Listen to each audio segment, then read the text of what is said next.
Opie and Anthony.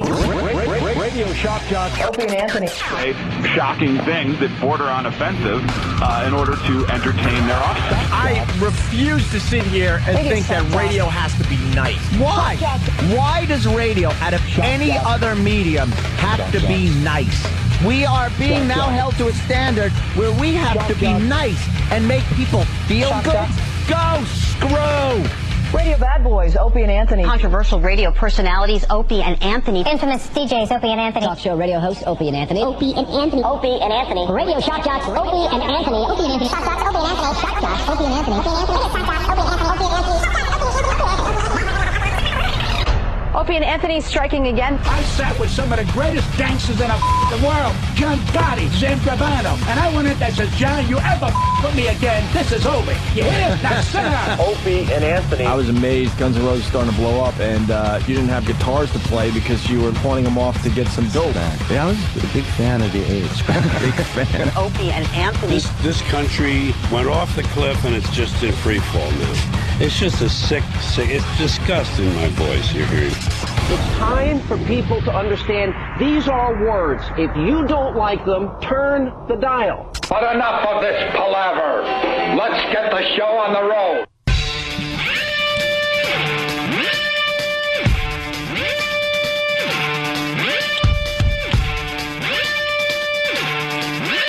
Hey, Jimmy, your Cowboys win? I didn't watch the rest of the game. They lost 10-6. It was 10-6? A terrible offensive game. What the hell happened to me? Where the hell did I go? Oh, I think I decided to go to the gym or something. That was such a great game, and then I just blew off the second half. I don't know why. Interception, and then stupid. They had like third long, and it's stupid Donovan McNabb compete like a 27-yard pass. And oops. I'm sitting here, and I realize I never watched the end of the Eagles-Cowboys game, and I was into it. I can't feel bad about that, though. I mean, 12-2 and 10-6 loss. 10-6 we can do. Stupid Dolphins win. Yeah. Yeah, that sucked. Here in New York, there's a little controversy because a minute left in the game, or a minute before they finally scored on that 64-yard scoring drive, whatever, locally they decided to just blow off the rest of the game. Because I guess the Jets game ended early, so then they went to the Dolphins game because there's interest in seeing if they're going to, be 0-16 for the year. Yeah. And then the game's in overtime. It's heating up. It's really exciting. And then they just, I don't know, they went to a juice maker commercial or something. They go to like a highlights of other games. Why would you cut the game off? There's no reason for that. Like, who makes that decision, and why do they still have a job? Nah, it's the NFL. They have all sorts of rules when it comes to that crap. Stupid. And stupid. And the Pats, man, come on. Undefeated. So many people were thinking I wanted the Jets to beat the Pats. I don't like the Jets this year. I didn't see that happening. I haven't liked the Jets since week 2, week 3 of the season. I want the Pats to go undefeated. What do they got left? I know they got Big Blue. They got Big Blue left. Big Blue, and they got the Dolphins, right? The Dolphins? Now, that would be an ironic little twist of fate if the Dolphins beat them. Beat the Patriots? Yeah. That would be lovely. Yeah. That would be hysterically funny. Why don't you keep on dreaming? Good morning. Well, it's the Opie and Anthony Show. The Jets did hold Brady. He wasn't able to make a touchdown pass. Excuse me. Are you crazy? That's a little telling right there that maybe the momentum is slowing down. They had a blizzard overnight. They couldn't even hold the football. And do they have to invite the fans to clean out the stadium? Every once in a while they have fans cleaning out stadiums around the league. Yeah, they give so them they can play the next day. Let them in there early and give them a gift certificate to Subway or something, and make them work, and they feel that that's like something fun and good to do. Like you're helping out the team, man. Screw you, yeah. We won. Yeah, why? Because you cleaned off a seat. Now you're part of the team. So that's why he didn't throw any freaking passes or anything, man. That was a boring game. The game of the week, though, is the Browns and the Bills. Did anyone see that? No. Did it bring you back to being like 12, 13 years old playing football in the snow with your friends? You didn't see it? They couldn't even figure out where the 50-yard line was at one point. Snowy game. Did they have to bring the old snowblower out to go and mark the lines? Well, what it was, though, is that just that icy, crappy snow that, like, Western New York gets and Cleveland gets. And so they couldn't really, like, brush it off the field. So they pretty much played the whole game, and it was just white. Usually when they play these snow games, they're able to get, a lot of the field, like, brushed off so you kind of see the field underneath. Not yesterday, man. The Cleveland Browns and the Bills game. Browns knocking out the Bills last night or yesterday afternoon. Where was it, Cleveland or Buffalo? Cleveland, right? I believe. Yes. Look at us with our sort of the game knowledge. That's the beauty of us. We give you just enough. Yeah. If you need more, go find ESPN Radio. What can I tell you? Station. Browns beat the Bills 8-0. What a dumb score. 8-0. Well, that is a silly score. 8-0. 4 safeties? Stupid. Well, there was a safety, and was it 2? And then 2 field goals, right? Was that it? Atrocious. They didn't score, or did they score and miss the extra point? I don't know. I didn't watch the game. I was watching the Jets and the Pats. And the Jets had their third-string quarterback in for a while. I didn't even know we had a third-string quarterback on the Jets. Why bother? Just an awful game. That game was boring, too. Yeah. And then the game to watch was the one I walked out of the house to go to the gym or something. Oops. I don't know what I did, Jimmy, but I really wanted to see the rest of that game. I didn't. I hadn't. Phone number is 877-212-0&A. Anthony was letting us in on his Christmas plans just before he went on the air. Yes. And I told Anthony he has to write a book because there's a lot of people, obviously, in relationships out there. They're married, obviously. And, holidays, you have to kind of decide whose house you're going to go to. Like, what you going to do? Like, in my case, I'm going to hang with the Philly crew this Christmas. Yeah. And and my girl, she hung out with my family for Thanksgiving. You know the deal. This is what you have to decide every year if you're in a relationship. Well, Anthony, we found out about a week ago, is flying out to Colorado. Yeah, I'm going out to Colorado to go out with I'm going out there with my girlfriend to see her sister and her husband. Buddy played on one of our softball games. Sure. Great guy. Have a blast with him. I love her sister Jen. Great girl. Sister Jen? Yeah, I know. I've got over the name. Yeah, I've gotten over the name, believe me. Do you have a little nickname for her just so you don't have to call her by her name? Hey, that's odd. I really don't remember saying the name that much, so I guess I imagine you wouldn't, man. I just go like, hey. But the truth of the matter is, it's no reflection on them, but I'm not a big a kid person. Right. Now, they have beautiful children. How many? 3 boys. What ages? They're I guess let me do the math right. They moved down. It's sort of and don't crucify me if I get this wrong, okay? Oh, for the love of God. Who's going to crucify you? Them. I would guess something around 2, 4, and 6. They're probably somewhere around there. They're probably 12, 14, and 16. 7. You're just 7, not paying attention. 8, 6, and 4. Look, they're little kids. All right, they're in that age. They're all under 10. Yeah. Okay. All under 10. And I'm not a good guest at people's house guy. Not because I'm bad or the house people at the house are bad or anything. It's just I'm not that guy. I can't stay at other people's houses. And well, this is why I'm hotel guy. Well, let me set this up. This is why you have to write a book and explain how you're able to get this done for other people out there. Yeah. Go ahead. When I found out we were going to Colorado, I'm happy to see everybody, but I don't like going out there because, first of all, it's Grand Junction, Colorado. It is a pain in the ass to get to. You got to fly either Denver or Salt Lake and then take a little turboprop jet over the Rocky Mountains. This was the flight where I took the last time I went that I thought we were dead. I swear to you, it not even like one of those, wow, that was some heavy turbulence. I really thought we were dead. I had a Pez dispenser with Xanax in it, and I was just like whap, whap, popping them. It was horrible. What was the problem? Dude, the plane was flying sideways, and I crap you not. It was at a point where I was looking out where the pilot should have been looking. My side window was now the front windshield of the plane.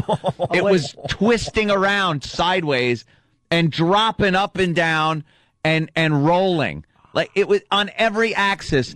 There was such updrafts coming from the Rockies on this little piece of crap plane that it was just bouncing like you couldn't believe. They apologized after the flight. Thank you. Did they at least come on and explain some stuff to you? Nothing. Those pilots were white-knuckled. I know they were. You think they were scared? They were working. Yeah, but they fly that route all the time. They know the updrafts. But they were working. You ever drive home and it's an ice storm and it's windy and you got to really kind of concentrate? It's not just that one-handed drive home. You're used to the roads. You've done it 1,000 times. But you're like, you got to watch out for other cars. All right, I'm coming up to a curve. This is really slippery. But no brakes, no brakes. Don't accelerate around this. You mean you're thinking. You're not trying to find a song on the radio? No, exactly. The pilots weren't. They were working. Or watch a movie on your completely sideways. That's all I can think of is that plane tilting. Dude, it was sliding. You get this slip sideways, and I was like, whoa, we're going sideways. That is just amazing. Because the headwind coming from the other direction, the pilot has to turn into it, and then you're just going... You're going sideways. Nice. Oh, it's ridiculous. So that I have to deal with, which I really didn't want to deal with. I wanted to fly into Salt Lake City and then fly back to Grand Junction, so you're kind of over flat desert kind of area instead of Denver and then fly down. So you're not mountains. going over the Rockies this year? No, I am. No other choice. So right now you're already freaking out. Yeah, I'm not happy about the transportation. Why didn't you go the other way? Because there were no flights available. I put Kenny on it. He checked every single thing. There was no way to go through Salt Lake City. Because I waited so long because I didn't want to go. Right. All right, So, get to your my own story. Get fault. to your story. So I'm supposed to stay at the house with everybody. And my girlfriend and her sister's mother is there. It's been there for quite a while. And she talks a lot. She talks a lot. About what? I don't know. But she talks a lot. During movies. During movies? Yeah. And my girlfriend says, Mom, shut up. Like, she'll be blunt with her. Just quiet. And so your girl realizes she talks too much. Oh, yeah. All right, so it's kind of a known thing. Yeah. When did you start with the movies? When did you first watching a movie and she started chit-chatting? The first night I met her. What movie was it? I'm sure it was an easy movie to follow. It was an episode of The X-Files. Oh, okay. Years ago. Oh, all right. And we're just sitting there in the living room, and then a conversation sparked up. Yeah. And I'm just trying to be polite, but I'm like, I'm watching the friggin' X-Files here. I got to concentrate a little bit. I just, what? And then, my girlfriend would tell her to be quiet, and then that'll work for like a minute. And then, hey, how you doing? How's that work going? Well, she's small talking? Small talk. Not even talk about the movie that's being watched? Small talk! It's driving me batty. Oh my God. Driving me batty. So she's out there. The Your kids, girl's sister, and the husband, kids who like dropping into the bedroom when you're asleep and crawling up on the bed and then getting on their hands and knees right over your face until you wake up. So it's like a horror movie. If I opened my eyes and saw a kid's face 2 inches away from my head, right? They'd be flying me back in the cargo hold in a wooden box. Yeah, that would be. I'd die right there. Wait, so they warned you that the kids like to crawl in bed with you? Yeah, because my girlfriend went out there like a couple of months ago by herself. Mm-hmm. And she goes, "Oh, it was such a great time. The boys just like to, 3 a.m, they're jumping on the bed and coming into the bedroom and saying hi." Oh, really? Are they? Somehow that's not adorable to me. Can't you especially during my vacation. Can't you just lock the door? No. Why? Because then they start pounding? They start banging on the door. Would that annoy you? Dude, you can't even imagine how annoyed I'd be. So you wouldn't even be able to deal with it on any level whatsoever? On any level. And this is like... But they're family. I understand. I know you're not married. That's why I'm this is family to you. Exactly. That's why I'm going out. Kids. That's why I'm going out there. But there's a certain line between visiting family and being tortured during your vacation. So, I am staying at a hotel. I am staying at a hotel very close to the house. Can I stop for a second? Yes. At that moment, a lot of people just looked at their radios and either said, "You lucky son of a bitch," or "How the F did he get that done?" Right.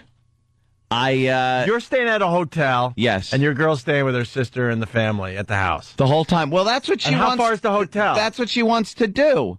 The hotel's probably 5 minutes away at most. It's very close. So you're barely going to be hanging out with them. No, I will be. I just won't be sleeping there.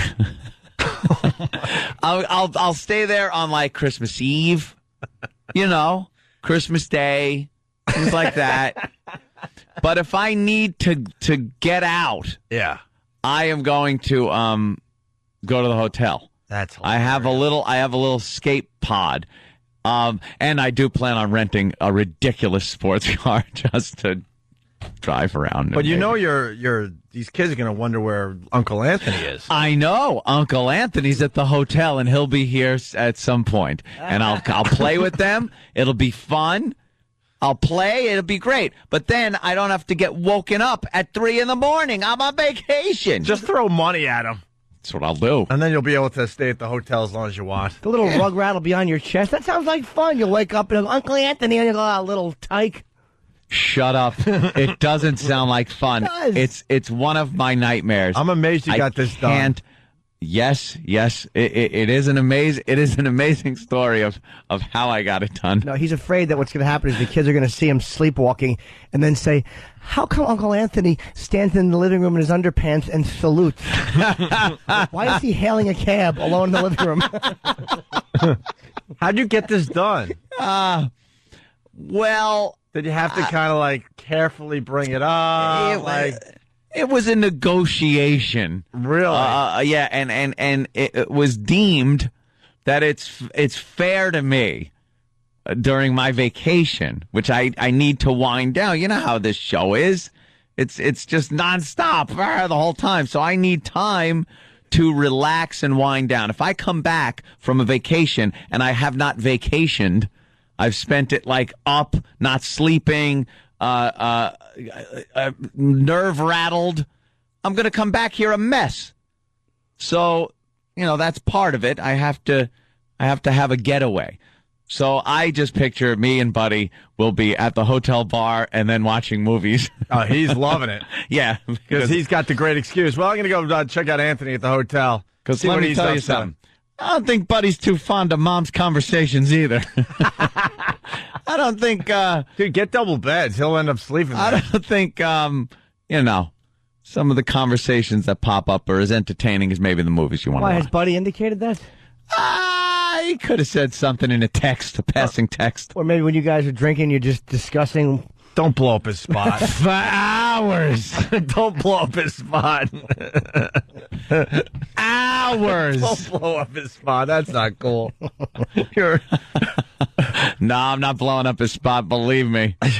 Believe me. Oh, yeah. So I have to go out to Colorado, and that's what I'm doing. I'm going to be staying at a hotel for most of the time. But down the road from from where the Christmas holiday daytime celebrations will be happening. I think it's going to be better for everybody because daytime I'll come over, I'll be all chipper and fun and in a good mood. I'll play with the kids. Yeah, but daytime for you starts at like 3 in the afternoon. Exactly.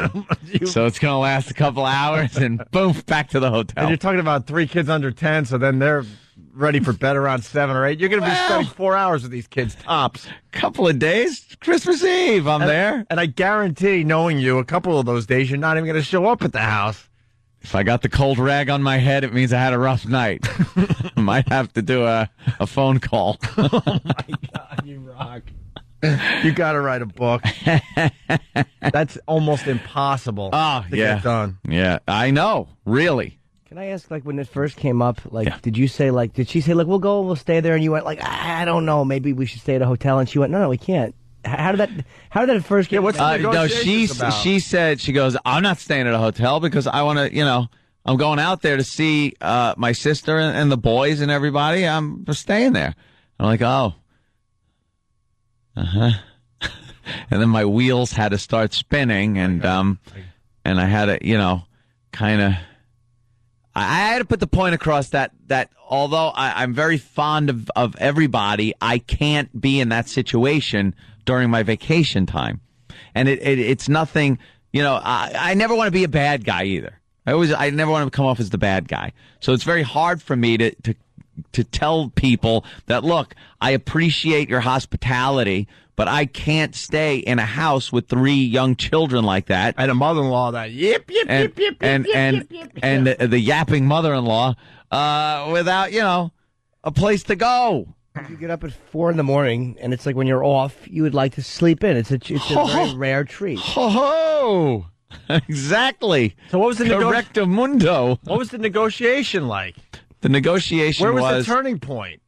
It's that it would be more fair for everybody involved, for everyone involved. If I stayed at a hotel. Was it an argument? No, it wasn't an argument. It was a discussion. Cool.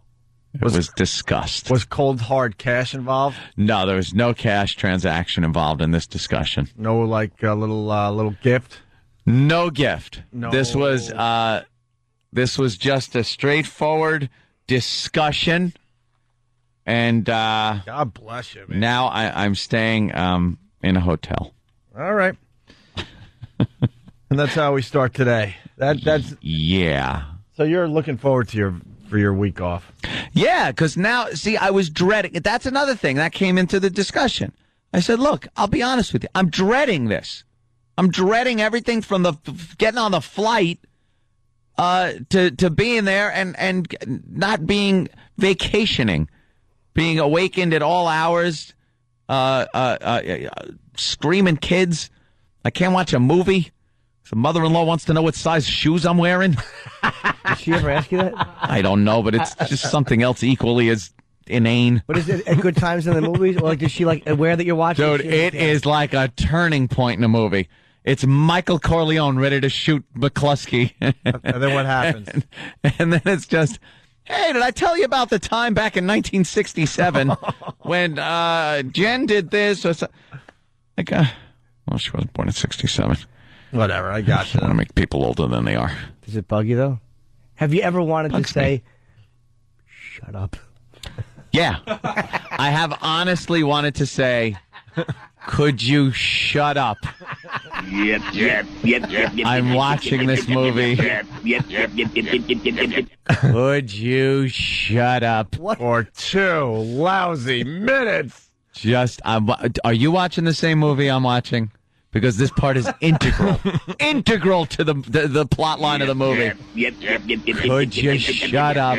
You got to phrase it like this: for the love of God, will you shut up? 30 seconds. Is she one of these talkers where she'll ask you something and you start to answer her, but she's already on to the next thing? Or does she? That'll happen. Or is she at least a good listener? That'll happen. I hate those people. And then there's the conversation, like if there's a few people in the room, the conversation will start up. I will stay fixated on the TV. Don't turn your eyes. Don't turn your eyes. Because if you turn your eyes and make eye contact, all of a sudden you're in the conversation. And I'm just like, but I'm hearing the conversation, and the fact that I don't want to get into the conversations is distracting me from the movie in itself. Well, in and of itself. Well, it's a full-time job just to stay out of the conversation. Exactly. I get you. Do it like Keith. Keith Robinson is the greatest way of doing this. He's the most obnoxious pig on the planet. But if someone is talking at the table, he won't address the person. He'll actually look at, just go, shut her up. Shut her up, or I will. And, the person doesn't really know that Keith is talking about, but it's so obnoxious. Oh, that's a good one. I've been talking to somebody, and he'll be behind just going, for the love of God, will you shut her up? And, they'll look around a little bit uncomfortably. It's like, it can't be me he's talking about. Spoken about like that. Oh. Wow. All right. Yep. Well, good luck to you. Sounds like it's going to be an adventure. Yeah. Between the flight over the Rockies. Yeah, that I just gotta hope for good weather. I'm like, it's like I'm going west in the 1800s. I'm hoping for good weather. Well, it's early winter. You know, I'm sure there's not much wind going on out there at this time of year. And I looked at the temperature because I have it on my iPhone. As a matter of fact, let me just to finish this up. Let me look at the temperature right now in Grand Junction. Because I have it. I have it right here on my iPhone. Why would anyone move to Grand Junction? Hey, it's 15 degrees. Is that the wind chill? No, that's the temperature. That's the temperature. And you know how I enjoy the cold weather. Oh, I'm a big fan of the cold weather. And the whole week, I'm getting a feeling that you really don't want to do this trip. 13 degrees. I'm just, if they lived in the area, I wouldn't mind it at all. I'd be there all the time. Why don't you do separate holidays this year? No, I can't do that. Slow down. I got the hotel, okay?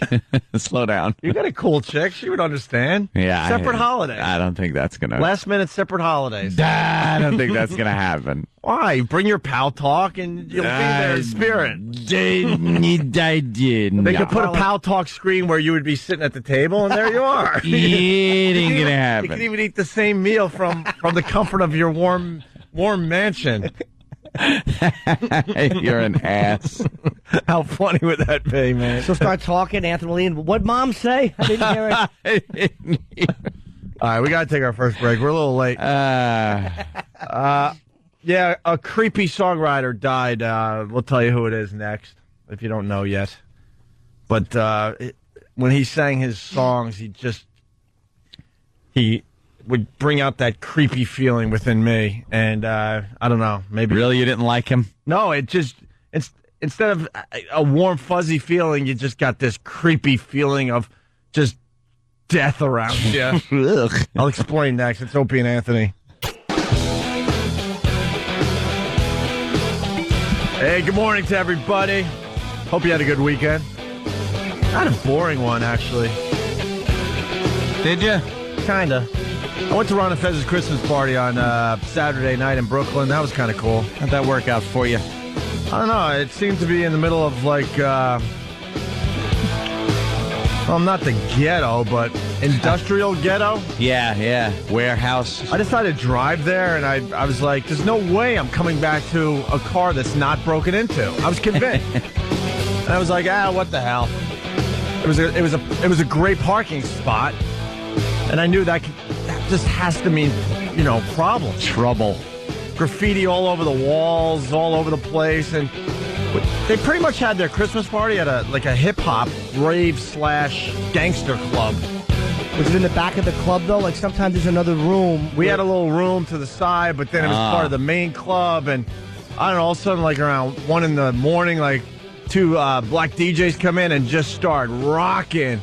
And then you got all these, kind of Ron and Fez nerdy types, just busting it up, man, on the dance floor. I'm like, what is going on Really? here? Hopefully someone filmed Fezzy, because Fezzy went off on the dance floor. Did he? Oh, yeah. Well, I'm sure they filmed him. He doesn't like when with the Tribe Called Quest playing, and he's just moving. Wow. So, and then I watched that. And then I watched some football yesterday, and that was it, really. I was all about Call of Duty 4. I'm a lieutenant now, by the way. Oh. I worked my way up. Of course you did. Yep. It's all about it. That game is huge now. It's taken off. Are you going to bring that game to Colorado? Huge. Wow. Yeah, I should. Yeah, you should. You really should. Hook it up to the hotel TV. You should just have your whole system FedEx the out whole there. Everything, computers, my chair. How great would that be? All right, listen, we got to move into other things. A great singer died. I'll tell you this much, man. When You're kidding. When I moved into Onondaga dorm in Geneseo, my roommate at the time, they room you up with people from all over New York State. And my roommate freshman year was into Dan Fogelberg and Billy Joel.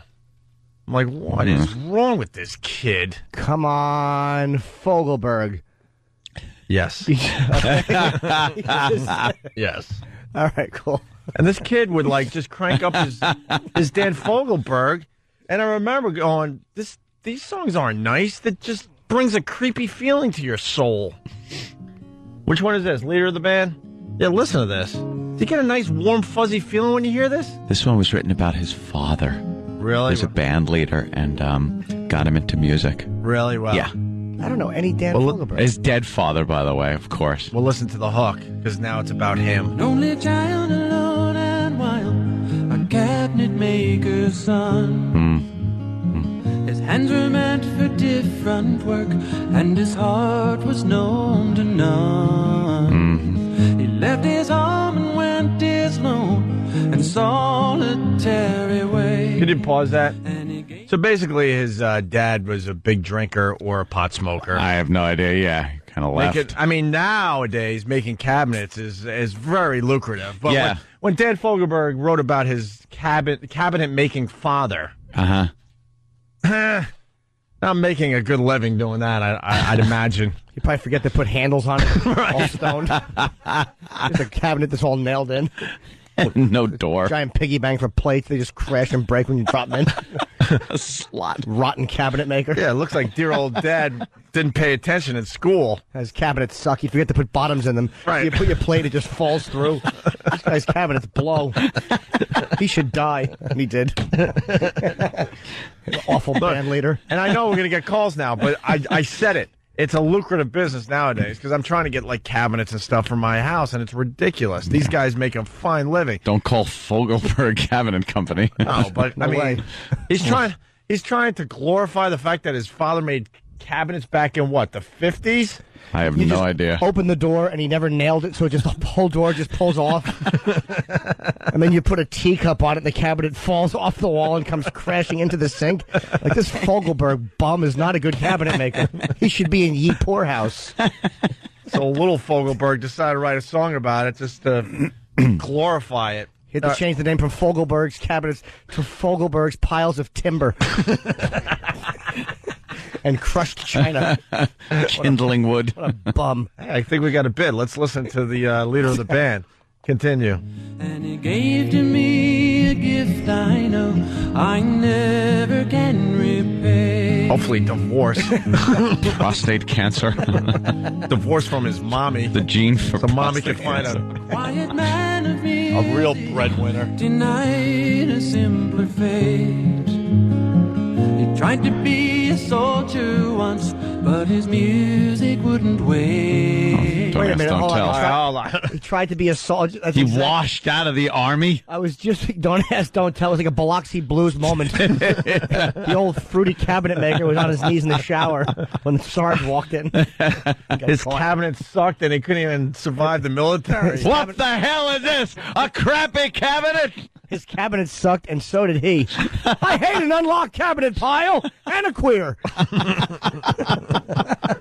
That's all he put in cabinets is men's magazines until they finally crashed through. They were so heavy with men's bondage magazines. A nice man, all of a sudden now he's now we're just incompetent. bashing him, incompetent, making balsa wood cabinets so they're lighter. We'd make them out of sheet metal. They had no personality at all. Shink, a shink.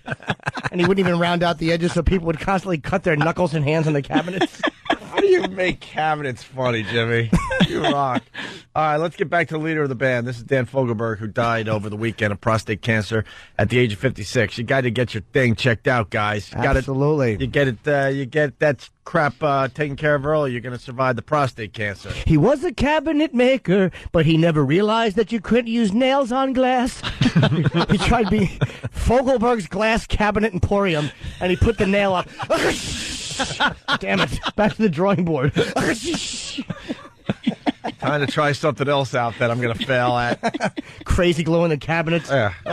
So what happened with him in the military? I don't know. Because he was into his music? He probably hung out with Jane Fonda, sat on North Vietnamese tanks. Right. He was a traitor. Well, let me hear one song that Dan Fogelberg Sr. All right. Another one here. Get me another, little Danny, get me another pane of glass. Damn, I stink at this. Someone wants glass front cabinets. Now they're saying it was his grandfather, not his dad. I guess we got some. What? We got some Fogelberg fans. Oh. Wait, we got a no. We got a Fogelberg fan on the line. Greg in Maryland, what's up? Hey, it's not his dad that was the cabinet maker. It's his dad's dad, according to the song. How do you get that? Well, listen to the beginning again. Oh, he's talking about the son of a cabinet maker. Well, his grandfather was an awful cabinet maker. Well, that's even worse in the 30s. He was a cabinet maker who never associated with Negroes. With a name like Fogelberg, he's lucky he was here making cabinets. Well, it was either here or Warsaw. Those weren't cabinets he was making. Let's get back to the wooden boxes. Let's get back to the song. He tried to be a soldier once, but his music wouldn't wait. He earned his love through discipline, a thundering velvet hand. Velvet hand? Gentle means of sculpting souls took me years to understand. Oh, he was a pain. He like backhanded him a few times. His eyes are growing old. Oh, boy, this is about Dan Fogelberg today. Runs through my instrument, and this song is in my soul. Oh, boy. See, I'm getting that creepy feeling I used to get when I was in college. Turn it off. His song ran through my prostate, and it hit my colon, too. Poor Dan. Gotta get it checked, though. That's scary. What's prostate cancer? Is scary, man. He should have gotten the old digit. Very curable, though, if you get your crap checked out. You got to get your, you got to get the, it's the old digit. Camera. Yeah. Well, first he just gives you the digit to make sure there's nothing going on in there. That's only if you have strep throat. Yeah, for you. It said it's got to feel soft and spongy. By the way, Dr. Steve said that. But they check your prostate that way, but for colon cancer, they have to put... Oh, yeah. He had a prostate did he? problem. Yeah, prostate cancer, yeah. Okay. He had advanced prostate cancer that he's been fighting since 2004. Ugh, it sucks. Same Old Lang Syne is another one that just creeps you out. What the hell's that about? It just gives you that creepy feeling.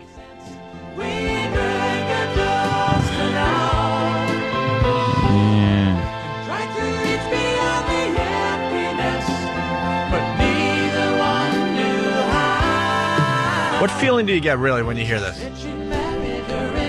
It's kind of a cross between a rod and murderous rage. You can't decide. It's soft. I like this kind of music. It's like James Taylor type of easy. I'm not getting the creepy feeling. I'm just getting like, I remember hearing it years and years ago. Yeah. Well, when Mom would put the radio on. All right, here's Longer. One more by Dan Fogelberg. Oh, yeah. That's a good song. I remember this one. This is a huge hit for him. Higher than any bird ever flew. There've been stars up in the heavens. I've been in love with you. Yeah. It's a nice How many song. weddings was this played at? Right. They look into each other's eyes and dance. You Scott take Lacey. Exactly. Heavier than every anchor. Longer than that doctor's middle finger. It might have helped. Less buoyant than a brick. Jesus. I Am Legend was number one at the box office. Of course it was. Huge. Biggest December opening ever. Another hit. And Your Car opens up the whole movie there, Anthony. Is that the opening of the movie? And now everyone's going to say that you were ripping off Will Smith when you bought your... Hey, I like your I Am Legend car. The exact one. It's the same color, stripes, right? Everything.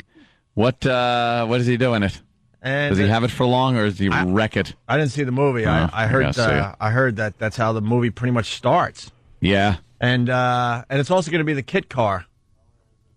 Yeah. They're doing Knight Rider, the movie. Yeah, and they're making the Shelby the Kit car. I guess they officially ran out of TV shows to make into films. Yeah. They're going with Knight Rider, the movie. And they're using Mustangs in a lot of friggin' movies. And Your Car is going to be the new Kit. And Great. And no David Hasselhoff is the main guy, but he's going to have a cameo in that movie, if anyone cares. As the drunk guy on the ground eating a burger. As the homeless guy. Michael, you're drunk. Oh, that blows. I'm going to have to get a new car. Let's say hi to Bobby in Jersey. Bobby. Yeah, bro. Dan Fogelberg, he's got this song. I think it's called the Christmas Shoe Song. Oh, no, Ro. Not Christmas shoes. Is that Fogelberg? It makes me cry. Yeah, my wife, she listens to it all the time. I tell her, shut this crap off. He's going to be good. I don't think Fogelberg does that. Well, who does Christmas shoes? It's not Fogelberg. Wait, Bobby, do you know the connection with Christmas shoes with Anthony? No, I have no clue. Oh, you got to linger longer, my friend. I guess Ant's going to have to explain it because... All right, thanks, Bobby. Yeah. Sal plays, of course, my mother's husband, Sal. Whenever he hears Christmas shoes, he cries. This is so sad, Ro. And then when he gets the shoes.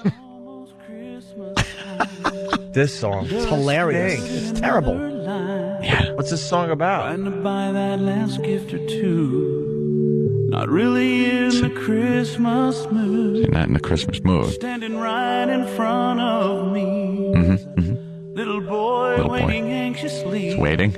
Anxiously. Pacing around like little boys do. You know how little boys will do that. In his hands he Confused. held a pair of shoes. A pair of shoes. They're the Christmas shoes, Ro. What's the problem? The boy bought some shoes. Well, for his mom. Yes. Well, she needed orthotics. When it came, it's time to pay. I couldn't believe what I heard him say. Sir, I want to buy these She wants to buy these. for my mom. But can I just buy one because Heather Mills is my mother? Even these shoes are just her size. So he's just her size. He's buying shoes. Who gives a crap? Hurry. Daddy says there's not much time. Oh, boy. What? Dinner starting? She's been sick for quite. Sick? What? Wait, hold on. Can we pause this so we could? I want to ask a question, but I don't want to step on the lyrics. Yeah. Daddy says there's not much time. She's been sick for a while. Yeah. So isn't that the last thing? How about a pillow? If she's sick, Satin she's not pillow? going to be traipsing around the house. How about a suit jacket with folded arms already built into it? What are shoes? He just wants shoes he can bring back and say nobody used them. This kid sucks. A pair of Christmas shoes for an almost corpse. He's thinking. Yeah, she's not going to be able to walk. I think he's buying the shoes for himself. He's got a nice excuse to put on mommy's shoes after she croaks. And the because he gets those feelings. And the father's what a morbid father. Harry, son, there's not much. I'm going to buy mom some shoes. Well, Harry, there's not much time. Not much time. She'll be dead before 9. Before you even get back with the shoes. I'll crack the walnuts. We'll eat them. You put the shoes on her, and then we'll call the coroner. Here's Common Ion from Pal Talk. I want to hear the other version of the song, Christmas Oven Mitts. The dog feels so silly with them on, but they prevent him from clawing mother's ribs. Let's see what happens with Christmas shoes here. Could you hurry, sir? Daddy says there's not much time. You see, she's been sick for quite a while. Know these shoes will make her smile, and one or two look beautiful if Mama meets Jesus tonight. Oh, no. See, Mama's going to meet Jesus in slut pumps. That's what he bought her. Why is she going to meet Jesus? Did she commit a rape in Death Wish 2? You're going to meet him. Yeah? Mama made Christmas good at our house. Certainly did. Most years she just did without. Tell me, sir, what am I gonna do? Somehow I've gotta buy. What, he didn't have money? Just stealing. This kid's BSing like those kids that sell candy. Yeah. They don't have no basketball game to get to. No. In Florida, wherever the hell the tournament's being held. I'll never forget the look on his face when he said, Mama's gonna look so great. No. She's not. Mom's going to look She's going to look purple. Well, it sounded like he said Mom's going to look so gray. Oh, well, that might You be. didn't even have to use the purple joke in Is that one. she gonna look great when the coroner's sawing her skull open in her new shoes? Cutting that Y incision. We're gonna leave the shoes on, Sam, at the family's insistence. These were Christmas shoes, Sam. Jim C. Well, Quint, I think I would look very pretty in them. I agree, Sam. I love your Asian calves. Very pronounced. Quincy stealing the shoes and giving them to Sam. I'm outraged. Stupid coroner's going to throw them in the garbage. Of course he will. Yeah. Get these off her. I got a job to do. He'll remove them from her feet with like a bat. Swat them off her dead feet because they're a little stuck because of her swollen feet. He'll pick up an aluminum bat and Louisville slug those cheap shoes off. No, I like the thought of her laying in the coffin for like 10 years as her toenails continue to grow through the shoes. Oh my God. I don't imagine the answers on those second-rate Christmas shoes, Clarice. What's this part? Oh, it's the kid? The kid sings Christmas shoes. Oof. Are you kidding me?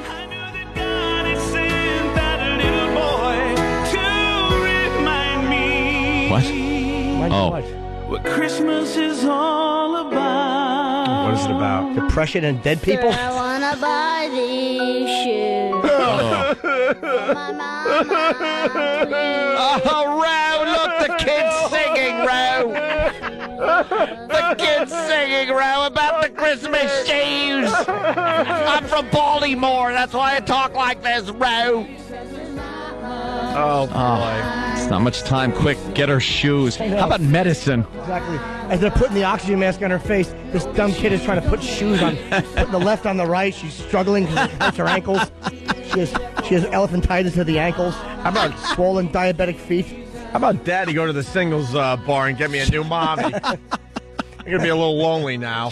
How about some Christmas insurance so mother can get medication for your dumb shoes? Oh, no. It's Jesus. Tonight. Tonight's the night. Hey, Justin, you got back just in time with the Christmas shoes. Great. So his Christmases are going to be wrecked for the rest of his life. Believe me. His mommy dies on Christmas, and this kid's supposed to enjoy Christmas. The important lesson in that song is that kid, when buying those shoes, keep the receipt.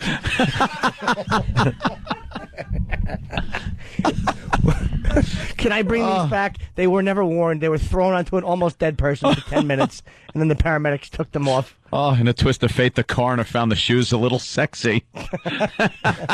Got him thinking. It certainly did. And he had stirrups, so what the hell? I'm just going to do it for a minute, Sam. No one has to know. Those Christmas shoes were leaning on Quincy's shoulders. His stupid kernel of corn teeth in her face. At least her ass isn't flat, Sam. Oh, coagulated blood at the bottom of her stupid ankles. At the bottom. The bottom. Her shoes are all, her feet are all dehydrated, so he's got to shore like a horse. A few nails in there. Whatever the kid wants. Thud, thud, thud. Oh, that's hilarious. And then, like there's a serial killer named Jerome Brutus who would kill women and then photograph their feet in different shoes. Ooh. Yeah, he was a good boy. Sexy guy. And in that song, he said that's what Christmas is all about, right? Yeah, well, you don't have to go back. I kind of heard that lyric. Well, this is what Christmas is all about for this lady.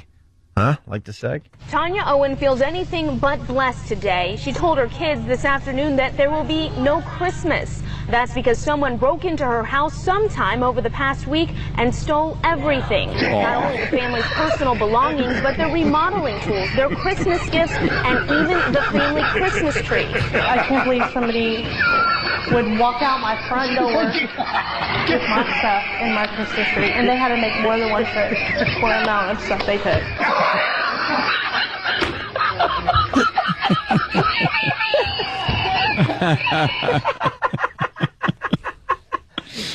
We're in a silly mood today, man. Wow. They even took the Christmas tree. Wow, that's like a Grinch thing. What creeps is right. All right, we got the things to do. Stay there. It's Opie and Anthony. Hey, it's David Tell whoring up my comedy dates. Sound familiar? Catch me at Caroline's Comedy Club, December 27th through the 30th. That's New York, New York, 212-757-4100.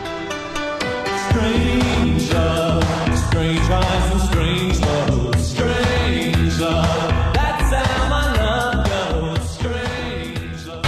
Shock Jocks, Opie and Anthony. Shock Jocks. Opie and Anthony. Shock Jock. Opie and Anthony. Shock Jock. Opie and Anthony. Opie, Anthony, Jim Norton. Hey, Jim, how was Scranton? It was great. It was great. The crowds were very hardcore O&A fans, man. Oh. Yeah, I got a text from you, and you rarely write me when you're on the road, but you're like, man, these people are animals. Yeah, they were very hardcore fans, and, it was good. I think it would have been, there was actually open seats because they didn't take enough reservations. They hadn't done a show like this before. So that they were sold out, but you actually could have come and gotten in because they didn't over-reserve enough. They didn't want to send fans away pissed off, they said. So it just wasn't handled like probably the way it would have been a little easier to get more people in. But the shows were fantastic. The crowds were great. They were animals. And how are we doing for New Year's Eve?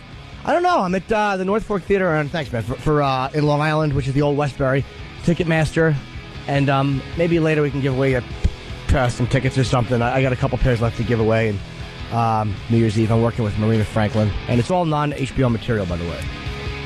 It's all new stuff. Very good. All right. Nice. Phone number 877-212-ONA. Heading into the Christmas season here, obviously. And we played this on Friday. It's worth another play.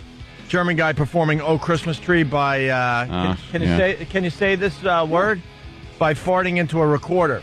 The video's hilarious. It should be up on onaradio.com later today. But basically, this guy bends over and uses this instrument, and he kind of belts out a tune. Toots out a tune. He toots out a tune. Here it is.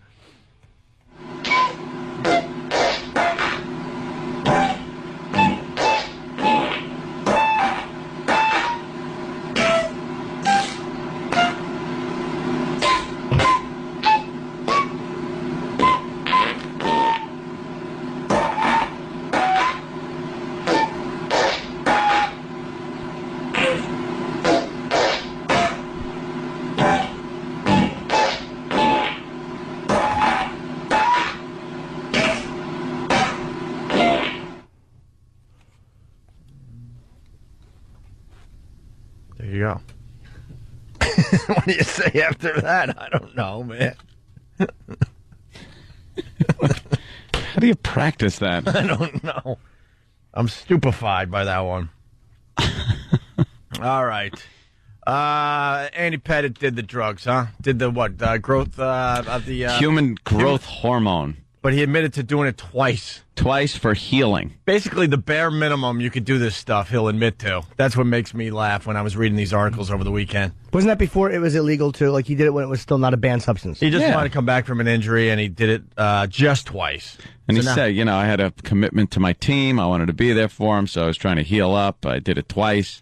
Yeah. He said 2 times, like 20 times in his little speech. Right. Well, he'll admit to the bare minimum is what it comes down to. Like, all right, I'll admit it, but I'll only admit to twice. So now all eyes are on Mr. Clemens there. What does HGH do? It just makes your muscles grow. I don't know. Does it? I don't even know what it does, but apparently he was told it'll help heal his elbow. Faster, yeah. Yeah, it just speeds up everything, I guess. So now everyone's looking at Roger Clemens. What do you think Roger Clemens is going to do? Make a speech that inspires everyone from the owner's box. Hey, I did some steroids. Thank you. Goodness gracious! Of all the dramatic things I've ever seen, Pettit's nodding because he know he did it. Roger Clemens is shaking his head no. You should see what's going on in the Yankee dugout. They're all clapping their feet like steroid-using horses. Goodness gracious! She's the worst. Oh, so stupid Muppet face. God, we got some mileage out of this year, huh? Of all the dramatic things I've ever seen. My favorite clip of the year, by the way, is the Susan Waldman. Is it really? It's just the long form? The long in form, pieces. Can we get the long form? We haven't done the long really form in a is. while. It just lends itself to be screamed at. Yeah. I was telling Anthony before the show, too, I'm a Yankee hater. I'm a Mets fan. I don't like the Yankees, and it'd be great to kind of have fun with this whole thing, but you just know it's every team. Everyone's doing it. Stop. It's every team. So it's like, what am I going to do? Not everyone, but yeah, every team. Every team's involved with this whole steroid thing. You got it? Here's the long form, Susan Waldman. Thank you all. That's Roger Clemens. Well, they came and got me out of Texas, and I can tell you it's a privilege to be back. I'll be talking to y'all soon. Wow. Roger Clemens is in George's box, and Roger Clemens is coming back. Oh, my goodness gracious. Of all the dramatic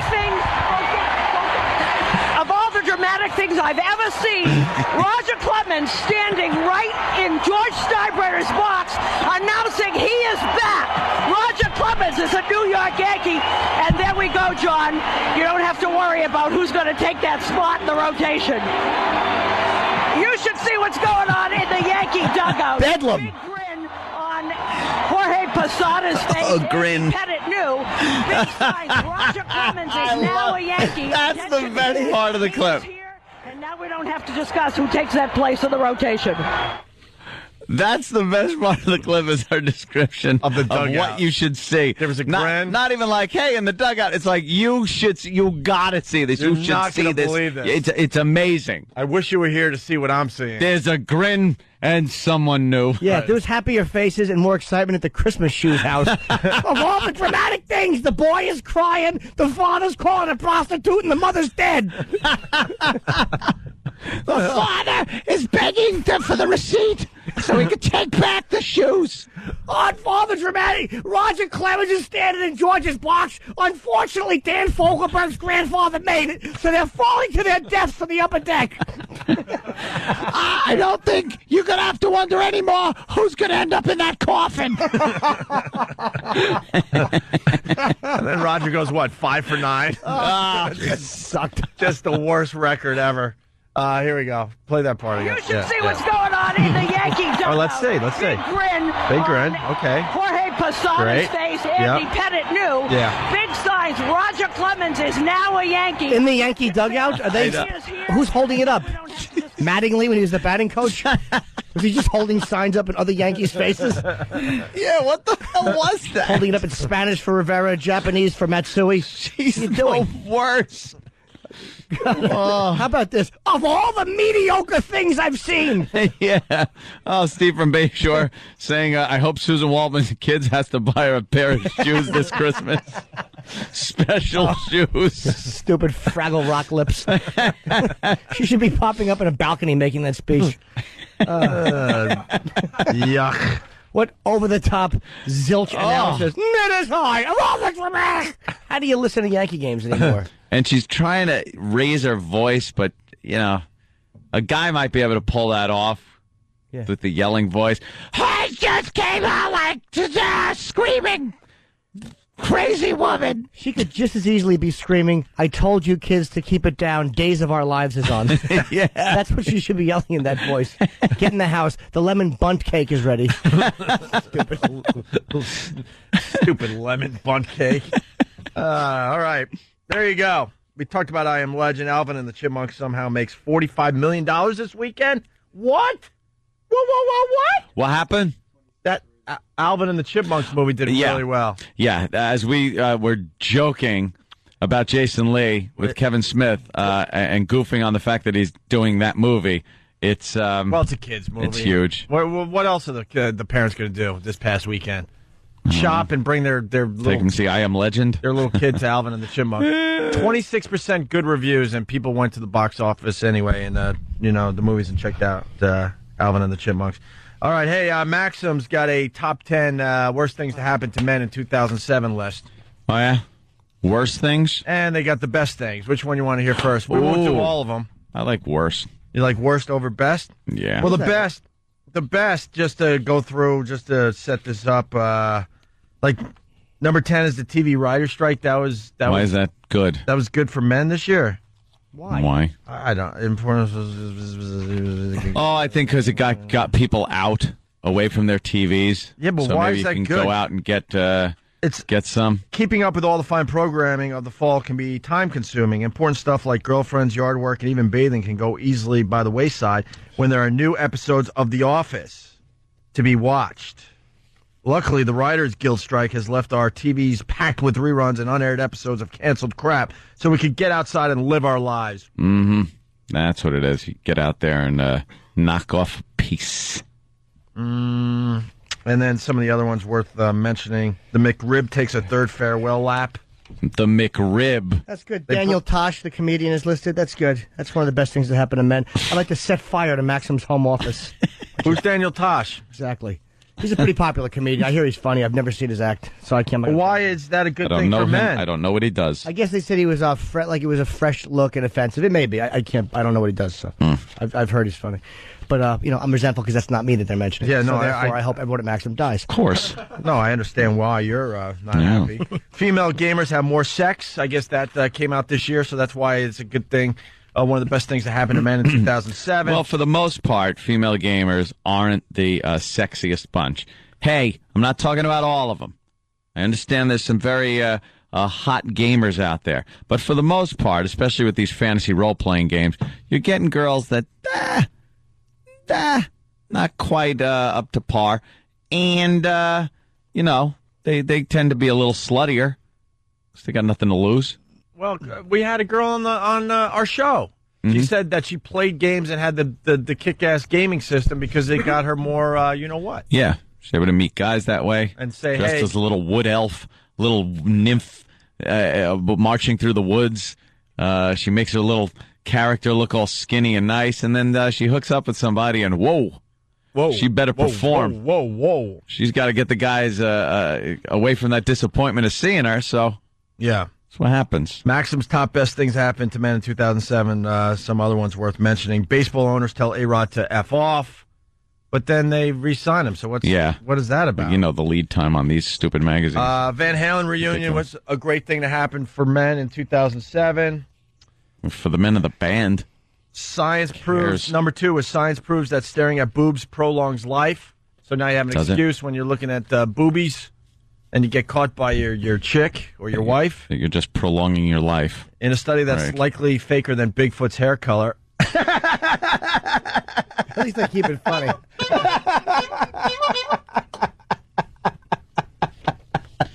Yeah. That's a hoot. German researchers found that staring at large breasts for 10 minutes a day is equal to doing a half hour of cardio. Shut the Stop it. German.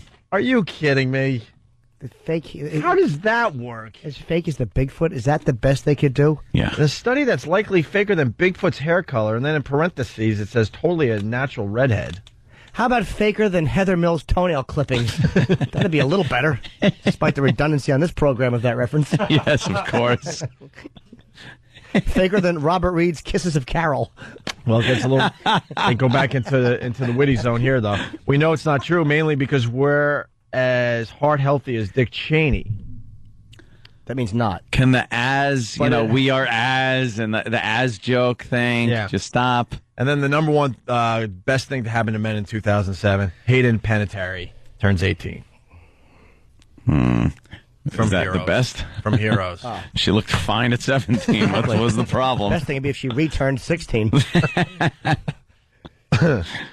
And then Maxim's 10 worst things to happen to men in 2007.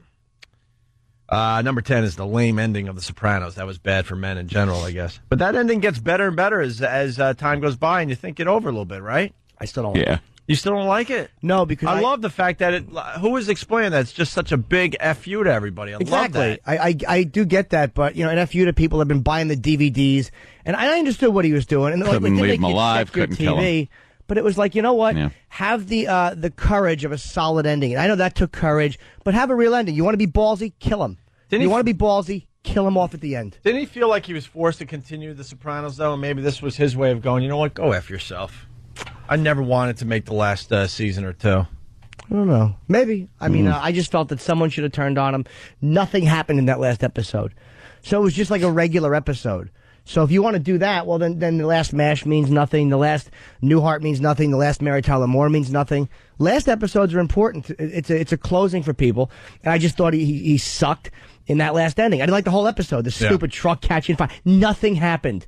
When you build somebody up and you let them off without a climax at all in a movie, that's not some brilliant move. That's just cheesy, bad writing. There you go. And it was Dennis Leary who said it was a big F you. Thank you, E-Rock. Number 9, 10 worst things that happened in 2007 as far as men go. Jimmy Dean reduces sausage from 16 to 12 ounces. All weekend long. Sausage. All weekend long that came up again with the Philly crew. We just Sausages. walking around going, sausage. Sausage. Sausage. Number 8, Evel Knievel dies. We didn't spend a lot of time on Evel Knievel. It's not like Evel Knievel was doing anything recently. The hell does that matter to men? Most men that are alive don't remember anything he was doing. Yeah, but he was like a man's man, that guy. He was insane. He was doing stuff way before anyone else was doing like crazy stuff like that. Yeah, to people over 40. Now you go on YouTube and it's all over the place, but Evel Knievel was the first and the only one for a while. Who else was a daredevil when he was doing it? No one remembers that shit. Like, oh shit, did I just drop the S-bomb? Jesus, what's wrong with me? It's a weird day today, man. God, I just don't do that. Why did I do that? Oh, well. Because we're heading toward a little time off? Yeah. No one remembers that crap. That it was like a big thing. The wide world of sports would do it. Like Sunday afternoon, there would be a whole show around Evel Knievel doing a jump. Yeah. And then people just don't care anymore. You could see the clip in 2 seconds on YouTube if someone does something stupid, like a jackass stunt. Right. So the Daredevil is done. Really, the Daredevil is the only one I like is Alain Robert, that guy that climbs buildings with nothing but his stupid French hands, some rosin powder in his feet. He climbs the buildings with nothing. I would love to take a hammer to his fingertips. When he's on the 108th floor. Right, just ruin his career. Just smashing of his fingers, watch him fall. 10 worst things that happened to men in 2007. Bear Grylls is exposed as a faker from Man vs. Wild. Oh. Did anyone, we haven't really discussed this on the show yet, did anyone check out Man vs. Wild where he's living inside the camel for a night to keep warm? Come on, that's an old Star Wars gag. He gutted the camel in the middle of the desert and showed how you could crawl inside it to keep warm when the temperature drops at night. Would you ever do that? No, because then you're just covered in wet animal entrails. And then what? You get up and have to leave and it freezes on you? I don't know, but check it out on YouTube. You don't have to watch the whole show anymore. Man vs. Wild drinks camel poo juice. Yeah, he did that as well. Squeezed out the poo to get some liquid so he could survive a little dehydration. So even though they're saying, he was exposed as a faker, look at this.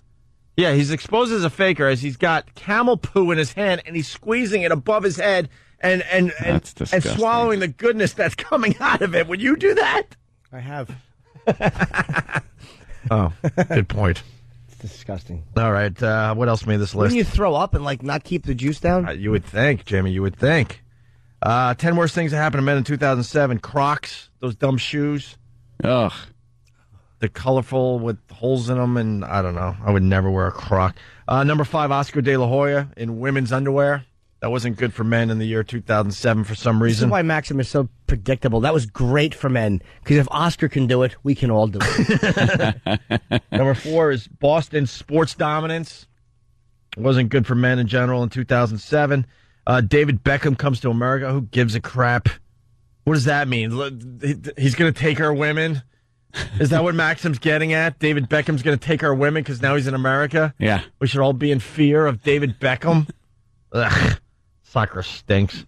Number 2, 2 Girls, 1 Cup. Made the list. Worst things that happened to men in 2007. Worst thing? What? Rallied guys together to get together and watch it and laugh. Well, Maxim, they write, we like porn. We like going number 2. We even like watching porn while we go number 2. But we don't like porn that involves people going number 2. Sure, the reaction videos this clip has spawned are great, but we never dreamed that the day internet porn went mainstream, this would be its ambassador. What a dopey list this is. Yeah.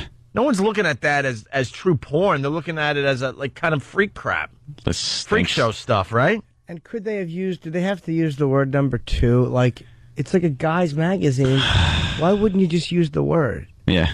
I can see on the air, but a guy's magazine, use the word. Yeah, And I didn't adjust that. No, you didn't at all. You written. read it as it was. And then number 1, worst thing to happen to men in 2007, according to Maxim magazine, men who dance. If Jean-Claude Van Damme taught us anything, it's that men should never bust a move in public. It's all kinds of awkward and will never get you. Even worse, Dancing with the Stars has managed to convince world champion athletes to hit the floor. Come on, Floyd Mayweather. We want to see you bashing brains, not flitting to the foxtrot. And number 1, that list. That was pretty funny, though. Yeah, it was just... Lists always blow. Yeah. They just... it's very rare you get a list that is actually funny, well-written, poignant. Maybe on the show, before the end, we, as a show, could come up with a list. Well, the listeners End can of help year us. list. Our listeners and us will come up with a better list. Absolutely. We'll start that after the break. 877-212-ONA. We go to break with another Grammy Minute, Grammy Moment, whatever the hell we're calling them. It's an Opie and Anthony Grammy Minute. Record of the year. What goes around comes around. Justin Timberlake. It's breaking my heart to watch you run around. 'Cause I know that you're lying and you're lying. That's okay, baby, because in time you will find. Round, busy, round, comes all the way back round. What goes around, goes around, goes around, comes all the way back around. Yeah. Expand your Grammy knowledge base with Opie and Anthony. You're checking out the Opie and Anthony Show. We greatly appreciate it. I want to thank all the people going to iTunes and downloading the O&A short. It's number 1 as far as podcasts go. Tell your friends about that. It's very, very cool. Finally getting mine up. Yeah? Oh, it's been, like weeks. Yeah? But, Laszlo, the wonderful Laszlo has hosted my podcast. And he said he was hanging out over the weekend with a little red wine, and he decided to add a few sound effects to it. So he helped out with a little of the sound production and did a great job. So the guys over there at Rockstar are compressing it to a reasonable size, and then it'll be up probably later today. I'll have a link, and I'll put it up all over the place. Your video podcast about home invasions. Home invasions and the horrors of home invasion. Home invasions are a serious matter. That's why your local law enforcement decided to put this video together. Oh! Home Security Strategies with Anthony Cumia will instruct you on how to protect your loved ones and, more importantly, your valuables. This week's episode is Defending a Single-Point Entry. Your best defense is having a situation where they all have to come through one place. You ever see the 300?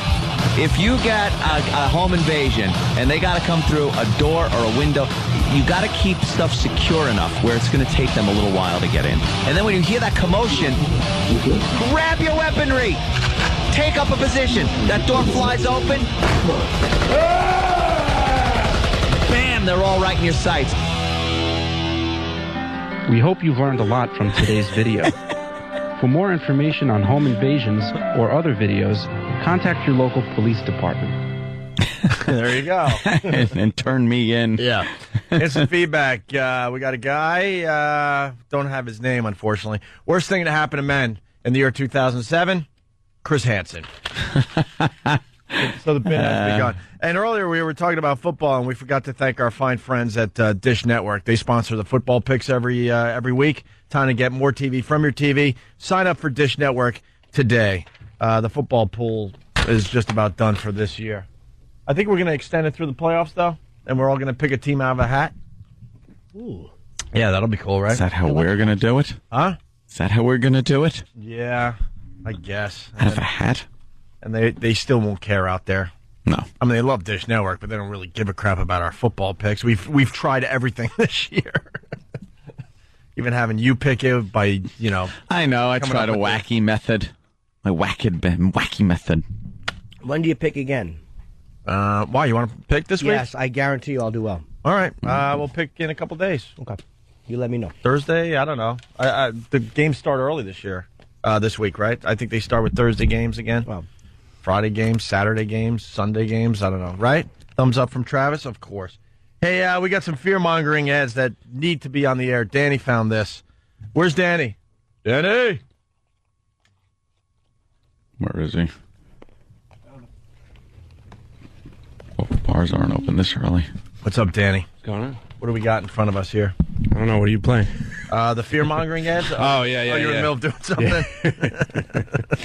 Yeah, these made me laugh this morning. Some guy is trying to run for president, so, of course, with every campaign comes the trying to scare the crap out of you, so vote for me ads. Right. And this is two of them. Wait, this guy's running for president? He's trying to get nominated for something. Some kind of office? Yeah, some kind of office. All right, and we got to hire him. We got to elect him, or this stuff is going to happen. Yeah, gang violence is going to happen if we don't hire this guy. Well, isn't gang violence happening? The ads have a recurring theme of how we have to protect the borders and how we can't allow the immigration laws to get out of control in this country like they have been. So. Right. One of his points is how gangs have come in across the borders, and now it's a big problem. So this wouldn't happen if you vote for me. Let's hear it. Hi, I'm Tom Tancredo, and I approve this message because someone needs to say it. Mothers killed, children executed. The tactics of vicious Central American gangs now on U.S. soil. Pushing drugs, raping kids, destroying lives. Thanks to gutless politicians who refuse to defend our borders. One man dares say what must be done. Secure the borders.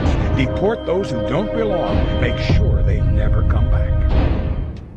Wow. We need this guy. If you don't vote for Tom Tancredo, your kids are getting raped. Yes. That's a tough stance to take, though, because once you start, then kid rapists won't vote for you. Yeah. You're losing a lot of people, potential voters. You're going to lose all the red dot houses. And then there's one on terrorism? Yeah, I don't know if this one is as shocking, I suppose, as the first one, but it ends pretty apocalyptically. Nice. Hi, I'm Tom Tancredo, and I approve this message because someone needs to say it. There are consequences to open borders beyond the 20 million aliens who've come to take our jobs. Islamic terrorists now freely roam U.S. soil. Jihadists who froth with hate, here to do as they have in London, Spain, Russia. The price we pay for spineless politicians who refuse to defend our borders against those who come to kill. Now, the visual on that one is an alleged terrorist.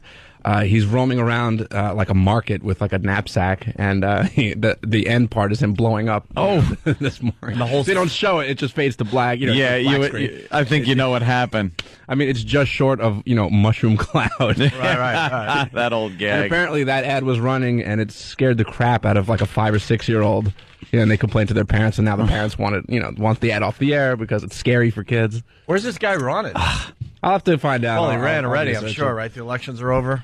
He's probably running against Paul R. Nelson. I'm Paul R. Nelson. What happened to Paul R. Nelson? Hey, where's he? Selling houses somewhere. Yeah. There was an interesting story in the paper over the weekend. 20 million marriages are sexless. And they give the reasons for why these marriages are sexless. Do we have that list, Jimmy?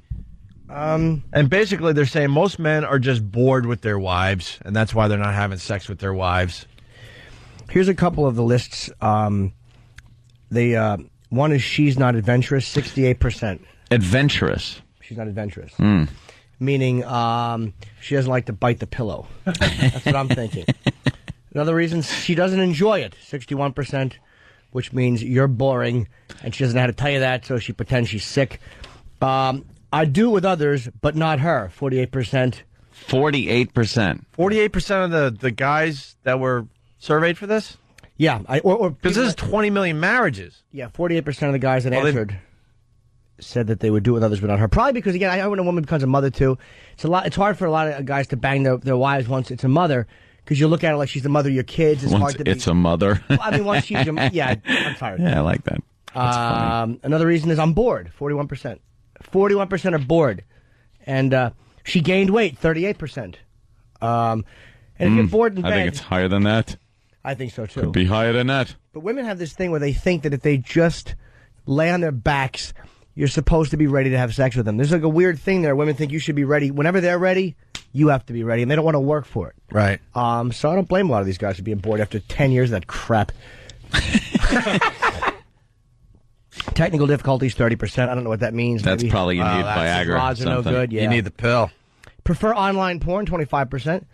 A woman really can't. Prefer online porn to the real woman that you are married to. You'd rather That's look great. at sexy videos online and take care of yourself. Well, if you're in a boring marriage and she's not doing anything and she has like middle of the road, occasional sex, why not cruise filth online? Yeah. I mean, I encourage you to do that. Why not? And then just like you say, you just take care of things yourself. There's no need for her to be involved. Right. Let her lay there with her stupid mullet. Having an affair, 20%, which is pretty ballsy. Wait, but you already said that he's having sex with other people No, earlier. these percentages don't add up to 100. Oh, okay, I do it with okay. others, but not hers, 48%. But 20% were actually having an affair. Okay. So I guess they don't have any energy for her. Yeah. She'll wonder, what happened to you? Did you drop a fillet of fish sandwich in your lap? And you'll be like, I don't want to talk about it. Too tired, 14%. Because, men work, and we get tired. A lot of times women don't understand that. But I think men are lying half the time. They're not tired. No, not it's very rare that you're too tired to have sex if you're a guy. Believe me, you got to be really tired. Because if a girl reaches over and grabs hold, it's over, Johnny. It's over. All of a sudden, you're not that tired anymore. Believe me, you can work. That's what happens. I don't buy that. I've been too tired for sex, though, because we get up so early. If I'm, going all day, I mean, literally, I don't want to have sex. I'm white. Has she made a move on you and yeah. you go, Yes. so tired? Really? Yeah. But I'm never too tired for someone's head to do all the work while I relax. I'm never too tired. And watch the big game, right, Jimmy? You're such a giving lover. I'm never too tired to put my hands behind my head and hear nighty-night. As you're eating a sandwich, watching the big game. I'm never too tired for that. But sometimes I'm too tired to work and chip in. Not interested in sex at all, only 3%. And I'm gay, less than 1%. 1%. I'm gay. Ooh. Someone actually wrote that down in the survey? Yes, but less than 1% are gay. I guess married guys. I guess our own Steve took the survey, huh? What's that? Oh, they showed a picture of John Travolta and it said he's out. What? And I thought they meant, out of the closet because there have been I was showing allegations of. I was showing you the picture of him kissing a guy today. Yeah, but he was getting onto his plane. Yeah, apparently he's out on the lips. Yeah, he's out of the movie Dallas, making a movie as who the hell was he going to play? Probably JR, right? Yeah, JR. He must have been playing JR. Yeah. What is it? Why is he out? He thought it was J.O. They're putting in Ben Stiller, is what they said, which is... Is J.R. Ewing? I know. What is it going to be, a wacky comedy Dallas now, or... I don't know. But when I saw a picture of him, we were talking about 1% of married men. The reason they don't have sex is because they're gay. And then I look up and see John Travolta, and it says he's out. I thought maybe there was breaking news. You got a bit confused there, right? Yes, I did. All right. Confused. Diana from California, what's up? Hey, in that tape of the politician, is that the same voiceover guy that does the Cheater show? Yeah, someone else said that. Those ads use the narrator from Cheaters. Oh, yeah? The fear-mongering ads we just played. Yeah. Yeah. It's crazy. Huh? I said it's crazy. It totally sounds like that. Why would that be crazy? Because why would he be doing a politician show, a politician's ad? Someone has to. I guess so. He's kind of a good voice. You're making it sound like, these political ads are really important and... No, well, she's acting like Obama did a commercial for Hillary. It's madness. It's crazy, everybody. He did it for some money. And if you want to see a tired picture... All right, we're done with you. Thank you. Diana. California. If you want to see a tired picture of Hillary Clinton, go to Drudge today. Yeah, they say the campaign trail is really kind of wearing on Is her. she walking everywhere? She looks horrendous. Look at her, yeah. Well, that's... I'm sure they had some better pictures of her, but they pick the when worst she's one. got a lot of makeup on and They take the worst one and throw it up there. Good. And then it says the toll of a campaign. It's a picture of her soul. It's old and ugly. She doesn't have a chance at this point, right? she's got Bill shilling for her, going all over saying that Obama isn't qualified to be president, and she's such a nice person, and she's the best candidate. He got really sarcastic. If we could get yesterday's paper, there was a lot of great Bill Clinton quotes because he's like sticking up for his wife and trying to beat up Obama a little bit. Yeah. And some of the stuff he was saying was pretty funny. We got to get it. There's like 4 or 5 of them. He just went off on him. Really? Oh, yeah. Basically saying he's not qualified and all sorts of stuff. I just think he really does want her to be president just for the fact that it would free him up completely now. Like the second this is over, if she's not president, divorce. They go back to I think they just go back to Chappaqua. You think they're real? Nah, and man. she goes back to doing what she does. He goes back to doing what he does. But she's still like over him, you know? She's still got it over him, and she's there now. If she's in the White House, Bill could do whatever the hell he wants. She's got to be the president. I think they stayed married so she could have a chance at the White House. And as soon as that dream's over, they're done. Yeah, but you don't think in 4 years she's still thinking about it? I don't think she wants to Again? screw that up. She's going to try in another 4 years? This is it Been for known her. to happen over and over again. This is it for her. I don't know if she has a strong showing. She's not old to the point where she couldn't do it again. This is one shot for her, I think. If she has a strong showing, she's been building to this point for a long time. This is it for her. But don't forget, she wasn't an elected official for a long time, and then she's been in New York for a while. So now people see her as a presidential candidate. If she has a good campaign, she absolutely could run again in 4 years. get a little more experience under a belt. Yeah. A little more experience under her belt, of course. What's that belt? I was hoping the phones Yeah, were... where are they? Yeah. We know what's under there now. Certainly A do. big one. I was hoping the phones were going to ring as far as that sex survey went. We should spend a little more time on that. Yeah, I guess guys are like that's true. Bill Clinton came out guns a-blazing in an interview with Charlie Rose, taped Thursday, that aired Friday night. Some of the things he said on Obama's lack of experience. Obama supporters say they want someone who started running for president a year after he became a senator, and we're willing to risk it. He said on the media, the Obama people got the press on their side. On Obama, I get tickled watching him. These are all sarcastic tones in his voice when he was saying this stuff. On Obama playing down the experience issue, that's like saying that because 100% of medical malpractice is committed by doctors, the next time I need surgery, I'll get a chef or plumber to do it. And on Iowa, it's a miracle Hillary's got a chance to win. So he's cracking wise. He's cracking a bit wise. Yes, Anthony. Why do people care about Iowa? I'm had enough of the Iowa caucus. The caucus. I'm sick of Iowa. They just want Iowa to feel good, like you finally matter. We let you vote in the. What does it mean, Iowa? Yeah. Can one of you Iowans call and explain what your dumb state has talked about ever? Yeah, how did Iowa get so much power? It's ridiculous. It has to go back to something that happened back in the day when they used to talk in the back of trains and stuff. Way back when? Way back when. Yeah, Radar O'Reilly is from Iowa. That's the only good thing of Iowa. Good. That old mangled hand. old damaged fingers holding a clipboard and hiding them. Yeah, why do we give Iowa so much power? Iowa sucks. We don't even know anything about Iowa. Nope. Name a state that even borders Iowa. Wyoming. Kansas. I'm going to go with Chicago. The state of Chicago. Which isn't even a state. That's the bit. I don't know. We need to know more about Iowa today. Nebraska. Yeah? Oh, Are you sure about that? Nebraska? Nebraska? Fan? Could you name all 50 states right now if you had to? It would take me a long time. No, I'm serious, though. Oh, yeah? Nebraska does border it? Yep. See, I roll. What about Illinois? Yes. Yeah!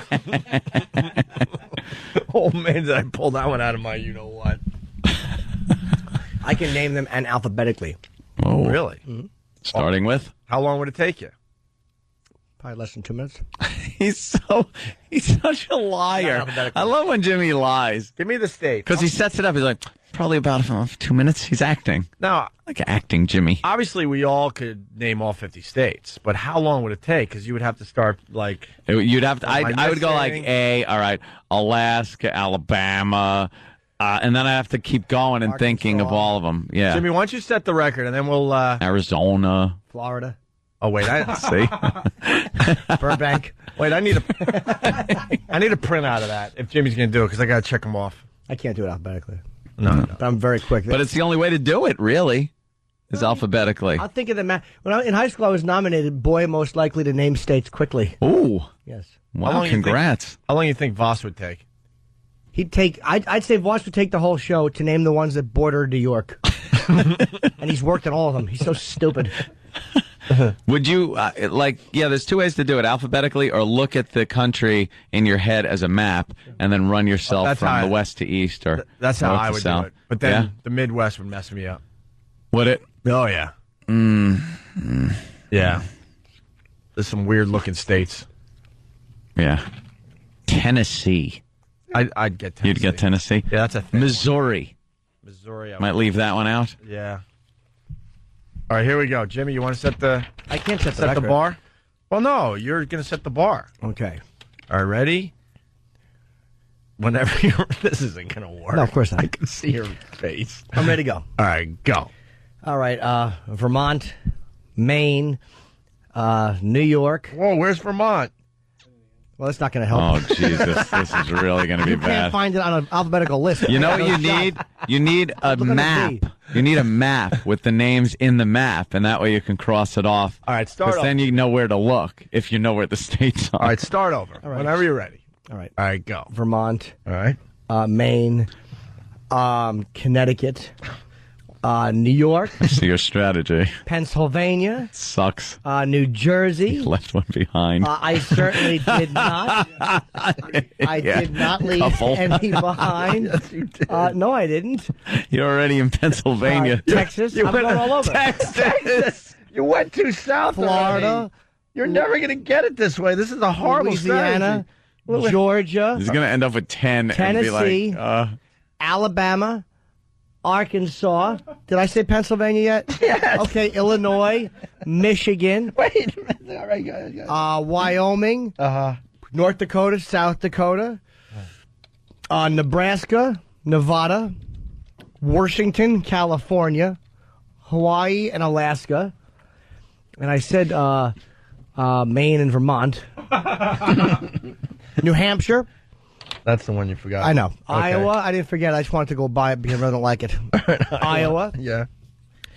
There's plenty more to name. I mean, I'm Jesus. Colorado. Colorado's one. Yeah. I already said California. I already said Washington State. Mm-hmm. I said Mississippi. I didn't say. Okay. You're up to what the country was in like 1830. Yeah. Minnesota. Minnesota is. Ohio. That's right. Oh my God. Oh, hold on now. I didn't say I could do them quickly. I did Pennsylvania. I was thinking of Pittsburgh. That's not a state. Ohio. I did Colorado already. I'm just going over cities now that I have gigs coming up in. North Fork Theater, New Year's Eve, Long Island. Borgata, January 20th. No. Like, that's New Jersey. Oh. There's North Carolina, South Carolina. Mm-hmm. How many do I have so far? Not a lot. I do have a lot. You kidding? I got like 40. About half. Oh, boy. Oh, boy. About half, Jimmy. I name one I forgot. Well, Jesus. Well, name one. Okay. How about Massachusetts? South Dakota. I didn't forget. I said North Dakota, South Dakota. You didn't do Massachusetts. Of course I did. Montana. I didn't say Montana, but I wasn't there yet. You're rushing me. I hop over states and go back. I use the method like I do the jump method, where I jump a couple states and I yell "King me" and I come back up. You're horrid. I already did Texas, didn't I? Yeah, you did Of course Texas. I did. It's a hard Arizona. thing to do. What's hard about it? I'm laughing at this. Cheesecake. Arizona, You want okay. state capitals? I'll give you them someday. All right. You get the point. The pain in the ass to try to get them all. No, it's awful. Every all nerd in named. the country is calling. I can do them backwards. I can do it in 30 seconds. All right, we'll take a break and we'll get into other things. It'll be a big surprise for everybody, including us, after the break. It's Opie and Anthony.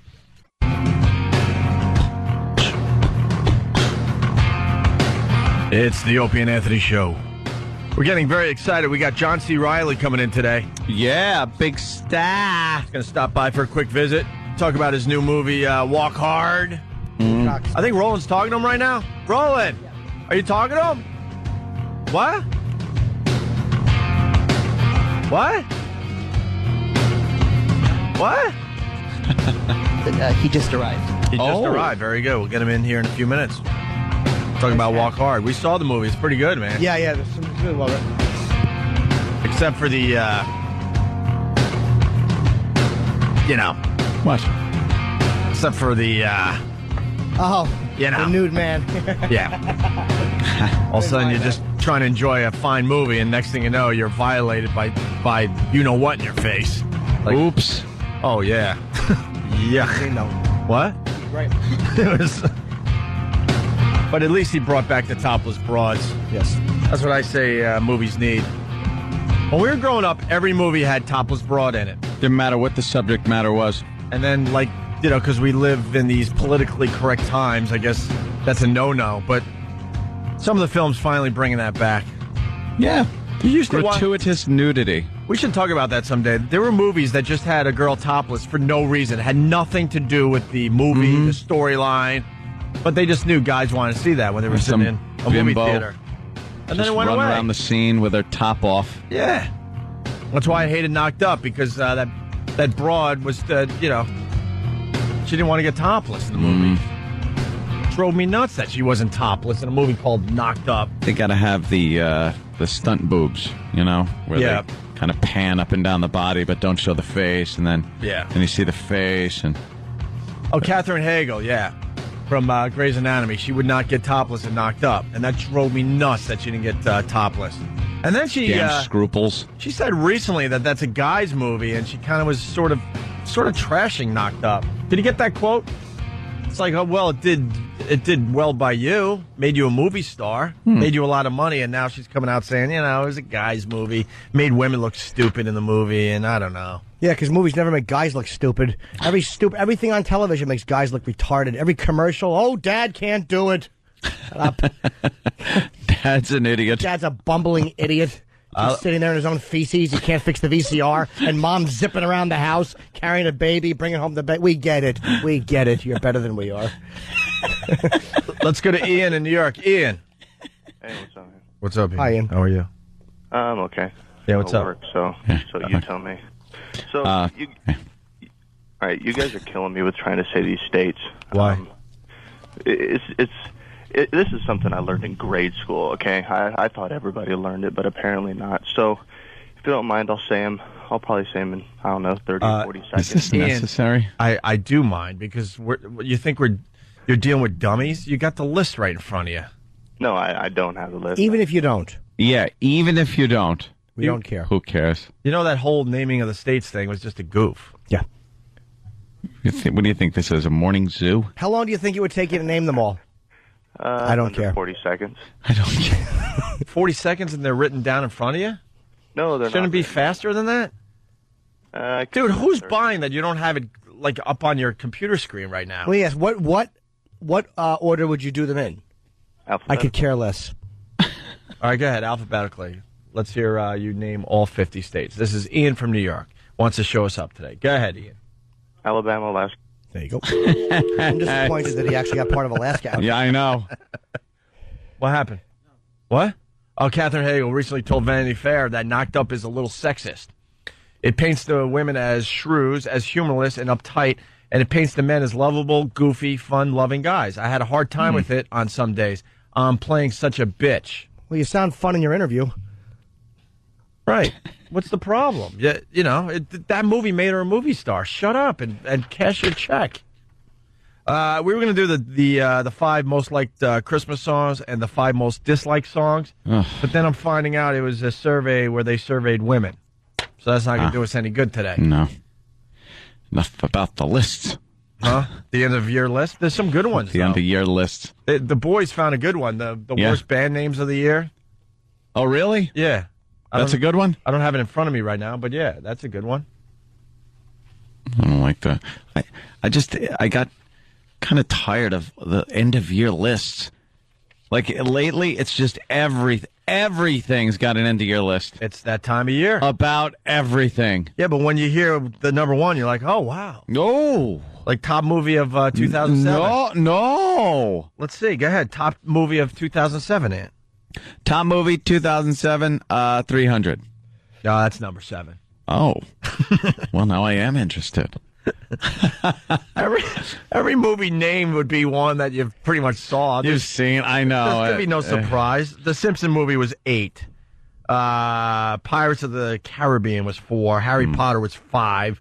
Transformers 3. Shrek the Third 2. And this is where you go, oh man. wow. Well, here it is. Oh, wow. Here it is. He's going to say number 1. Spider-Man 3. Number 1 movie of 2007. I should have known. Oh, wow, right? No? No. How about the top 10 DVDs of 2007? Oh, the same things? Huh? The same movies? No. Well, they don't play fair with DVDs. No. They only do like quote unquote like traditional films. Oh, right. Yeah. Night at the Museum 4. 300 was 3. Transformers DVD 2. Happy Feet number 1. So that right there you go, oh wow, wow. I tried to sit through that. What, Happy Feet? Yeah. It's like, what is this about? Who cares? It's about what? Penguins? Yeah. Penguins, dancing penguins, I think. Yeah. Yeah, because he had happy feet. Somehow that saved all the penguins. All right, how about this one? I didn't How watch about the whole thing. I was on a cruise ship at the time, and gambling and drinking were first and foremost in my mind. How about the top tour of 2007? Top tour, Rolling Stones. No. They're always the top tour. The Dewey Cox Band? Very good. From Walk Hard. The Police was number 1. Genesis number 2. Justin Timberlake number 3. And the rest, who cares? Top website of 2007, Ed. Top website. OMG. Huh? Lemonparty.org.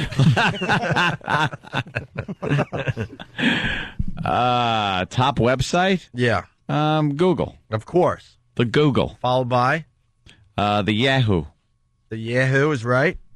Followed by The Drudge. And then after that, it doesn't matter. It's all MSN, Windows Live, Microsoft, AOL, Fox, eBay, YouTube, Wikipedia, Apple. Number 1 game? Call of Duty 4. No. Guitar Hero. No. Is it on the list? No. I could have just kept blurting out games. Top 10 CDs of 2007. How about that one? Paul McCartney. Paul McCartney? That stupid one that he has. No. That awful, that plinking. That plinking ukulele or whatever the hell he's playing. We'll go with Josh Groban, number 10. Akon, Nickelback, Kanye West. I always say Kanye West. Kanye West? I always say Kanye. Doesn't the Y throw you off in there? Yeah, I don't know what's going on with that. Every time I see it, I know it's Kanye, but I have to say Kanye. 6 is the Eagles' Long Road Out of Eden. They came back with a new album this year. Fergie, number 5. Hannah Montana soundtrack, number 4. Linkin Park. Linkin Park, wow, one of the top CDs of 2007. Nice. Number 3, Daughtry, number 2. And then that dumb High School Musical 2 soundtrack is number 1. The girls love that thing. These lists stink. Yeah, I know. I know. I know. All right, how about top pop song of 2007? Fergie. Is it Fergie's song? How do you know that? I just know every time I hear top pop song, I say Fergie. And it works sometimes? Yeah. Did it work? Big Girls Don't Cry? Yeah. Do we know that song? Yeah. You do? I hear it in the truck. Oh, this thing? Yeah. This is Fergie? When I'm alone in the truck. I've never gotten past Listen 3 to lines this of and this. I cry. It's like Christmas shoes to you? Yes. It's on my iPod, yes. Bastards. That's the number 1 song of 2007. Nelly Furtado is... whatever. Who cares? You're right. You're right. What is Daughtry on there? Huh? Is Daughtry on there? As, I don't know. I just ripped up the list. Right. For what? Top pop song? Yeah. Don't even bother putting it together. I don't care. Look, but I ripped it up perfectly where I got the list right there in one of the little squares. Number 7. It's not over or whatever. Let's say hi to Steve in Jersey. Steve. How did you guys not spend the entire week on the why guys don't have sex with their line, with their wives thing? Yeah, I know. We wanted to get into that a little bit.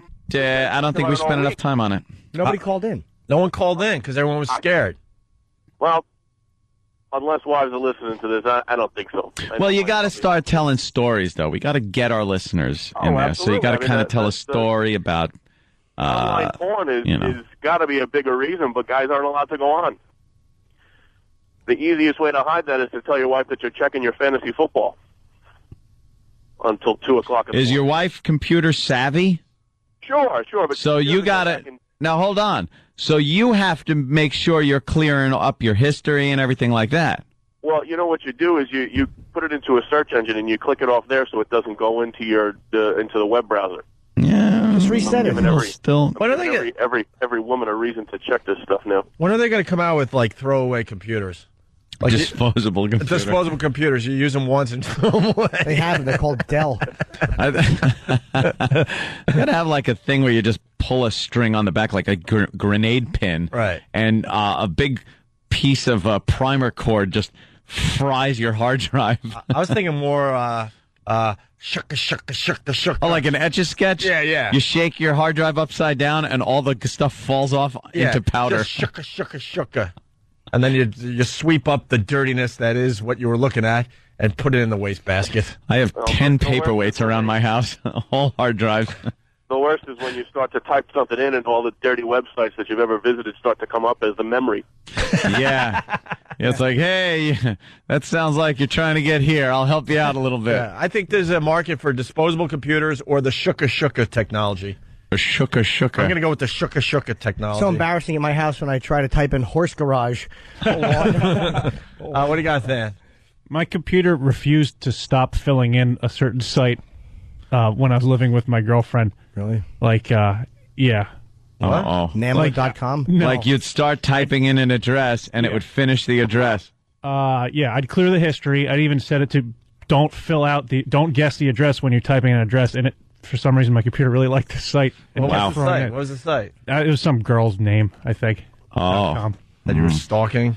No, it was like an amateur porn girl. Yeah, of course. Someone a fan asked out, and when she said no, he killed her.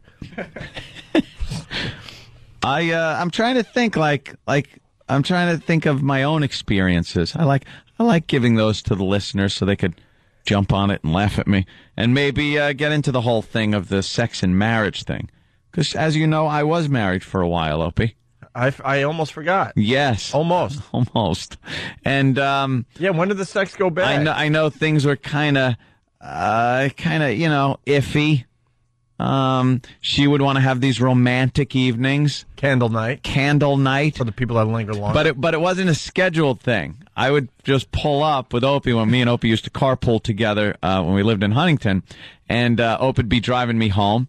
And we'd be driving down my street, and I'd look at the house and notice, the lights are off, and I see like candlelight flickering inside.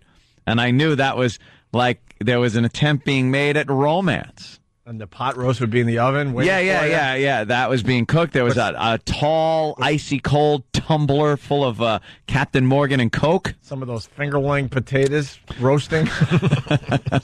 Why are they called fingerling potatoes? Like it was, it was something that a lot of guys would be like, wow, this is great. I'm going to have a nice meal. You get home to suburbia. Some beers and some sex with a wife. Your wife is there with candlelights. Dinner's ready and a little effing around when everything's done. Sure. I needed to hit the next level of Half-Life. These head crabs were a bitch. Couldn't get past the level. And so you walk in the house. I walk in the house, and my eyes immediately darted to the left at the computer monitor. Like, how am I going to try to say I want to play this game right now? Wait, your computer's to the left, and she's to the right in some lingerie with the lighting down a little bit low? Yeah, it was something like that. Yeah. She's backlit nice. And with the candlelight? There was a candlelight, and there was like a TV tray set up in front of the couch with, just show maybe I wanted to watch was on or something like that. And dinner was on there, and like I said, nice big glass of Captain Morgan and Coke. So she read this in some girly magazine. That's what I was thinking. A little fire going. It's set up a little too perfectly, I think. A little fire going in the fireplace that later in life ended up all my radio awards and clothing being thrown into as it burnt. The chimney looked like the stacks at Auschwitz. Just my clothing burning. She's burning your radio career memorabilia. Everything I've ever earned in radio went up in smoke. The fireplace. Oh, yes. The fireplace that used to be lit for romance night. Had the smell of plastic for the rest of the neighborhood. I think the sex thing just wasn't there for me anymore because I just wasn't into her. It was like I just wasn't there. Well, women don't understand that candles are not sexy to anybody but them. Fires aren't sexy. It's just cornball, harlequin romance. I do like a good fire in a fireplace. I do like a little, and I like a little candle burning. The candles, I'm not a big candle guy. Dim the I'm lights. always worried it's going to fall over and start a fire. Dim the lights and put on a hooker skirt and some shiny hooker lipstick and just pretend to be a whore. That's sexy. For real. That turns me on. But no candles. I don't care if you have like an airplane's headlights in the room shining on yourself. I don't need candles. I'm not Dracula. I have a feeling you went the other way with that candle thing. Yeah. No, I was never into candles. A fireplace is good. Not even that it's adding to the mood, really. It kind of does, but I don't know. It's just, it's kind of good to have around. What about music? You into music or you just into... oh, yeah, a little music action. Some Tool is nice. Really? You like having sex to Tool? Or taps after I fail sexually and apologize. You know, we're finally on to something. It's at half staff. Might as well play the music. We're finally on to something, but we have to take a break because we've got a big star waiting to come in, and we're running out of show on this. Great on John this C. side. Reilly. Yeah, Very John C. happy. Reilly from Walk Hard is coming in a few minutes, and Jimmy and I saw the movie, and Than saw the movie, and Sam saw the movie, and did you see the movie, E-Rock? Why couldn't you? Why? Pop the Why? microphone, not thin air. Why? Are you going to tell him that why you couldn't? Yeah, see what's his the matter movie? with you? We were all invited. Why didn't you see Walk Hard? I had to work. What work? Doing what? We worked together. The whole staff went. That was the beauty of this job. That's going to see a movie of a star you're going to interview is considered part of the job. That was part of work. I didn't have time. What were you doing that was so busy besides not exercise? Getting vacation stuff done. Oh, all right. Oh, well, you I wouldn't do. don't have to yell at us. Jesus. Way to humiliate us. All right, Opie and Anthony. I've been ridiculed too. Had to struggle every day my whole life through. See my share of the worst that this world can give. But I still got a dream and a burning rage to live. Walk hard, hard. When they say you're all done, walk bold, hard. Though they say you're not the one. Even if you've been told time and time again that you're always gonna lose and never gonna win, gotta keep that vision in your mind's eye when you're standing on top of a mountain high. Damn, that's good right there. We're back with the Opie and Anthony Show. In studio, John C. Reilly from Walk Hard, and of course, a song from the film right there that we're checking out. Good morning. Oh, wait, it got the wrong mic on, I think. Can you hear me now? There you go. John C. Reilly. Good there morning. he is. It was Opie's fault. Did I read at the end of the movie correctly that this was co-written by you and Marshall Crenshaw, or am I wrong? Yeah, well, me, Judd Apatow, Jake Kasdan, and Marshall Crenshaw, but mostly it was Marshall. It was his song. We just retrofitted some of the lyrics for the comedy of it all, and so, yeah, and Jake and Judd came up with the title of the song and the basic concept. But, yeah, we got nominated for a Golden Globe the other day. Oh, right. Nice. Four of us, yeah, for Best Song. And, Very cool. And my performance got nominated, too. Were you always a good singer? Growing up and stuff, or is this something new? Or No, I've been singing my whole life. Yeah, since I was about 8 or 9, and then I've had different bands over the years. I lived in New York. I left Chicago in the late 80s, early 90s, moved to New York and had a couple bands here. Mm-hmm. One of them was called Frozen Spit. You may have heard of them. Maybe not. I don't know. Trudging around New York, just trying to get gigs somewhere. And... Yeah, on a day like today, I'm reminded of the name of that band, too, because Yeah, it's a bit cold here in New York today. Your spit actually does freeze before it hits the ground. One of my favorite scenes in Boogie Nights is when you're screaming that the magic on those tapes. That's right.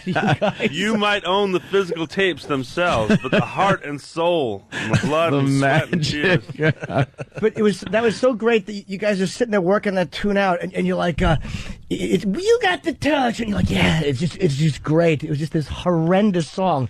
And you're Yeah, well, You Got the Touch, I think, was a Night Ranger song. Yeah. And then I actually wrote a song for that movie, too, called Feel the Heat, which is a kick-ass. A legendary song, yeah. I wrote the music, and Paul Anderson wrote the words. Knowing that you sing, and of course Mark Wahlberg sings, it must have been difficult to be so bad. Because I know if you can sing, it's hard to sing badly on cue when they tell you to. Yeah, well, it wasn't that hard for Mark at that time, actually.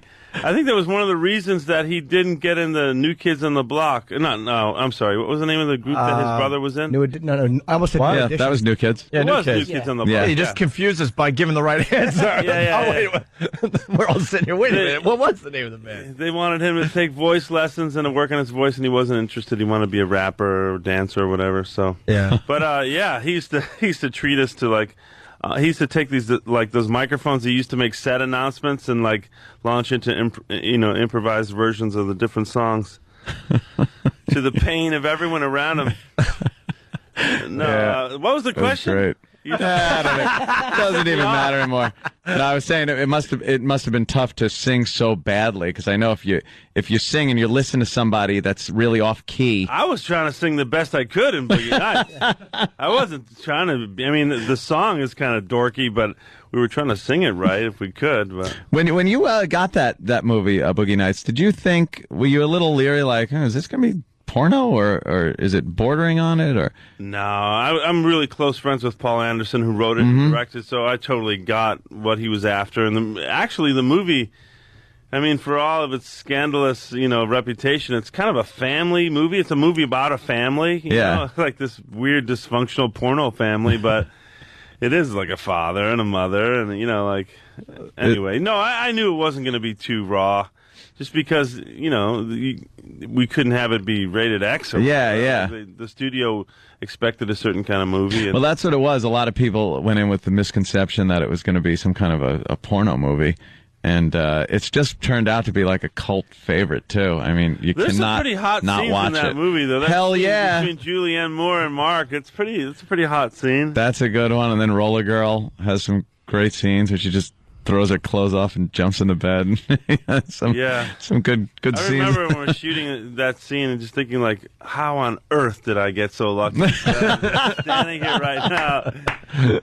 Heather Graham naked. Did you guys fight at the end of the movie as to who got to keep like Dirk Diggler's prosthetic? I would have wanted that for my own self. You'll have to have Mark in here one day to talk about that, because he claims there was no prosthetic involved. Oh, wow. That's up to the viewer to decide. Speaking of nudity, I mean, here's the fine segue to Walk Hard. I love the movie. We saw it, I think, last week, and didn't love the naked guy thing, though. Yeah, but don't get. What was that hung up on about? that. Yeah. What's that about? I mean, and you didn't even warn us. 7 seconds of the movie, and you guys that's all you remember. You're scarred for life. We're kind of crossing boundaries here, To get people crazy these days, you got to throw a couple, sausage and beans in there. But it's just all of a sudden I think you're on the phone, and all of a sudden this thing comes into frame. But come on, it could be a lot worse. It could be, Actually, it got a huge laugh at the screening we went to, because you just weren't exactly there you to go. see that It at got a that huge moment. Laugh. That answers your question why it had to be in there, because it got a huge laugh. And at least it wasn't inflated. You know what I mean? Like right. Well, could have been worse. It could have been glistening and menacing. Did you guys have to line up a bunch of models and study this and decide on the perfect one or something? Because it wasn't. It wasn't. It was tiny. Yeah, that's what I was getting at. Tiny. It wasn't too big. It wasn't. It was just kind of there. You didn't want to insult anyone, I guess. The guy Tyler told me, I'm a grower, not a shower. Right. So, I think a lot of guys That's his can relate excuse, to that. right? If you're not in that ready to go phase, things are not so impressive visually to look at. No, the whole point was my character tries marijuana, like the scene before this. in the movie, and I'm on tour for the first time with my rock and roll band, and I become so debauched, like in 24 hours, that a whole orgy in my hotel room, guys and girls, doesn't even faze me. And like the joke of it is not that it's some sexual situation. It's just he comes up to me and he's like, "Hey, you want some eggs or some coffee? Like, what time does the bus leave?" And I'm on the phone with my wife, and this guy's joint is right in front of my face. That's the point. Like that, I've become so depraved that I don't even notice that there's a naked dude. It was a funny scene, and we thank you for bringing back the topless girl to a movie. Did we bring that back? Well, has it been away for some time? It has been away, especially in comedy. You don't see a lot of topless scenes anymore. We were saying when we grew up, it's got to be really every artistic. Every movie had the topless girl in the movie. We've got, and it went away for a while, and you obviously brought it back. I'm just. Yeah. Little things I'm getting out there so that people go see, Walk Hard. Yeah, and speaking the Dewey Cox story. She doesn't get topless in the movie, but fans of The Office might not recognize old Jenna Fisher. She looked really in our hot. movie. Yeah, she looked really sexy. She's dolled up and ready to go. It's a really dark comedy. It's got some really dark humor, which is kind of nice because typically they just put out these soft. Mom and pop, adorable, and one of the opening scenes. I'm not going to give away the movie, but let's just say that there's two kids. One is Dewey Cox and his little brother, and the little brother is saying things like, "God, things are looking so up. Like I'm going to have such a great long life," and you're like, "Oh, something awful is about to happen to this child." And it was such a great way of pulling it off. Because it was every stupid cliche in every movie. Right. And here they are giving it to you, and you're like, "Oh, he's got to die." So there's a lot of dark stuff in the movie. That was the point of the whole movie, was to have some fun with all these conventions that you see over and over in these musical biopics, like Ray, Walk the Line, or Great Balls of Fire, or La Bamba, or whatever it might be. Like, all these movies traffic in these same kind of seminal events. And, like, you take a guy like Ray Charles and a guy like Johnny Cash, how could they possibly have such similar lives? But when you compress them into 90 minutes, it kind of boils down that way. So, yeah, we decided to just have a goof on some of these things that audiences are really familiar with in musical biopics. But at the same time, like, we wrote a lot of original music for it, and we think we recorded like 40 original songs, and now I'm on tour with a band supporting it. And speaking of the original music, Roland, he gave me the CD. I forgot the name. Is it called Walk Hard? Walk Hard, the Dewey Cox story, yeah. But the CD is called that as well? The soundtrack, yeah. And I'm going to be honest with you, I just kind of threw it to the side. I'm like, I don't want to hear like songs from a movie. And then I saw the movie and went, "Where's that CD?" I had to go find it, and I've been playing it. It's awesome. Oh, thanks. Yeah, I mean, you got some really catchy songs that you guys wrote for this movie. Yeah, we started with Marshall Crenshaw, like you mentioned, who wrote the title track with us, and then we got Dan Byrne and Mike Viola, who did music for That Thing You Do, and tons of great people. We have this huge stable of songwriters helping us, and. What was the double entendre song that you had? Because Let's Duet. Oh, yeah. Let's Duet got a massive, massive laugh at the screening we went to. In my dreams, you're blowing me. Some kisses. Right. That's the opening line of that one. Yeah, it's me and Jenna Fisher. When we're falling in love in the movie, that's the song that we kind of start. Based on kind of that Johnny Cash scene in Walk the Line. Yeah, I guess little so. Bit. I mean, the song's pretty original. Well, Johnny and June never sang that to each other. No, but I mean, that's what was funny. But it was that stage persona that you saw in Walk the Line, but obviously it was very different. Well, they were communicating through the song. Right. You guys were communicating, and Johnny and June were singing like nice stuff to each other, and you're just being kind of filth bags. Yeah. Well, that's the thing. Like, there's so many different aspects of this movie that people find appealing. Like, you like the darker stuff. Like, you like the sausage and beans in my face. The music. And then there's the music. Way to twist that. Thanks, John. The music is something that's like this universal thing that everyone finds really appealing, because we went through, like I said, from the 1950s all the way to the present day, and along the way we like evoked all these different bands, like Elvis Presley and Johnny Cash and Roy Orbison and Buddy Holly, to Brian Wilson and Bob Dylan, and like into the 70s, into his kind of like lost era in the 70s when he has his variety show on TV. Dude, the Bob Dylan stuff was hilarious. I'll just say that. Oh, thanks. Where it was like, what is he singing about? Oh, yeah, what the F is he singing about? And everyone's like, clueless. Like, what do you? Well, you were playing like a Bob Dylan character, like your Dewey Cox kind of went through his Dylan stage, and the songs were just nonsense. You're great as an actor. This is what John's great at, like giving idiotic retorts. Like, well, maybe he ripped me off. Right. Well, that's the thing. My character in this movie, this fictional guy, Dewey Cox, who goes, you follow him from the beginning of his life all the way to the end. Like, he thinks he's the fountainhead of every musical movement. You know, whatever he's in, he claims that everyone ripped him off. So it's almost like a Forrest Gump of music, the movie, the way we go through all the different stages and how he's there at these cultural moments in, you know, music history. Yeah. I want to ask you something as an actor that I've been wanting to, with this fascinating, because I'm a big, we all are Philip Seymour Hoffman fans. You can't not be. And didn't you guys do a two-person play together where you switched roles back and forth? Yeah, it was called True West. It's a Sam Shepard play. We did it here on Broadway, yeah. Was it about brothers, and how often did you switch the roles? We switch roles about every 3 performances. So sometimes... Wow. I mean, and that's just how it fell. We kind of broke it up evenly in every 3 performances. And then sometimes on, like, matinee days, we do the matinee one way and the evening the other way. Man. That was pretty crazy. The hell do you do that? How great would that be to go see 2 different ways like that? Yeah. It's a great way to sell tickets, I'll tell you Yeah, that. right? Yeah. You'd see it twice. Right. Get everyone to see it twice. When did you realize that you went from people that saw you went, it's that guy. Yeah, it's that guy. And then people actually know who you are. Well, now it's that guy who showed me his nipples on the billboard, you know. I don't know if you guys, I don't know if they're as ubiquitous as they are in L.A., but that poster for Walk Hard is everywhere in L.A. right now. And yeah, you kind of I'm topless in it. Yeah. So Jim Morrison, it looks like a takeoff of a Morrison photo, right? A very famous Morrison photo. Yeah. Exactly. Yeah, but for a few years, it was, you know, you were out there, you were doing great work, but it was like, that guy, I know him from this movie, or I've seen him there. Yeah, it's still, Talladega Nights kind of kicked things up a little bit in terms of, like, a lot of people knowing who I was, but it's still, people still know me from a certain movie. You know, it's not like people still piece together all my work. Like, it's that guy who played all those parts.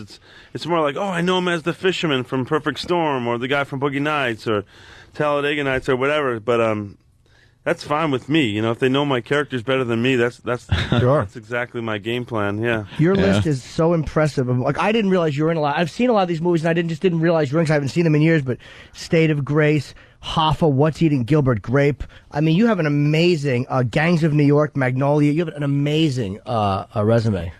Thanks, man. Were you in theater like early on, school? Yeah, I did a lot of theater in Chicago. Grew up that's how I learned to sing, was doing musicals in Chicago as a kid. And then I went to the Goodman School of Drama at DePaul there, studied acting for 4 years, and then got really lucky. Started working with Steppenwolf Theater in Chicago, and then even took a show here, Grapes of Wrath, we took to Broadway here.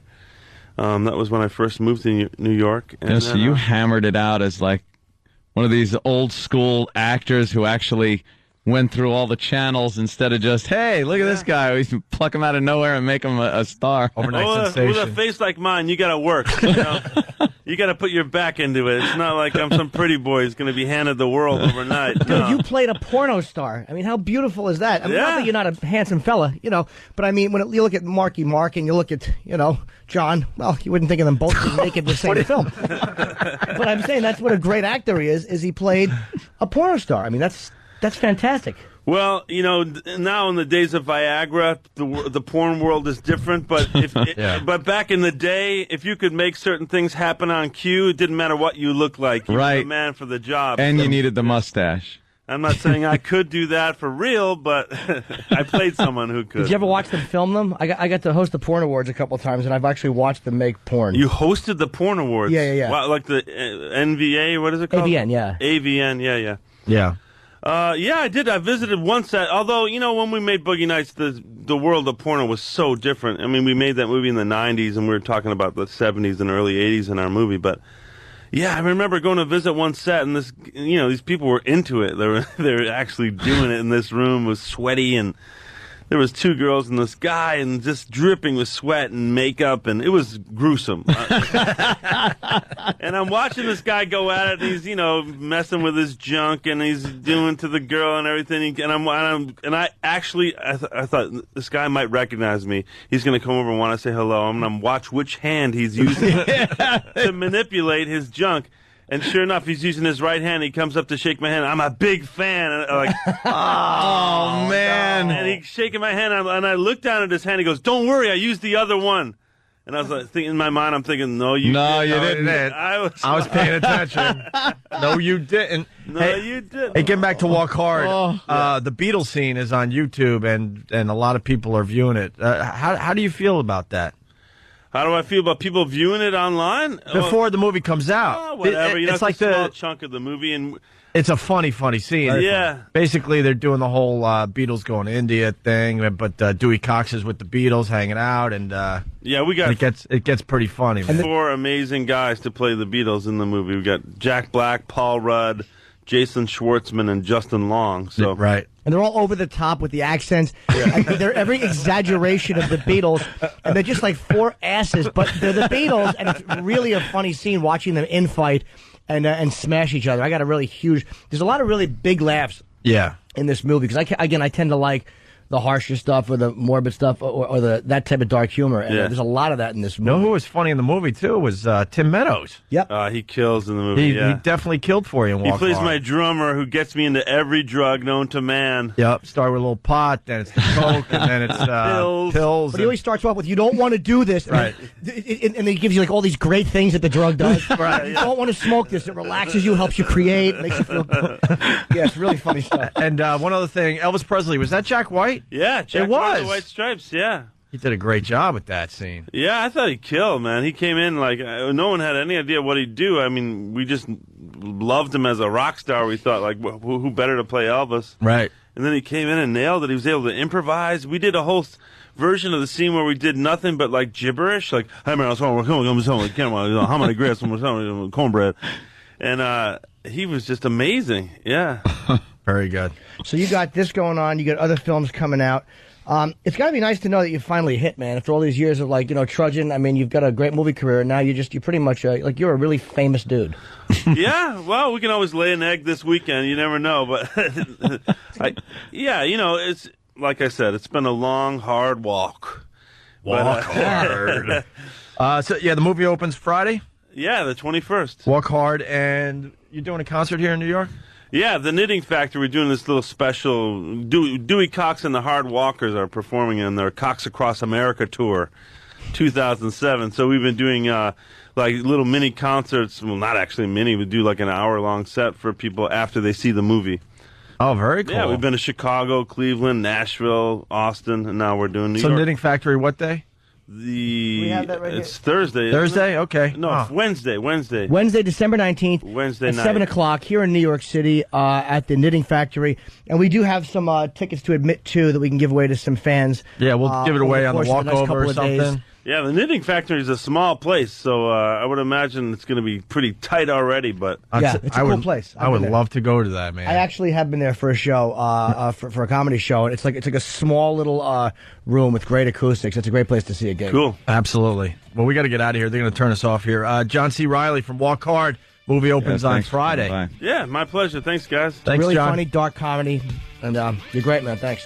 Thanks, Steve. We're out of here. We're over, heading over to XM. If you're not joining us, have a good day. Jimmy, you good? New Year's Eve, North Fork Theater, Long Island. Please. Please, pretty please.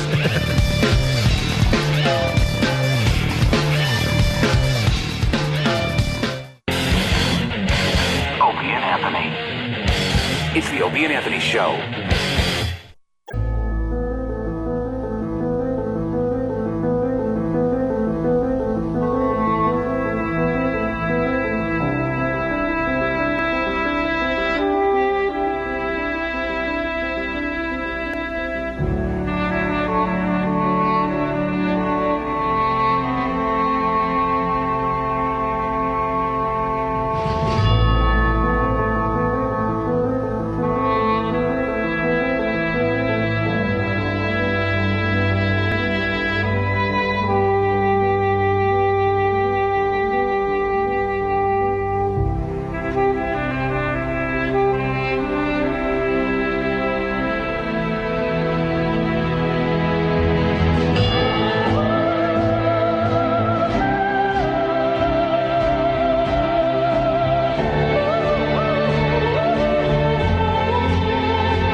It's showtime.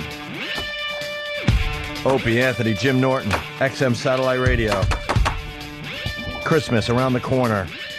Really? Which corner? Where? Holy shit. Right there. Are you buying any gifts this year? Will. A lot of online stuff being sent to people. Oh, that's nice. A couple of gifts being just bought. A couple of special gifts that get bought. Nice. But then, for the most part, Amazon.com. Amazon. And, the New York family decided to do that Secret Santa grab bag thingy. So I'm not even going to be there. But I'm obligated to get my uncle something. You're so behind. We did Secret Santa for years, and this is the first year where we're like, fuck each other, take care of the kids. So we've done the big everyone gets a present from everybody since I could remember going over there. Same house. That's insane. Same everything since I was a little tater tot. So how many gifts would you have to buy for, like, the extended family? 50. You'd have to buy for aunts, uncles, nephews you barely hang out with, nieces you barely hang out with. Yep. Get the fuck out of here. Yep. Yeah, exactly. So what would you do? Like buy one thing in many different sizes? Nope.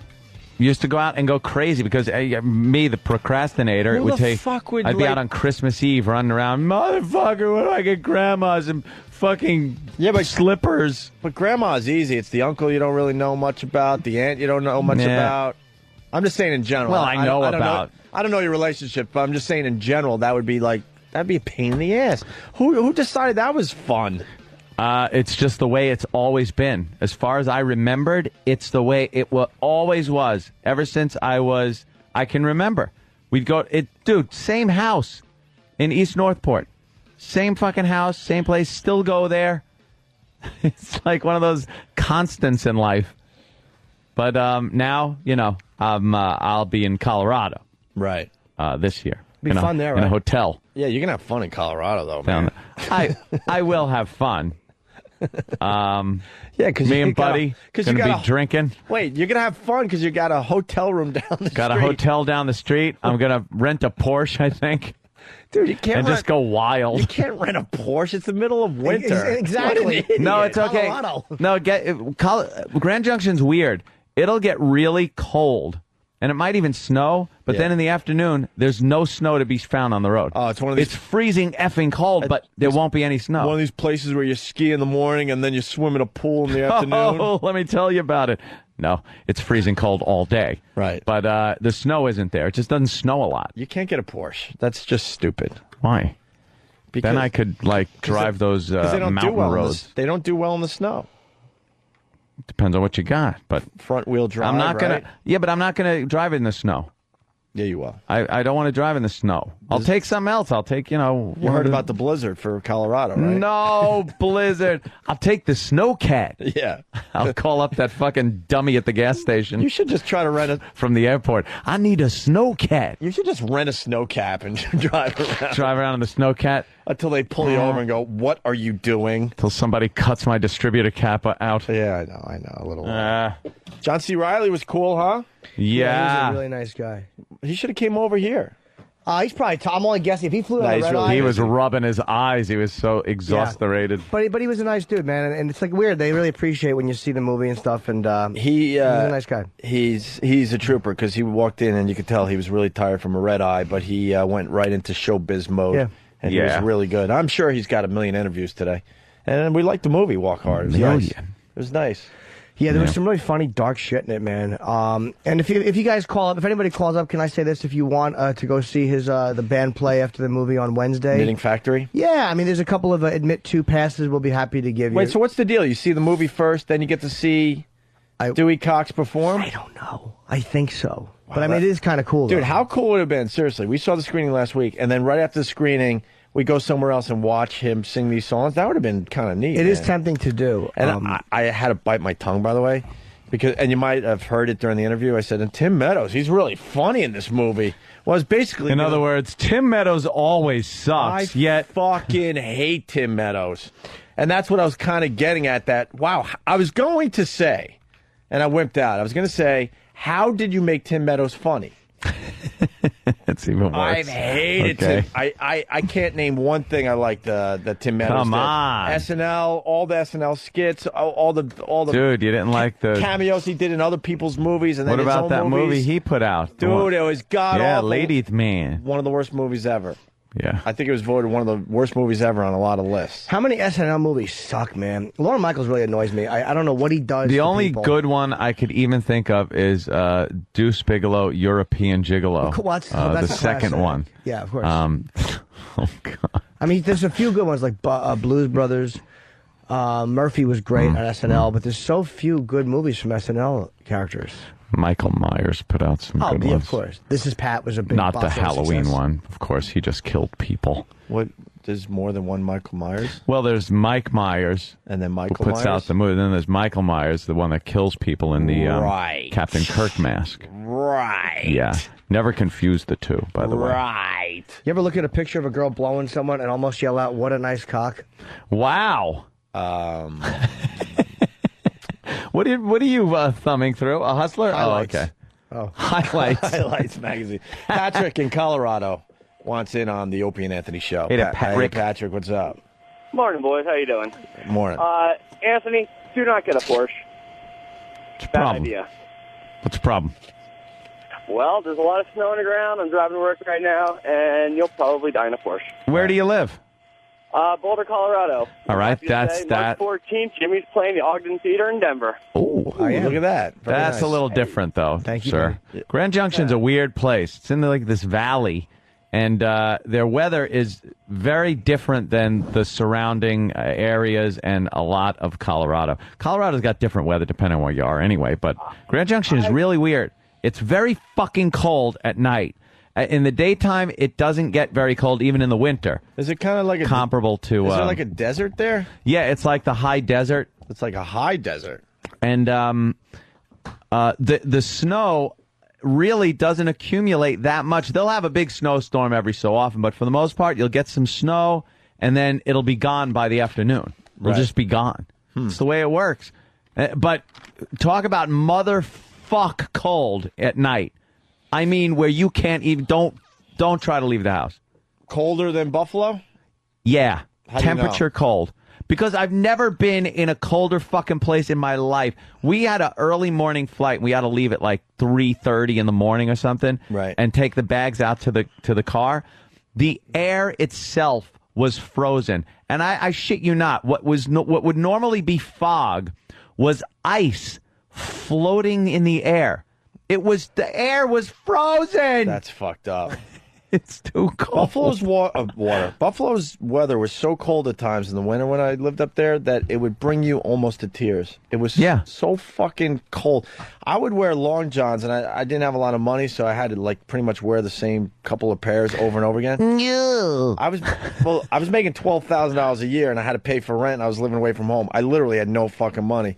And I would wear these things until they would pretty much fall off my body by spring. It Wow. was so fucking cold in Buffalo because you get the lake effect snow, you get the wind blowing off the lake, and it's cold to begin with because it should be part of Canada to be, Yeah, it's just It should be- it's one of those cold fucking places. It's just awful. Oh, Yeah. by the way, you might notice my voice is shot because I was just singing falsetto for Tim. Oh, were you? Can we get Tim on the phone? Give these boys I was wondering how you did. give the boys a piece of my singing magic. Ooh, that's what I want to hear. And can I comment? I didn't even realize this was her. This Brie Olson that we had in studio last week is Yeah. a Hustler. Yeah. What a what a fucking sexy girl. Oh, wow, naked look at she that. is. You like that? Holy shit, dude. One of the Philly crew was pissed at me because we didn't get her completely naked because he said she's fantastic. He said that she has one of the best pussies in all of porn. It's fat, man. Wow, is she fantastic. I didn't even know she was in this. I just happened to be perusing PH or F? F. I don't say PH. ever. All right. Just checking. I wanted to see if you were street. I am. I've got a lot of what they call creed. A creed? Oh. Oh, we got your Porsche, by What the you way. got? Andy in North Carolina. Andy? Yeah, hey, get a C4. It's all-wheel drive. It'll handle it. No problem. Uh-huh. Get the old C4. Very Well, good. I might not get a Porsche. Huh? I might not get a Porsche. Why? I might You get need one. something else. I'm looking into some Toyota Camrys. What do you think about that? Wow, you're really sporting. You're losing it. You're losing it. All right, Justin in Utah. Justin. Hey, man. What's happening, guys? Hey. Are you guys crazy? SNL put out a lot of good movies. Adam Sandler movies. Oh, okay, I forgot. Chris Farley, Spade. Yeah, you're right. But based on SNL shit, right? Yeah. That's what we're getting at, not the guys going on to movie success. Based on the characters. Name one good SNL movie. Pat. Pat was terrific. Got to give it to you on that one. Pat sucked. That was a shitty movie. Name one SNL movie. Mr. Mike's Mondo Video. Yeah, you guys are right, but, Happy. We're not Happy talking about Gilmore. the guys that went on and became huge movie stars. We're talking about an actual movie based on an SNL skit. I can't even think of one that was good. There was the... You're right. You're right. First Wayne's World. Happy birthday, Jimmy. The first Wayne's World. End of bit. End of bit right there. Yeah, first Wayne's World was very funny. It definitely was a very funny movie. Dan in Colorado. Yeah, this is Dan in Colorado calling from Grand Junction right now. Got a live road report for Ant. Yes? It's bare and dry everywhere, dude. Yeah. That's how it is. It's cold right now. It's 16 degrees. There's about an inch of snow on the ground. It was kind of crappy last week, but just get a Porsche. See, it is like the roads stay pretty dry, but it's just so fucking cold. Right. Yeah, it gets a little frigid, brother. Hey, Dan, you got a new job for the rest of the week. You got to call up with the snow report for Anthony before he gets out there. When are you flying, Ant? Saturday. Saturday? Are you flying into Junction, Ant? Well, I gotta stop in Denver, and then I gotta take one of those turboprop sideways He's planes. taking the sideway plane. The fucking loop-de-loop plane I gotta take into Walker Field over there. Oh, fuck, Superstar. nicely We done. forgot about Superstar. I had to land once. It was snowed in so bad, or actually not even snowed in, that frozen fog so bad. I had to go to that other place. What is it, Telluride? Yeah, I used to build down in Telluride. It's hella cold down there, too. I had to get an airport over there and then rent a car and drive into Grand Junction because the air was frozen. That's a nice drive. The air was frozen. Wait, they couldn't get planes in the air because the air was frozen? They couldn't land my plane in Grand Junction, so they had to go to Telluride, and then I had to drive a car a couple of hours. Why didn't they just slide it in like you're going down a ski slope? Yeah, that's it. It would have hit the frozen air and just plummeted. Yeah. It would have deposited about 3 inches of ice on the wings. All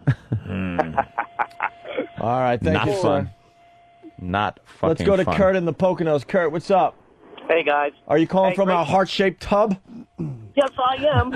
A champagne glass?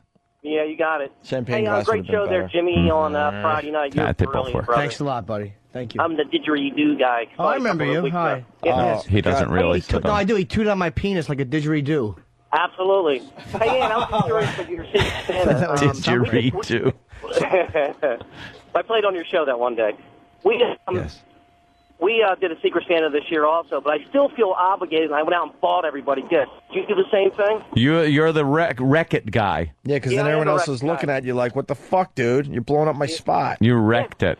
The reason I'm doing it is because I think everybody else is doing it, but even though we're having a Secret Santa. So did No. you buy any? Did you break the rules? I'm not getting anybody anything else. Can't we just cancel Christmas?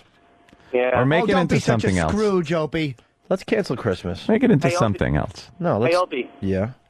I'm the guy who sends you your Special Forces T-shirts. Did you get your Pump House Jim's T-shirt? What? This guy's just the guy that. He's the guy that guy. I am. I'm the guy that, and then insert something stupid that we don't care about here. Thank you. Thank you. Linga-langa. Thank you, sir, for all you do. I just got a communique from Elo, the great Eric Logan. He just writes, #1 on iTunes, baby. Number Nice. 1 on iTunes. That's what we're talking about. And Thank you, Kenny. Is it once a week for these O&A shorts that you could download in the podcast section of iTunes? I don't know. I don't either. I think it's every week one comes out from Coke Logic. You know what I'm suggesting? There might be some other animators out there that want to give this a shot. Because Coke Logic is, he's working around the clock like he's working in one of those like sweat factories to try to get these fucking things out.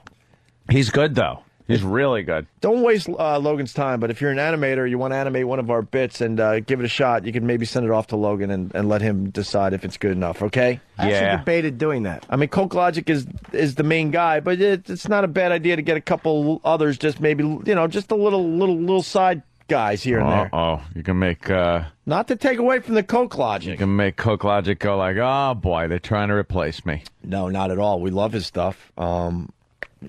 He's got a lot of pressure, though, because, number one on iTunes, he's got to be pumping these things out quickly. Yeah. And efficiently. Let's go to Patrick in Colorado. Patrick. Good morning, fellas. Hey. I just wanted to let you guys know about salsasnack.com. It's going to be the new 2 Girls, 1 Cup. Just check it out. Salsasnack.com. A lot of videos, people are saying this is the next 2 Girls, 1 Cup. Right.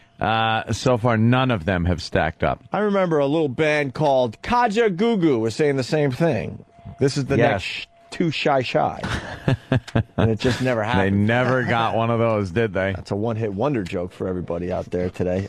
Dave in Tennessee, what's up? Hey, good morning, guys. Hey. I just want to ask Deconstructing Anthony there to please come back. We really like you. Deconstructing Anthony?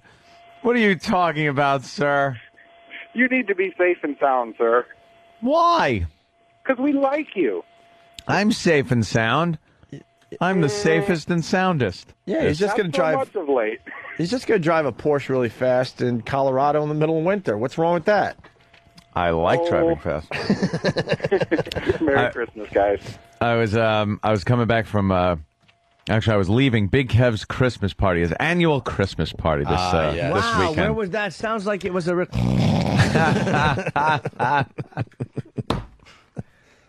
It was at his house, and there's like about 30 people there, and they do kind of a Secret Santa, but it's a whole different thing. It's the Spirit of Taking, it's called, and you get a number. When your number is chosen, you go up to the tree, you grab a gift, and then the next person's number is picked, and then you can either get to the tree and grab a gift, or you can steal it from the person that just took theirs.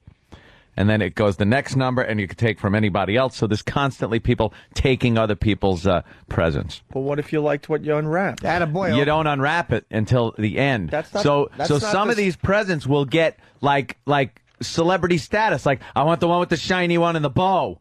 And then you're like, oh, that present becomes like the coveted present, even though no one knows what's inside of it. Everyone's stealing it back and forth, and then you open it up, and there's nothing. There's bubble wrap inside, or something. And then the little piece of shit one no one wanted to get, that's what the good one is. Regardless, that isn't even the point I was making. We were talking about driving. And what did you end up getting? People at least need to know that. Oh, God. After I got all this trading and conniving. And giving. I wound up getting the complete Josie and the Pussycats cartoon series on DVD. Very nice. That's an awful gift. They have long tails and ears for hats. For hats. Guitars. And then something else. And suits that are good that for match? hazmat. Oh. I don't know. I don't know the rest of the song. But Frenchie was there.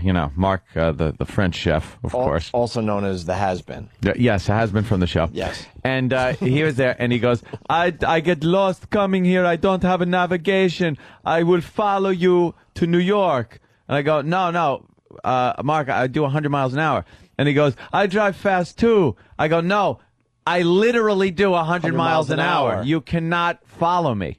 It's impossible. And then he left dejected before I did, I think, because I think he kind of thought I was being rude, but I really do 100 miles an hour. Should have rear-ended him on the way home. Wham. Pushed him Looked like a guardrail. a scene out of Duel. Any problems going 100 miles an hour? Nope. I love it. It should be the fucking speed limit. Yeah. 100. I would pay... What would I pay? I'd pay $20 a day for my own lane. For like a highway that's just for people willing to pay $20 a day to be on that. And if you fuck up, you're not allowed to use it. And by fucking up, I mean going under a certain speed limit, not moving over. It's 2 lanes. 1 lane's for passing, 1 lane's for driving. Both of them got to be very fast, and you get the fuck out of the way. They are thinking of doing HOV lanes for rich people. To get into the city, $30 a pop, right? Yes, for rich people, I'm in as long as I could pedal to the metal. They're thinking about it. But that's just going to get so clogged up. It's going to bother people so much that rich people are flying in. I would wave to everybody. Oh, yeah. They wouldn't see it because I'd be going much too fast. They say they guarantee you less than a 10-minute wait at the tunnel to get in. Which everybody would do, no matter where your financial status is, once in a while if you were late for a meeting or if you were going to be fired if you didn't make it in by a certain time. Yeah. There's times where that could come in very handy. Yeah. Yes. I'm boring myself at this point. Did you like the Big Kev holiday party? It is always fun. It sounds like fun. It's It's a at fun his time. house. Why There's a can't you whole- ever trash Big Kev? I've trashed Big Kev. There's nothing fun about what you just described. No, when you got to be there. Why? Can't Because describe everyone it. is buying awful gifts and wrapping them up. So Yeah, then the big goof is like, you got Josie and the Pussycats. No, the whole thing of it is the fact that certain boxes that are wrapped up get celebrity status where I want that. So alliances are made between couples and friends to try to figure out how you can keep that, because if someone takes it, then the other person will take it from them and get it somehow back to you. How drunk do you have to get for that to be exciting? Hammered. All right, good. Out of your gourd drunk, you got to get. Yuck. Maybe I'm just jealous because I've never been invited to Big Kev's Christmas party. Well, why would I? Our own E-Rock was there. And the lovely Mrs. E-Rock. E-Rock was at the party? Yes, he was. I wasn't invited either. No. Jimmy Norden wasn't invited? Nope. Well, Kevin, that isn't me. Big Kev thinks I hate him. I don't hate him. I just can't relate to him. That's all. That was funny. I was like, Big Kev thinks I hate him. I don't hate him. I don't hate him. It's just a strong dislike. No, I don't even dislike him. I just can't relate. I can't relate to that geek crap. That geek culture. Well, he's got... not at all. He does some fun interviews. I do like his horrendous interviews rule. The best one was Samuel L. Jackson. Amazing. Okay. I must say, I've never heard a more in-depth interview with a person than I did Samuel L. Jackson when Big Kev interviewed him at one of those Comic-Con disasters that he goes to. We'll get that interview now that you referred to it. Please. Rick in Boston. Go, Pats, go. What's up, Rick? Good morning, fellas. Hey. I just want to comment one thing on Jimmy's fantastic show Saturday night at that shithole in Scranton. Thank you. And I agree with you. Those Christmas lights on Music Street stink. Yes, they do. What is that about, Jimmy? Me and Kenny are driving to the gig, and we see a line of traffic, and we're like, fuck, it must be an accident. It turns out all these zilches are on Music Street making a right to look at lit houses. I've never wanted a Molotov cocktail so badly in my life. Why? Because they're lit shitheads. houses. Why do they do it here? People are shitheads. How did, how was it being with Kenny all weekend? Show, Jim. It was as it And the other normally thing, is. I just wanted to comment on go the ahead. Why don't you? Secret Santa. Yeah. Look at that little kid move her ass. I know. That's We've done that amazing. for 2 years. How does a little girl learn to move her ass like that? Sir, why do you insist on continuing to talk? We're trying to watch TV. I'm sorry. Ow. I just don't get it. I just broke my finger. She's a dancer. Yeah, well, she's a dancer, all right. She's going to be on a pole when she's fucking 18. She's very good. At that rate. Rick, go ahead. I just want to comment on the Secret Santa. Mm-hmm. We've done that 2 years in a row, and I continually have gotten shafted with $25 gift certificates from either a gas card or fucking Walmart. All right, thanks. God bless. And Matt from Mansfield sucks dick. All right, let's say hi Tell to me about it. Big Good, Kev. though. Big Kev? Hey, there's Big Kev. Good morning. Hey. Kev, thank you. I did have a good time at your bash. Okay, thank you for coming. Well said. I'm very hurt that I wasn't invited. sorry. I've never invited Jim, and I'm sorry about that. I did invite Opie one time, but he didn't come, and I didn't really think he would, but I extended the invitation anyway. And What was my excuse for not going? I want to remember. I think you laughed at me when I invited you. Oh, not even an excuse, just laughter. And I wonder why I sit at home alone every weekend. This is the dark side of what I do for a living. This sucks. Phone doesn't ring, no email, nothing. I actually laughed at your invitation. Yeah, you laughed at me when I invited you. And then I left the party, and then I stopped in the city to have a little drink with Dan. Yeah? Yeah. For his post-show little drinking wind down period. Nice. And then drove home in some horrific ice storm that came out of nowhere. Boy, that was treacherous. So, Big Kev, the big Christmas party was a success? Oh, yeah, we had about 35 people in my apartment. It was very nice. I'm sorry I've never invited you, Jim. I probably should have. Why wouldn't you? Because I know you're very busy, and I didn't think you would come on a Saturday night. I'm sure you have spots to play and things. But I guess I should have invited you anyway. No, you're right. I couldn't come, but I know you would let me come home on it. But let's be honest. Why didn't you invite Jimmy? That's why I didn't invite him, because I thought you. Let's be honest. Let's be honest, because people will at least invite knowing that the person can't come, just to cover all bases. I really, that's the only reason I didn't invite Jim. I get along great with Jim, I think. I sense a problem between you and Jimmy. What is it? No problem between Jim and I. I sense a problem, the one I'm making right You're now. not going to create one, so no, there's no problem. No, there's definitely a problem. What would it be? I don't know. Why don't you tell me. All right, Big Kev. All right, take care. Could you invite me next year? Sure, I'll invite you. All right, I'd love to have your girlfriend at the party. Yeah, I know. That's the problem with me right now. Everyone wants to hang out with my girlfriend, but not me. People like you. No, they don't. People just like her better. They like her a lot better. That's fine. Why? Because she's fun and smiley. My own family likes her better than me at this point. What You're can a I good tell you? egg. That's why I'm going to go to a I'll definitely I'm going to a invite you up therapist. if you want to make out of the big city. You're definitely invited for next year. All right. Are you going to a therapist? No. Should. That was just a radio bit. No. Let's talk about it. No, I'm not going. I think you'd like it. Nope. Why don't you just try it? Nope. I think you're open enough. All right, I'll try it as a goof, and then If I'll come you back sit there with my observations and just try it. I think you're open enough. No. To benefit from it. For real. I'm not saying you need it because you're nuts, but you're open enough to benefit from it. No. Look how uncomfortable he's getting at even the prospect. No. But you would goof on it, but something helpful would happen. Like when you what? went.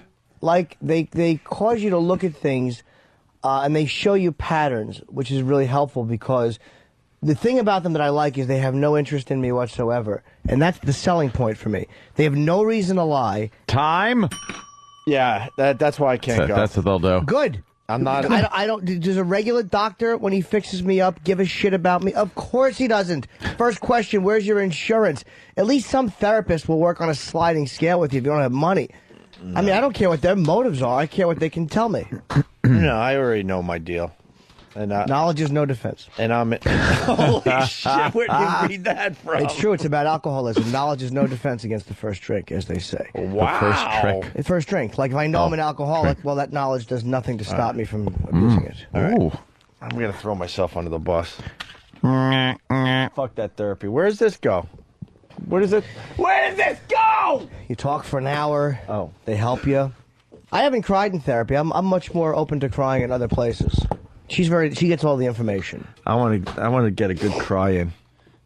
It can be very helpful. Cry. I think it'd be very helpful. No. I think you'd like it. It would be the end of the radio show. No, it wouldn't. Not at all. Yeah, it You would kidding be. me? No way.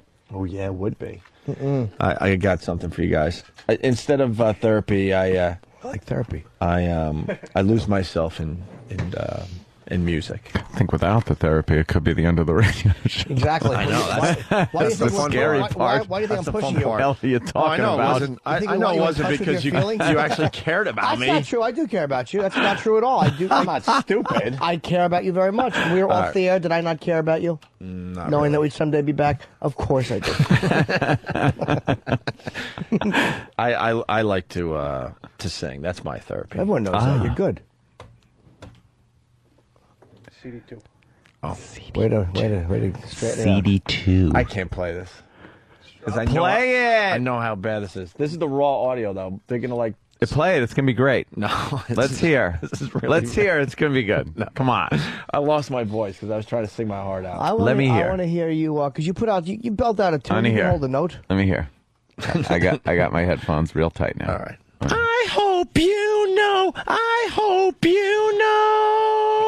that the with you. It's personal, myself and I. We've got some straightening out to do, and I'm gonna miss you like a child misses their blanket. But I gotta get a move on with my life. It's time to be a big girl now, and big girls don't cry. Big girls don't cry.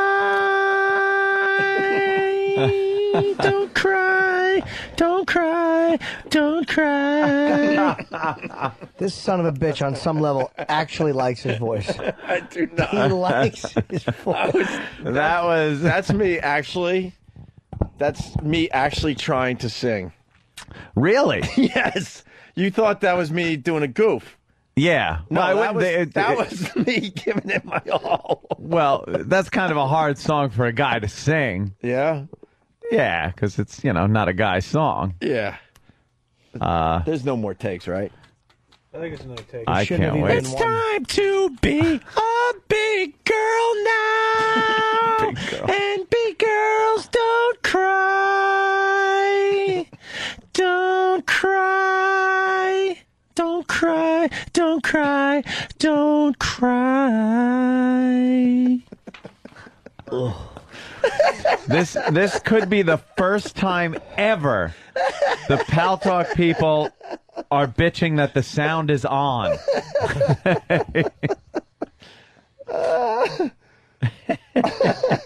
That's You're making me cry. That's really me trying to sing, though. Please mute the room. See, I know what I could have done as a goof and sound, like awful on purpose, but that's what my whole angle was to try to actually sound good. Everyone's saying the ringtone. That's going to be their new ringtone. Jimmy can't even look at me. How can you after that? I was thinking, the Joke Man, Snap Man. Mm-hmm. But that's my falsetto. Song of the year? Well, there's a fan. That's my falsetto. Thank you. Why don't we take a break? Therapy. No. You'll love it. I've been nicer lately. It's not about being nice. No, my chick calmed me down. She's got me on the right path. I don't need a therapist. You do. No, that's for no. It's helpful. No, it's not for me. It's helpful. No, because they don't give a shit. That's the beauty of them. No. They don't pretend to give a shit. That's why I like them. No, I would know if they were pretending to give a shit, and that's the problem. Because I think they do pretend to give a shit, and they don't give a shit. No one's supposed to give a shit. You develop a relationship with them after a while. Not a give a shit. My therapist has given me her number, and she's like, if you have a real problem, call me, like with this or that. Like she's actually, but after a while, when they get to know that you're not some psychopath, but she's good. Yeah, Man, it's not a cure-all, but it's like helpful. Like I do feel a lot better. Like I see patterns in myself. I'm like, fuck, what am I doing? I really do. You like see what? What's one of the patterns? Behavioral patterns about getting close to people and shit like that. Like with a girlfriend, why do I get to a certain point and then back off emotionally? What the fuck am I afraid of? It's not even about sex. Like, why do I get to a certain point where I'm in love and then try to wreck it somehow? Is there an answer to that? I don't know. I mean, it's almost like I realized this myself. I got so mad at my girlfriend for teasing my glasses. And then I remembered that when I was in 6th grade, I got glasses for the first time, and the girl I was in love with didn't like them. And I'm like, second time. It's weird how you connect things. The glasses are a little weird, though. Of course they are. They're coming off Friday. Yeah. Friday wide. And does your girlfriend now prefer sitting in sticker bushes? Then exactly. That's exactly what it is. I love that story. But I just realized certain things that I didn't. Poor little Jimmy. She'll help me realize things I don't like about other people. Sometimes are things that I have in myself. Like she's like, "Are you sure that's not something that you don't do?" And I'm like, "Ugh." Really? Die already. But yeah, she's sharp. Die already. But she's nice. She's not imposing, and she's not a phony. She's a nice woman. And it's easier to talk to a woman. Yeah. And she's not judgmental. She doesn't give a shit what you tell her. Like as far as tisk tisk, which people who care about you do. I might. No, I don't. No. I'll drive you.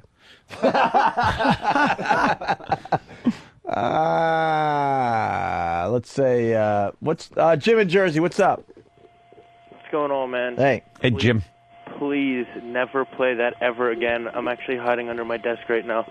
That was me really giving it my all too. dude, I mean, let's be honest. How bad was that? It wasn't even. pretty bad. It wasn't even like bad enough to be funny. It was just really bad. It's just pretty bad. It's just pretty bad. Yeah. It's like when Kenny sings bad, it's funny. Yeah. When I sing bad, you just feel sorry for me. Well, the difference was that you have no music with yours, which.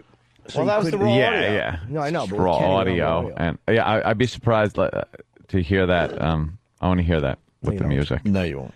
Yeah, You will definitely not. want to hear it with the music. No, you won't be hearing that. Why? With the musical background? I think we should. No, see, this is the only copy. And It'll be awkward at first. I mean, you sit Hear it. down and they'll go, like, Shut "How are ya?" up! And you go, I'm all right. I'm not too sure why I'm here. I don't think I really need it. No, I And you know. go, oh, well, tell me what you I think. know all my issues. I just gotta like I don't know. Well, I know mine too, but I can write them down for you. There's a book about them, but it doesn't matter. Look, this You know? show works because we all have our issues. Let's just keep it that way. Yeah, no. Like my demons that make me funny. There's a very fine line with harnessing them. It's like the same things that make me funny ruin me. So it's like there has to be a way to harness that part of myself and make it work for me, but it's also very destructive. And in You're my not own going to life- get rid of who you are. No. That's the fear. You is I was just gonna lose. know where you came from. But you described what I do for the show. Some of the things that that are endearing to the listeners also can ruin us. No, but there's I like that. Yeah, but I have the same kind of monsters, and at times they're very productive for me. And I'm not talking about you secretly by saying me. I sincerely am talking about me. At times they are fucking very productive and helpful in my art, and at times they hurt me and make me less productive. My sexual addiction, that's not about just fucking hookers. Like, you know, it's about fucking, what is this fucking need to not be alone with myself in a room? I cannot be alone with fucking Jim Norton. Really? Yes. Like, it's amazing I've gotten anything done. As much time as I spent jerking off and fucking distracting myself. She told me, like, I like to avoid feeling something. And I understand that. I'm like, yeah, but I'm afraid of being bored. And she's like, well, your life now sexually is boring. I mean, not with your girlfriend, but with what you do with the porn. She's like, what's exciting about that? It's the same stuff over and over. Like, all right, yeah. That's hard to. Do you think your therapist? It's hard to argue, though. I mean, like, that's a hard point for a therapist to argue. What do you mean? It's the same thing over and over. No, it's fucking porn. You could jack off to that till the fucking cows come home. You can. And then jack off to the cow. Yeah, absolutely. And jack over the cow's mouth, cut eater. What's her point? Just that, like, she's trying to downplay the hotness of porn. No, she's not. What she's saying is I'm using it to numb myself for feelings. And the sexual obsession is a numbing element. And she's right. It numbs me. It takes me away from feeling anything, from experiencing anything. From being Jimmy Just Norton. from being alive, man. It really does. And it's like anything else. I mean, drinking has a more obvious effect because you're drunk. Drugs have a more obvious effect. But when you're zoned out, like, and you're just zoned out, you feel nothing. When you know what I mean? It's like you're feeling turned on, quote unquote, but sometimes my dick's not even hard. I'm just jerking off, my dick's not hard. Like, what am I doing? I'm fucking running. It's silly. Wow, what is it about Jim Norton that can't be just alone with your own thoughts and I don't know. still trying to figure that one out? Same thing that Anthony Cumia and Greg Hughes have. It's called self-loathing, and let's be honest, it comes out in everybody in different ways. I have a problem with confrontation. Yes. I don't confront. I don't voice my feelings. I won't talk to people about, if I'm upset about something or things like that. I'll just plaster on my smile and go through my day. Suppressing rage, of course. I mean, it's all child Anything, stuff. rage or anything else. And I think it is because when I was growing up, my lovely environment I grew up in with my parents, who were completely confrontational and confronting each other all the time, why would I want to revisit that? Why in God's name would I ever want to revisit confrontation when it's all I grew up with? I'll tell you why. So I don't. I fucking... I go into another because place. that's fucking... It's stuffing stuff is so bad. It's so... It's almost like... Is it? It's so fucking... It's a health risk, and I know it is, but I feel myself... the rage I feel, the irrational shit comes out. When I don't deal with stuff, I deal with it somehow. You put too much air in the balloon, it bursts for that, but it fucking comes out at bad times. Yeah. It comes out at bad fucking times. Like, I have so much anger from other stuff that comes out. People think I'm mad at them, but I'm not. It's like, I don't know how to fucking be healthy with it. I had another incident this weekend. Speaking of rage. Oh, boy. That you just reminded me of. You know when you, like, see in, like, mafia movies, like, how they slam car doors into people's heads and stuff? Oh, yeah, that's a good one. I like that move. I might have done that this weekend. Oof. Yeah. How's Lindsay? I don't know. No. No, my rage is getting a little scary at times. Maybe that's why I have to talk to someone. No, we went to dinner on Friday, and here in New York City it was an awful, horrible night, and it was almost impossible to get a cab, right? So we started walking, and it was brutally cold with the wind chill and stuff, and I'm just trying to take care of my girl. I could walk home, whatever. I'm like, all right, we got to get a cab, right? So we're on a side street, and all of a sudden, lucky us, the cab's light goes on right as we're in front of it, and this lady's getting out.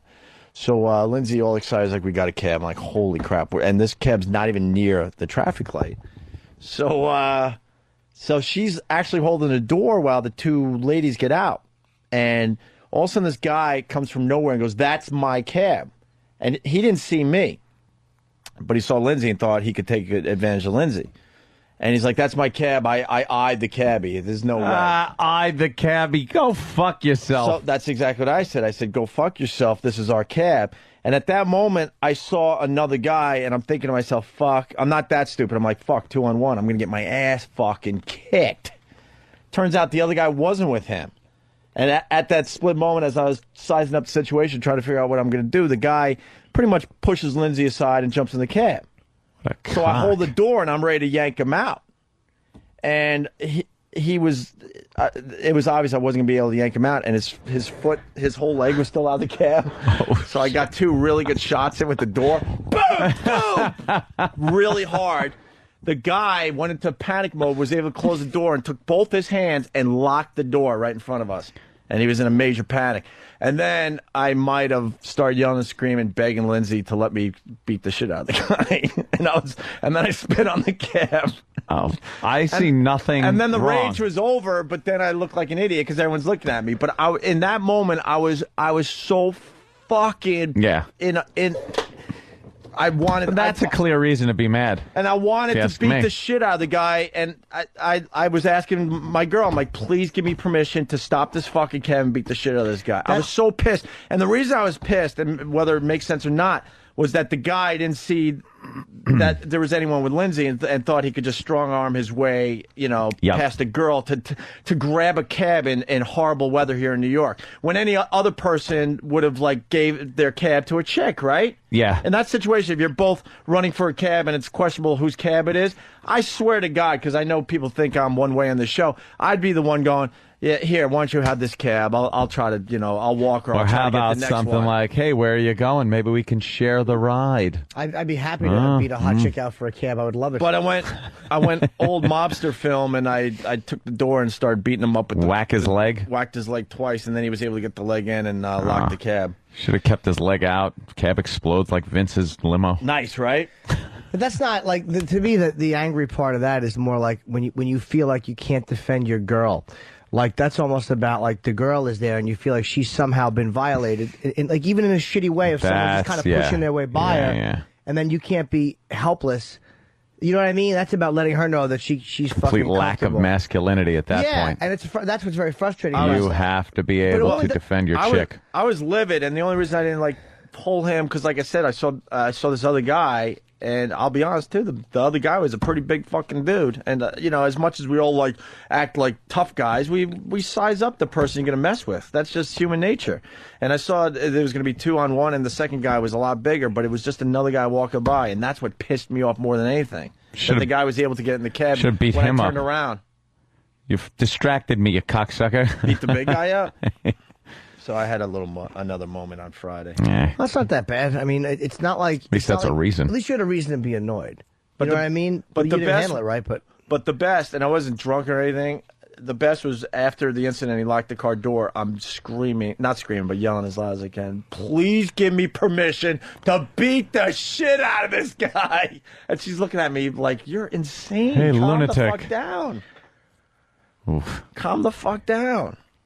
But back to therapy. I think for you, it's working. That you're fine. Yes and no. At times it is. At times it's Yeah, not. trust me, I've controlled myself an awful lot in the last 2 months.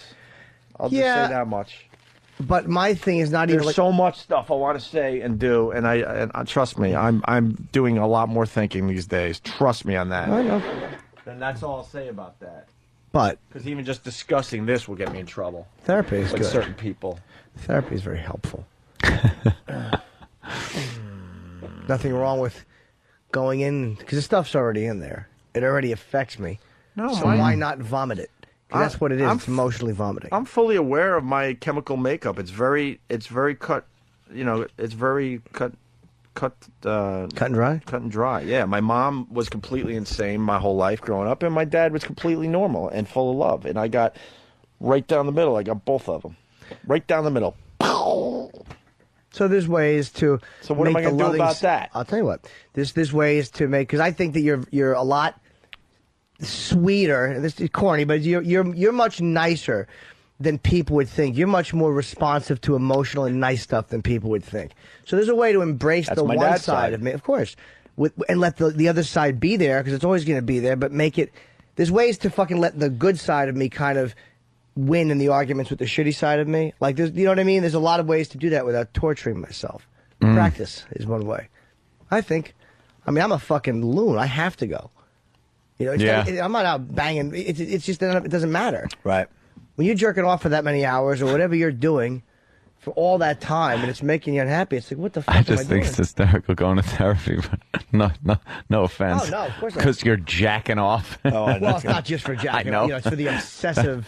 That must be a little weird, though, talking to a female therapist about your jerking off. It's weirder than I You would think rather she talk gets to her- hot? No, she doesn't give a fuck. You honestly don't think she doesn't give a fuck? Not even a little. Talking about sexual shit. With me? No, because I'm not talking about hot stuff. You know, at all. I'm not being sexy in my descriptions. I'm just being blunt. By the way, with I her. wasn't going for a joke there. Oh, no, I know. I was really curious. I know. Because I'm sure therapists hear a lot of stuff, and I wonder if they're like, you know, they're being professional, but inside they're like, holy shit, this is fucking... I'm going to spend a couple more minutes on this subject for my own personal use. I'm very informative with my therapist. She gets all information, but I'm not emotional with her. Like, I can't cry in therapy. I can cry with my girlfriend, or I can cry watching a movie because I'm a fucking sap. Right. But in therapy, I don't cry. And like I'm when I'm talking to you guys right now, like as detached as I am right now, and just giving you information. That's how I talk to her. And she's actually said to me at times, like, I feel like you're performing right now, like not comedically, but you know. And she's right. At times, You're I just am. doing like a monologue? Yes, just again dishing out information to her with no connection to what I'm saying. That's fine, though. You're talking. Right. You are. But Is it calculated Well, to I'm a- try to... Is what you're saying calculated in a way where you're trying to sway her, not opinion of you, but like you're choosing your words a little too carefully and maybe shining them up a little bit, and you ought to just spew the shit out? Sure, like because I want her analysis to kind of go along with what I already think of myself. So of course I want to send it out that way.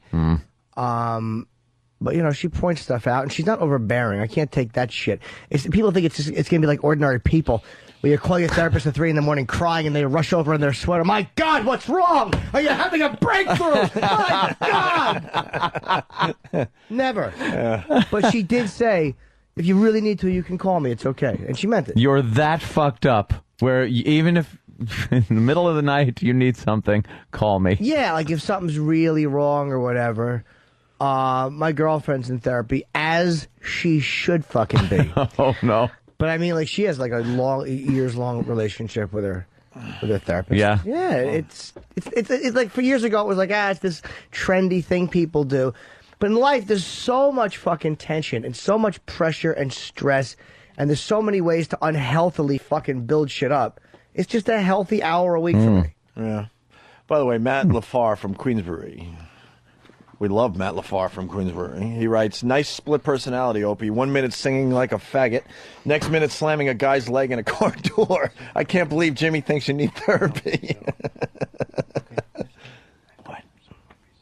is Dan and Sam trying to do their own radio show during our radio show? What happened? Sam forgot to use his inside voice. Your mic was on right here. Yeah, what happened? No, we're just putting together line of the day. Oh, we can go home already? Yes. All right. I think Brought to you by Bodog. Hint, hint. No, I was kidding. What happened there? I looked at the clock on. Why are Wow. you saying hint, hint? This is kind of interesting radio. People are kind of glued to their radio sets. It's being really silly. I've been enjoying this too, and I think Jim's onto something. A good. Shut the fuck up. I am. Ann could use it. What are you doing? What are you doing? Oh, text message. I think a good cry for Ant would be helpful. I don't need a cry. Oh, you do. That's for sure. I think so. Yeah. When was the last time Anger's you very cried? safe. When was the last time you cried? Anger's a cover-up. Let me think. No, anger isn't a cover up. I'm trying to think. I'm saying for not just Extreme for you. home makeover last night was a tough one. And before you call in, I didn't even see it. I'm done with that stupid show. It started bringing emotion out of me, and I don't want that. Anger's So I safe. watched it 3 weeks in a row, and I know what this is about, and I've seen enough. But my anger doesn't come out, Jimmy. It comes out in little bursts if it really builds up, but not in bursts where, I'm friggin' punching people. It comes out in like, oh my God, am I fucking pissed? But then it's like still enough. in there, though. But then, yeah. So you push it down. I can't be confrontational. I'd rather be diplomatic and solve a problem at the expense of me getting angry and letting that out. That to me is easier. It's like almost like a martyrdom kind of thing. Like, I'll take the anger, I'll take the shit and stuff, but I need to diplomatically and very civilly take care of an issue or a problem that I'm having. Well, that's like doing stuff like that's like responsible. Like when you don't act in anger, you handle things like whether it's in my work or my professional life, or my personal life, or on stage. I mean, there's times where I don't allow the anger to overrun me because it can block things. Of course. But there are certain times I should be angry and express it, and I don't. Why is Jimmy and I don't. bringing this mumbo jumbo to the Opie and Anthony show? Well, I think that most of our fans are fucking self-hating zilches. Mumbo self-hating jumbo. zilches. And I'll tell you, anger is safe. At times it's called for. That would make me angry. Yeah. But normally under it, I've found that it's fucking normally it's fear or it's sadness or it's embarrassment or it's hurt feelings. But that shit is not, as a man, it's hard for me to control that. You motherfucker, that's easy to control because I'm a man, that's anger. But Yeah. the smoke screen, it's like when my girlfriend pisses me off. Like, that dummy, she really hurt my feelings when she didn't like my glasses. But I was Aw. angry at her. I was like, that fucking cunt. I was mad, but I was really hurt. I was embarrassed. I felt stupid and ugly. Like, she hit a soft spot without meaning to. But you guys didn't because you're my fucking guy friends. I thought it was hilarious. I don't fuck you. So I don't care what you think of my physical being. Yeah, and that's what hurts me, Jimmy. Of course.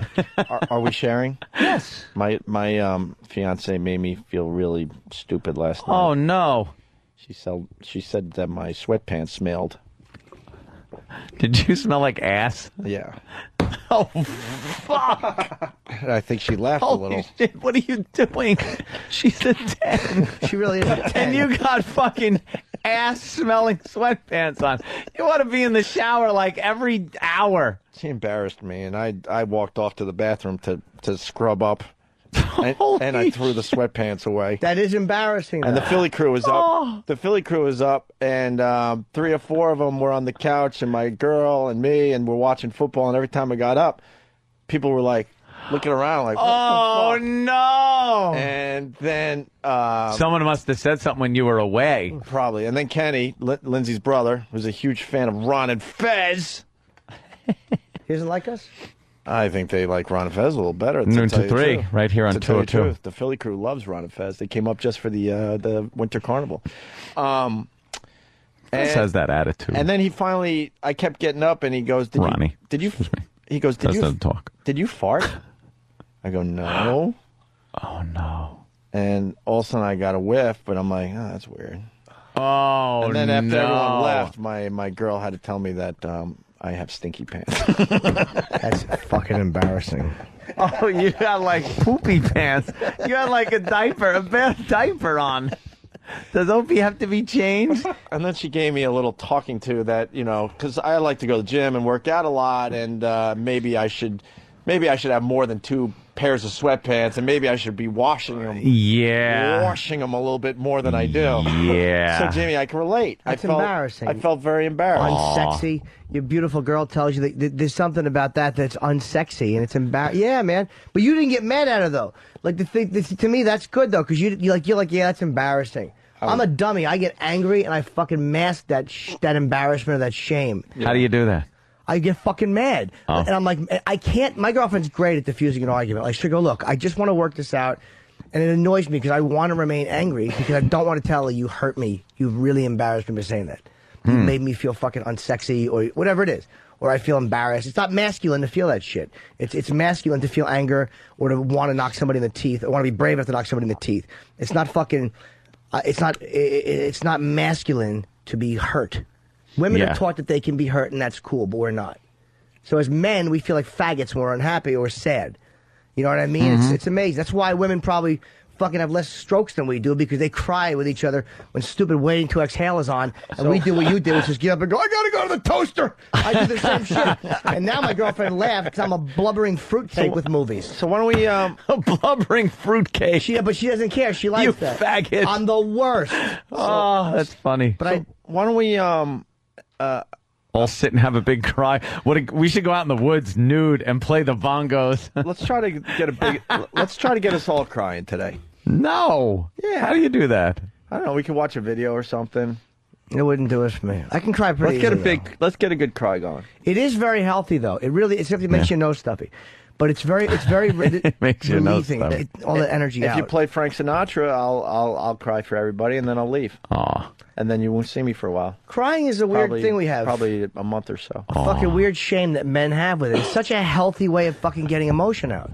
But but it's just that's a taboo. Can I tell you? Yeah. For men, you don't cry. Can I tell you this will make everyone uncomfortable, but I love this.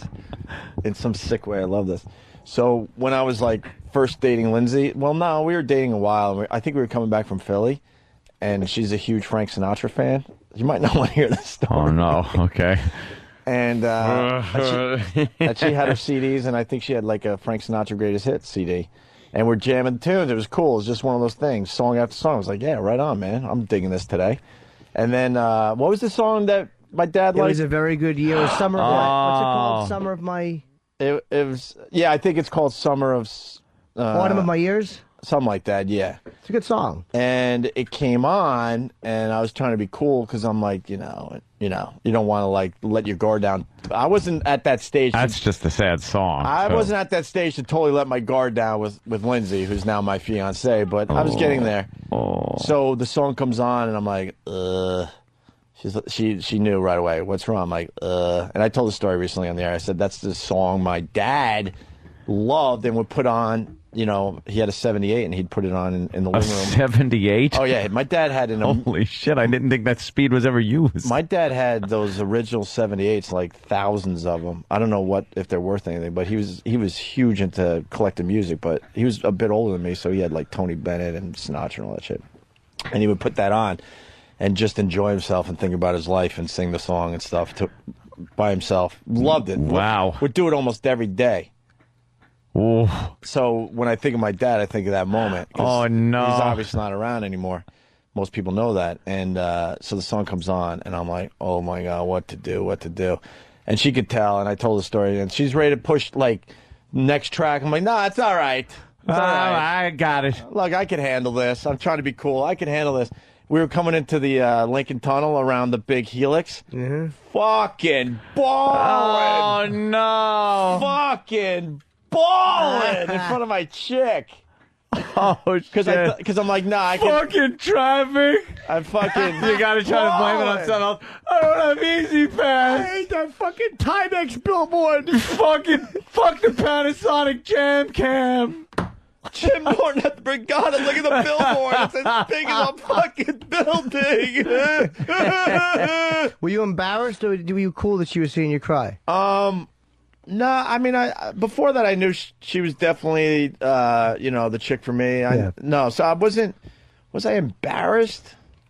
You had to be a little bit. Maybe a little, but it wouldn't be like I don't know what I was. Obviously sad. Yeah, obviously. I think in the end it was really cool that I was able to show her that. Yeah. If that makes sense. But fucking bawling. And then the next track came on. It was like Summer Wind or something. Like, all right, cool. Let's get back to where we're having this fun little drive with Sinatra. Bawling. Oh, man. Phew. That's a toughie. When I meant by a bit older, I meant a bit older than most, like, parents, you idiot. Someone writes, Opie's dad was just a bit older than him. What? Why? People don't fucking listen. Don't have to listen that close. You know what I mean? If I'm saying he had Frank Sinatra and Tony Bennett, most kids my age, I mean, their parents were into the Doors and the Beatles. My dad just missed that era. Missed it. So that was a moment there, too. And I let the emotion come out. Yeah. I let it come out. I don't avoid it always. I'm trying to remember. I can't. Yeah, see, it's helpful. All that I remember is like Ghost. Ghost? Well, when I was watching Ghost and the little tear came out of Demi Moore's eye. That made a you single bawl? Little tear. That made you bawl? I was like, no, I just got like... Why I was like, what is that? Stop that. Why is someone telling me to die in a fire because I had stinky pants and I cried to fucking Sinatra? Stinky pants. Maybe they're hoping the fire would burn your awful pants. Hopefully that wasn't the same day. Dude, when everyone at the party smells your ass, those are bad pants. I've never heard of that, actually. I have never heard of an entire room full of people knowing you had stinky ass. Looked at each other. I was mortified. I went into the bathtub and I was doing fucking soap scoops over and over and over. I could barely sit down today. I was scrubbing so fucking hard. Didn't you smell it yourself? If you're working, I kind of did, but I thought it was somebody else. And I was like, God, that's got to be embarrassing for that guy. He's got stinky pants. I swear to God, and it's you. That's what I was thinking. Your ass smell. They're trying to eat chips and watch the game, and your ass smell is fucking lingering in the air. Dude, I've been farting a lot lately, and I think it's because I got that Nespresso machine that Super Agent Bob Eatman got us, which you got to bring yours in because you're not using it. We can use it for coffee in the morning. So I'm drinking a lot more milk, and I think it's causing horrific farts, man. Horrific. Air farts, where just that warm air. Yeah. Why don't you try skim milk or lactate helps me a little bit because the lactose fucks me up a bit. Is that what your therapist said? No, my therapist didn't care about that. I don't fire around her. What kind of milk are you using, Jim? I said half and half, and she said, "Is that an expression for bisexuality?" Oh, yes. I said, "No, it's not. 1%." She said, "Is that an expression for not committing?" And I got another one from the weekend. We were all getting the Philly crew wanted sake, and we were getting milk for some cappuccinos before the big winter carnival, and getting some Red Bulls, just getting the necessities before going out. And we're at a corner bodega, and there's what looks like a Java log on the counter. Ooh. So my chick has to ask about the Java log, and then explains how terrific they are according to me. And this guy was like, "I don't want to talk to you." But she insisted on embarrassing me with the Java log too. Yeah. Yeah. Well, you had a Java log in your sweatpants. You can't get over that, right? I really can't get over it. I've never had people make eye contact over the chips at someone's ass smell. Do you have a food? We're on a roll here. Yes. Do you have a food that makes your ass leak? I'm trying to figure out the food leak? that no, not leak. Like kind of need a new gasket. Gives you a little cranky ass, a little sweaty crack, or just a gross. But you can wipe and clean it up. Food. You can clean it up nice, and an hour later there might be a little what can only be deemed as slight leakage. Let me tell you this about my asshole, and let's for the record, it's fucking. You could eat fucking ham and eggs out of it. It's immaculate. You never get cranky ass? Fucking my asshole. Of course, in moments I do, but it's rare. You could basically open my ass and put your nose in there, and you'd feel like you were breathing in sunshine. Oh, I mean, honestly, my ass is hairless, and I scrub it like a motherfucker. Here's what an ass needs. A good scrubbing in the shower. Yes. A good scrubbing, soap, the washcloth, the whole deal. You guys get in there. Get in there for some action. You know what? You guys aren't ready for therapy. And then sorry, you're lying. Oh, I'm not. You don't get it's very rare. I can only. It's not leak. It's kind of leak. Like I like sushi, and I think I eat too much wasabi, and I think somehow that breaks down and starts leaking out of my ass. I don't think anything. It's kind of like that butterscotch. No, I don't get. I don't think anything can leak out of your ass. Don't say I got a loose ass and all that fucking bullshit. This is every once in a while, so I'm trying to figure out what food is causing this. I'm just trying, and I'm not alone. So someone fucking call up because they said the chips did it with that that Olestra. What was that called? Olestra. Yeah. Olestra. Yeah. So this is something that's going on, and I'm just asking, what is the food that makes it happen to you? Well, I don't think I have one. I mean, but again, I have enough problems. My asshole leaking isn't one. I'm not saying and that then never wipes. stinks. The goddamn like aloe wipes or whatever they are. After you do that, you got to use those. Do you understand how clean my ass has to be? I pull hair, and I'll put a girl on her back and put my ass on her mouth and make her lick it. I'll rub a girl's nose in my ass, and I'll say, just your nose, brush your nose on my ass. It smells clean. It's clean. I would never do that if it wasn't clean. Ever. I'm never self-conscious about my ass. I would never. Hope he can just make women pass out on the street, like using his That's pants. true. That's how he kidnaps people. Like puts his sweats on their face. Chloroform. Just dangles. That's how he keeps crows off the farm.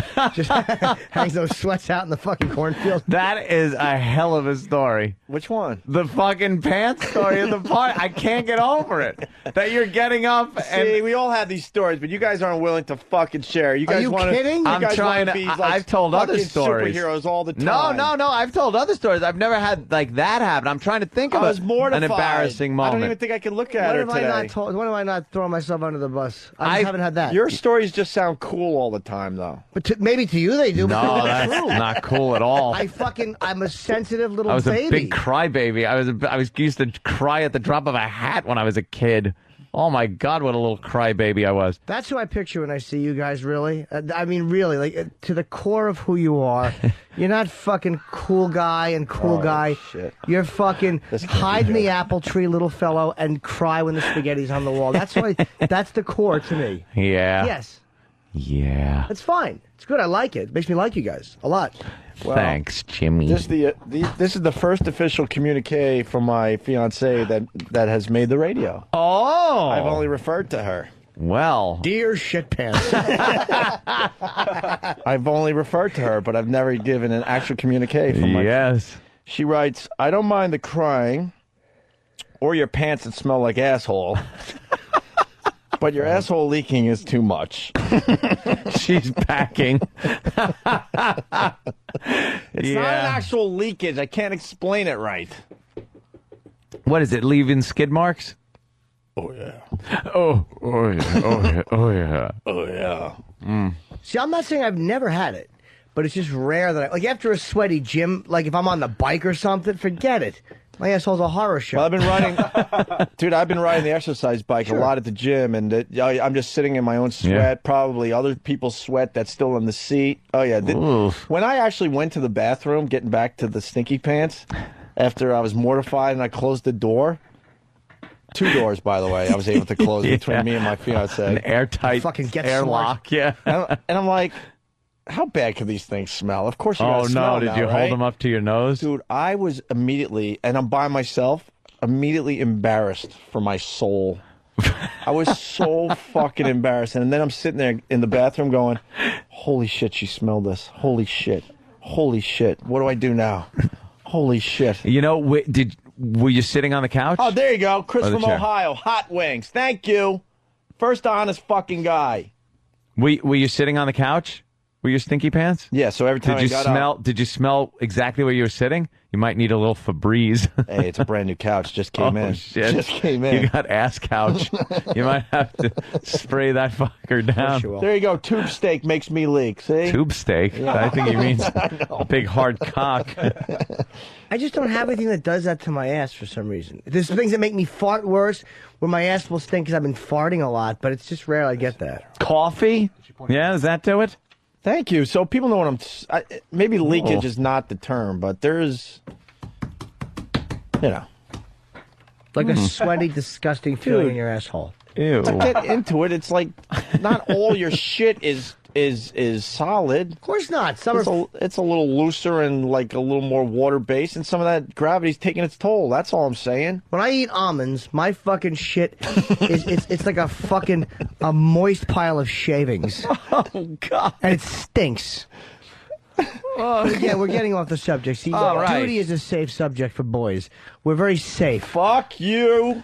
I want to talk about Anthony crying.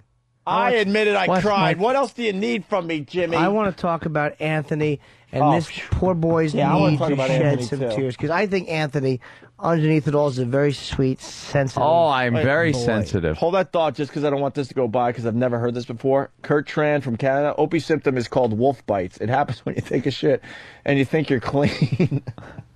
Fucking updated. God damn it. Wolf bites? And you think you're clean, but an hour later, a little shit leaks out. And someone else knows what I'm talking about. Mike, it says, it's when your butthole spits in your pants. And this guy says his ass gets CP. He'll call it CP when he eats cauliflower or veggie platters with ranch dressing. So maybe the body doesn't break down some of the condiments that we put in our bodies. Well, you also got to make sure when you take a dump that you get everything out of there, because there's sort of like your intestine, and then right out the asshole, there's sort of a waiting room. Yeah. Where, everything kind of waits to come on out. Yeah. And if you leave that waiting room full, you could have a problem during activity. All right. If I'm holding a shit in a long time, my ass could sweat a little bit, and then it will stink. Like that, yeah. But there's no food in particular. That's more like whatever. If I'm not shitting immediately, that will happen. But it's not from any particular If food. you get sweat running down your ass crack, I don't care who the fuck you are, you're going to be in trouble. Absolutely. You gotta clean up and ace whatever clothes you're wearing and throw them in the laundry. Sweat down the ass crack, not unlike tears down a little boy's face. That's right. Yes. Back to Anthony. Very sensitive and very sweet young boy. Yes. And I try to still be that. I think Anthony needs a good, heavy cry.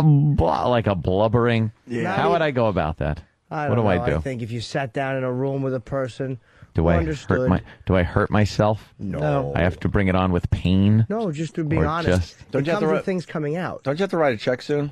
Bring in your checkbook. Oh, okay. I forgot. I cry every 3 months. I cry on the 1st. Yeah. It's taking that big, heavy shit. Sometimes they pinch a little on the way out, but man, it feels good when they're gone.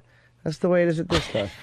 That's what it is emotionally. It's a big, heavy shit. Yeah. What happened? And it feels wonderful once it's out. That's funny. Seconds from gagging. What happened? That's my communique. I'm seconds from gagging. What part? I don't know. Probably Anthony being emotional. Yeah, it can't be my stinky pants. I'm not the only one that ever had stinky pants, right? But here's one from my girlfriend. Jesus. Die? No, I don't fuck you until you take the glasses off. Swing and a miss. We get a big chuckle. She didn't communicate with me because she's asleep. Thank you. Jay from Danbury. He's joining the club, the Swamp Ass Club. Maybe we could have Swamp Ass card holders. We have them for everything else. I have toilet paper holders. Hey, my cornhole gets drippy anytime I have chicken soup. Wait, come on. These guys are now finally playing. Fuck, it went by too fast. Chicken soup and what? I need to know. I have to piss very badly. Oh, I'm gonna excuse you're me. getting I have to dick piss. leakage. I am. That's embarrassing when you take a leak God and you're damn wearing it. nice light pants and you don't shake good enough, and then you walk back out to the dinner table with a little spot of piss on the front of your All pants. down your leg, and you're still going. And you realize you never stopped and you're old. You never left. Never left your house. You only pretended to go to the bathroom, and you're really conversing with your girlfriend's family while you're pissing your khakis. You're not wearing pants at all. Exactly. Just pissing on them. Just jerking off in front of your girlfriend's family. Pissing and coming all over the turkey while they sit in shock, going, "What is he doing?" I'll be right back. Wait. All right, go pee, Jimmy. Everybody has to wee. George from Long Island. Print up the instant feedback. It's great during the break. George, go ahead. Hey, I want to know the thought process when somebody has people over the house and they're wearing dirty sweatpants, any sweatpants. Well, It was the morning, and I like to sleep in the nude. So am I supposed to go out to the living room with my nudity in front of my chick's brother? It might have smelled less. No, no. Honestly, I just threw something on. It was like in the morning, and morning went into late afternoon because we were watching football, and I still had the pants on. But it was a snowy day here in New York, and no one was going outside. So I said, "What the fuck? Might as well hang around in my sweatpants." The other thing, I call that a courtesy wipe. Yeah. You after you do your business and you're going about the day and you feel a little burning going on. Yeah. That's a courtesy wipe. Yeah, you need to You got to take. There you go. See, people know what I'm talking about. It's Courtesy wipe. It's more like swampy ass, but most people don't want to really describe it, so they just say swampy ass. But what does that mean? There's some action going on. Something down there. seeping out. A little seepage from gravity. Just a little, nothing crazy. Need a tighter seal. I got a tight seal. You got to exercise that sphincter muscle. Try doing some heavy lifts with marshmallows again. Yeah, maybe the marshmallows did it. Yeah, that might have done it. All right, we'll take a break. We'll do some shit next. Bye.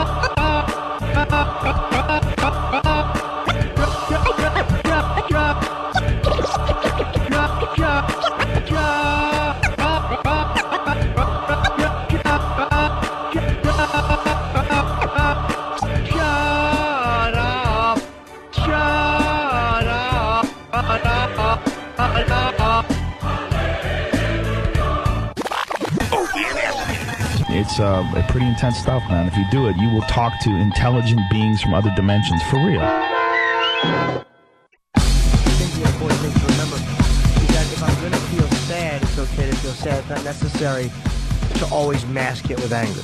And it's like I've been saying that I think that you could use a good cry, and I think that you could use a good cry. Will you shut the fuck up? Saying and saying. Well, no, but I mean, I'm almost done. Fuck up. I'm only saying that I think that a friend of mine once told me. Oh my God. That you don't have to find who you are. Just get rid of all the crap you're not, and whoever you are shows up. Oh. That's kind of nice. Jimmy, My good friend through the Sean entire McShane taught me that. fucking break. Chris M. from Oklahoma City writes, Jimmy sounds like someone who just tried heroin and now wants everyone else to try it. Jimmy's new addiction, therapy. Douglas. Well, that could be. There are people that are addicted to therapy. But I'm not. I go once a week, and it's helped me a lot. I've been going back since January. It's helped you a little. All right, well. If we're all going to be honest with each other today, it's helped What? a I little. think there's been a very positive change in Jimmy. It's helped me a lot. Douglas from bit, Austin. yeah. Pizza is my killer. While visiting New York City, I ate greasy pizza and leaked in my pants while I was sightseeing. Oh, fuck. Patsy from Texas. Opie, my husband gets leaky ass from greasy cheeseburgers or chili. Opie, you do remember you're marrying an 11, right? Hey, my cornhole gets drippy anytime I have chicken soup and or any cheddar. It's awful. That's Jay from Danbury. That was the other half of his thing there. Tim from Pittsburgh. Swamp ass is the perfect term. Happens at least once a week. No particular food involved. Even after 6 wipes, an hour later, there's still some seepage. Bob from Manorville. Eating chicken soup gives me ass clam. Ass clam. That's disgusting. Phil M. from Clark, New Jersey. You ever pick the lint from your boxers out of your asshole before you jump in the shower and smell it? Or is it just me? The best to do is when you're showering and you dig your fingers in there and you pull away a little rolled up paper that was in there. I'm like, oh, this must have reeked. Jim from New Brunswick. Oh, my wife said the same thing to me. I wear sweat shorts as PJs, and she went to put her head in my lap and recoiled with a face that looked like someone maced her. You did. And Eddie from Boston. Hooters 911 wings. Sometimes something about the sauce makes me leak. 10-mile ride on Route 93 South. Pulled over 5 times. So I'm not alone. Speaking of the awful sweats, I got to make a call.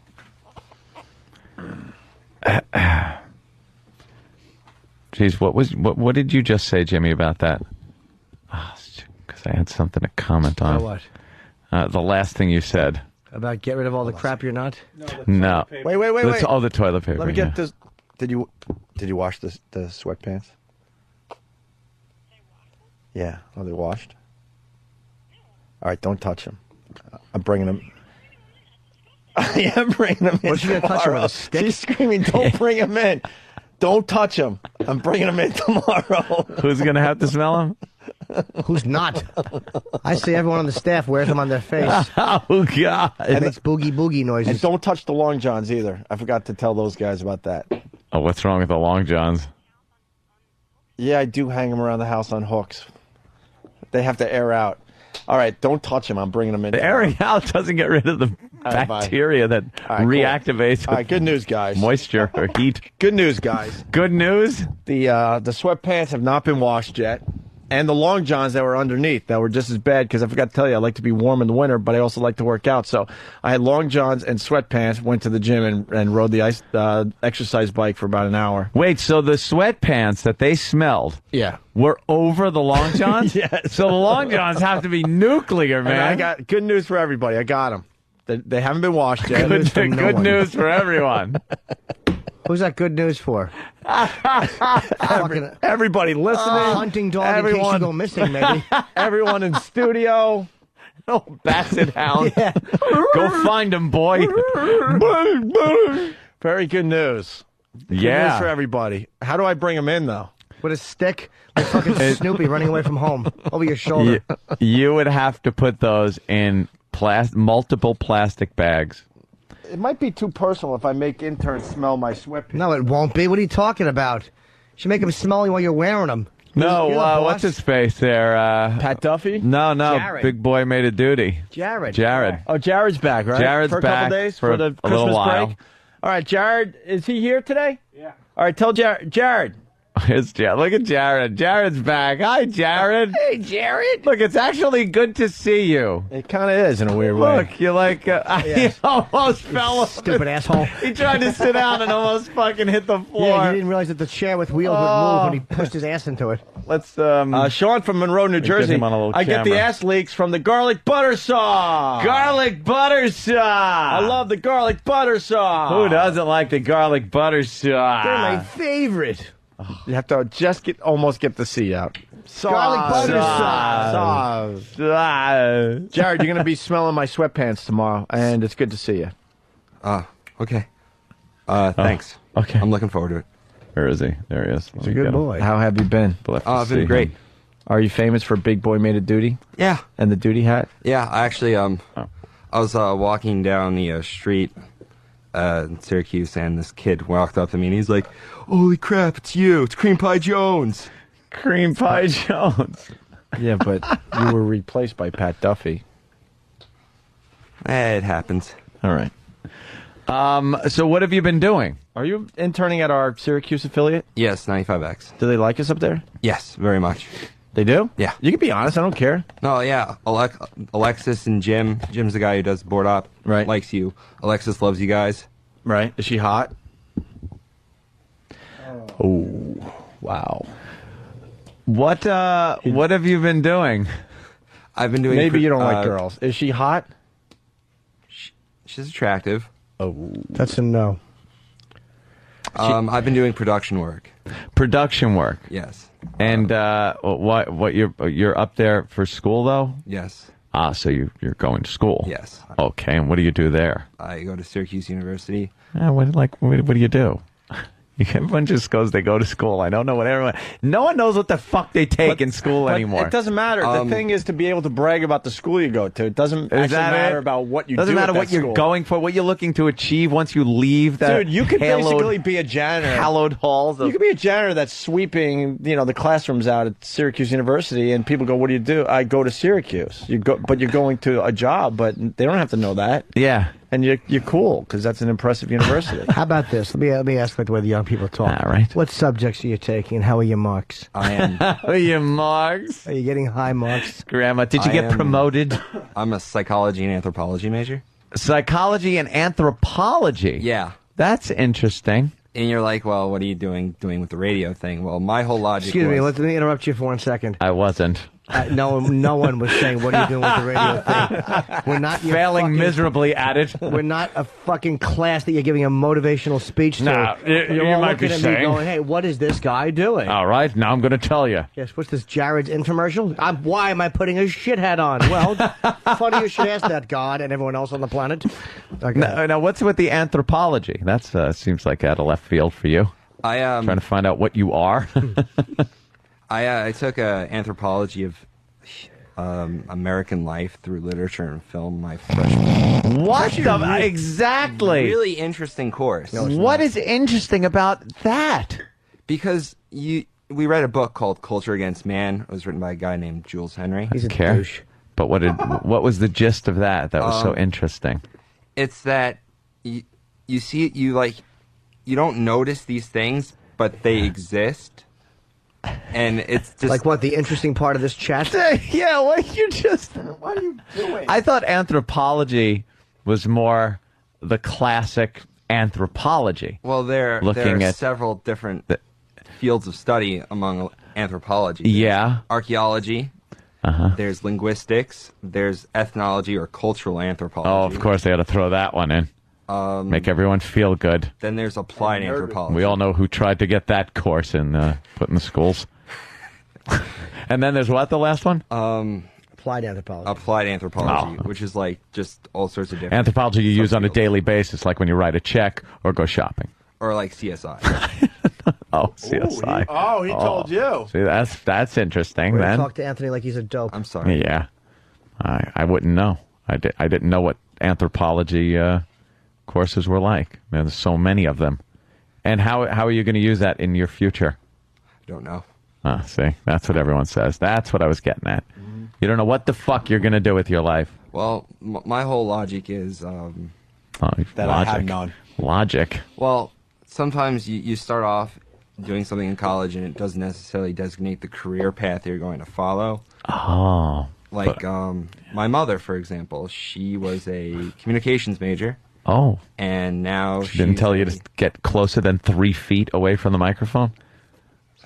And now she's dead. Oof. No. Sorry. Sorry. My meanness coming out because I hate you right now because I'm bored. I could always leave and do something else. No. Go ahead. I like you. Trying to figure out a little bit about Jared. What he's been doing since he's been gone. I thought maybe, perhaps, after a few months of being away at a school, he'd have some fun stories and adventure. Wait. I'm trying to pull it out, and he has nothing. I sense something here, and I just got to go on record.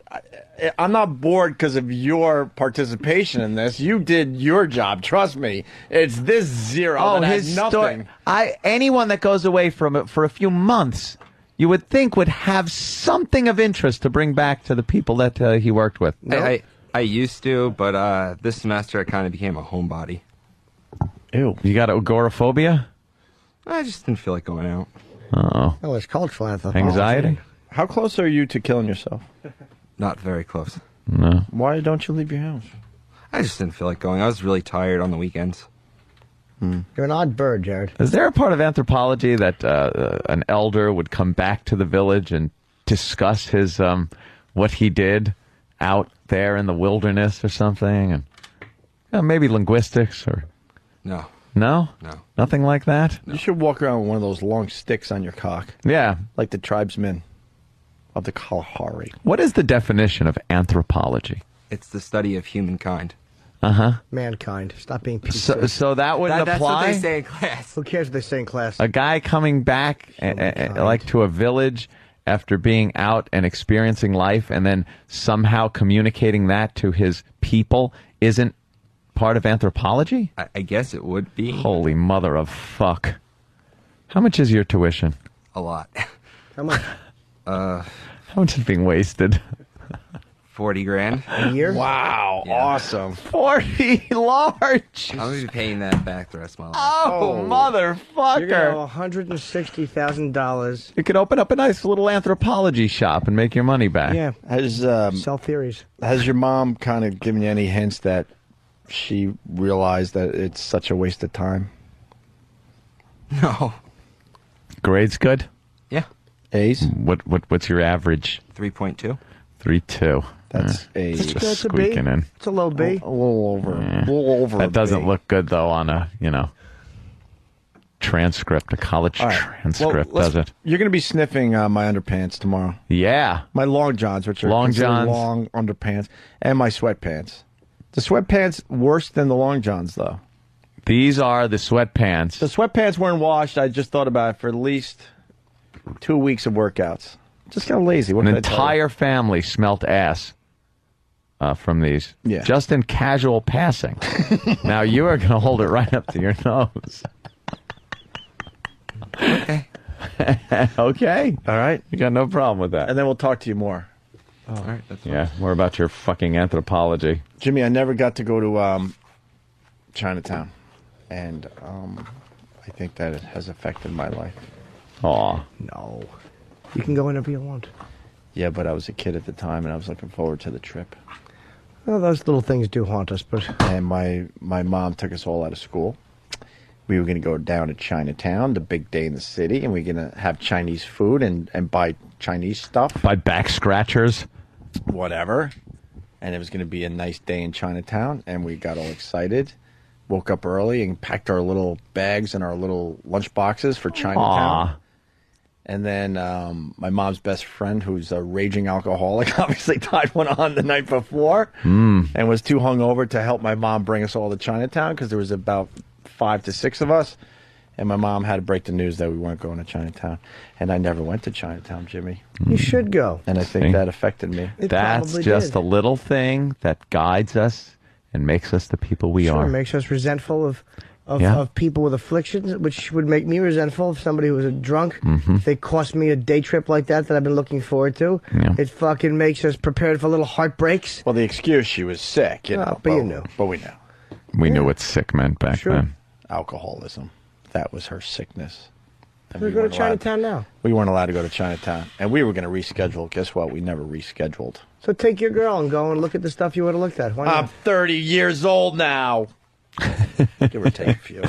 Couple of years. Give or take a couple of administrations. You should. I think you should go to Chinatown. See, there you go. I share. So I would tell a therapist that. Now what? Now what happens? It's not just about that. It's about being in an environment where you really. That's a thing. That's not a risky thing to talk about. Deep, whatever it is that you're scared to talk about, which we all have those things, which not we're scared like people will know, but they're hard because they bring up emotion or they bring up real sadness. Not the bullshit. I'm mad at the guy I work with. Shit, that's easy stuff. It's like the stuff that really, like who I am, like that type shit. When all the nonsense is said and done. Deep-seated. Sure, of course, Anchored in there. of course. Blue Healer from Kentucky writes, didn't get to go to Chinatown, but Opie got to go to Funky Town. All right. Everyone's looking. I got Jimmy on the camera with his glasses, and they're That's all saying right. you look adorable. Thank you. They're all being very nice. I look like a fucking an egg-headed clod. No.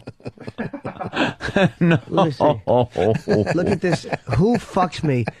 I'm looking at my head right now across the thing. Yeah. It's, There's one person says the Dalai Lama. I don't know what. Look like the Dalai Lama.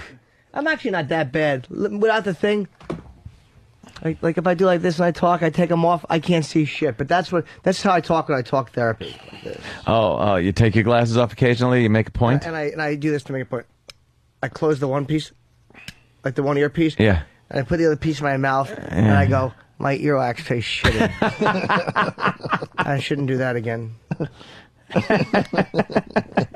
No, you shouldn't. I like looking at myself on the monitor. I look like a dignified gentleman. Yeah, and then look I at put my you. hood on, and I try to recapture. Oh, look, Little Red Riding, fat pig. Fucking, look at my neck. Yuck. Don't pull it like that. You can't pull yours because you have a slender man's neck. Look at me. I should be going to Grandma's house to get liposuction. Fucking fat-necked cunt. Jimmy was grabbing his fat in the middle of us having fun over at the other joint, and he just went. I didn't mean to. It was off mic. No one saw it. I didn't mean except to, but I just like. I think I was the only one who saw it. I'm like, what is he doing? We're in the middle of having fun. I just looked at my He stomach. pulls up his shirt and squeezes his fat and goes. You lost a lot of weight. You just need toning. Thank you. I certainly do. Yes. Like a veal. I need a No. lot of toning. Could No, I you deliver need that more some vaudevillian? toning. Like a veal. I gotta go. 'cause Let I me tell gotta you. do something Aw. at noon. Therapy? Oh, wow. Look at No, what time it therapy's is. Wednesday. Wednesdays. I've canceled it 2 weeks in a row because I've had things to do. Oh, boy, that's yeah, not yeah, good. It was that important to you. Well, look, again, That's like I not said, good. I make it. I'm not, obsessive. Well, Yeah. Not an obsession. Why don't you just lose that mumbo jumbo shit? It's helpful though. Like she'll Mumbo jumbo. I find myself like more willing to not fight with my girlfriend when I know it's harder to do shit when I know that I'm doing it. Mm-hmm. First step is Right. First step is to own it. If for you real. know you're doing something, then you can keep from doing it if it's bad. Like, or it's harder for me to be comfortable doing it, which is again a step. Like if I'm with her, and there's times where I stay mad and I know I want to be mad. Like she was sending me these nice texts once she knew I was bothered. She's like, "Look, I love you, all these nice things, but I didn't want to respond. I was attacking because I was angry, but I knew I was angry." Very childlike. Yes, it is. Especially through a text to Yeah. attack like that. Yeah. Oh. We're gonna Did you use little initials for things? No. You spelled C. out the word C. I was, but I realized I like that feeling. That Yeah. feeling of being hurt. I like it. Why do you like that? I don't know. That's weird. I don't I know. hate that. That feeling of being hurt or Answer or left. What? I like that feeling. You like that? I'm comfortable in that painful feeling. Yes. Because you're feeling something. I don't know what it is. Yeah, maybe that's what she said. She said you do that because you need to feel something. And you can't feel the other stuff like happiness and contentment with yourself. So you just like feeling what you can, which is hurt. Oh, that's sad. Well, I I'm feel sad like I for don't you. deserve good things. I know you feel that way. Yeah. If it really feels that way, yes. Oh, jeez. Spit on the board, Joe. All right, so I feel like I don't deserve good things. Let's end the show. You fucking creep. Get rid of this mumbo jumbo. You're scaring the shit out of me. No, it's okay stuff. You're a very good guy. You're a very sweet guy. Even when you're cranky, you're a very sweet guy underneath. I've spent enough time on the road with him where he's a very sensitive guy.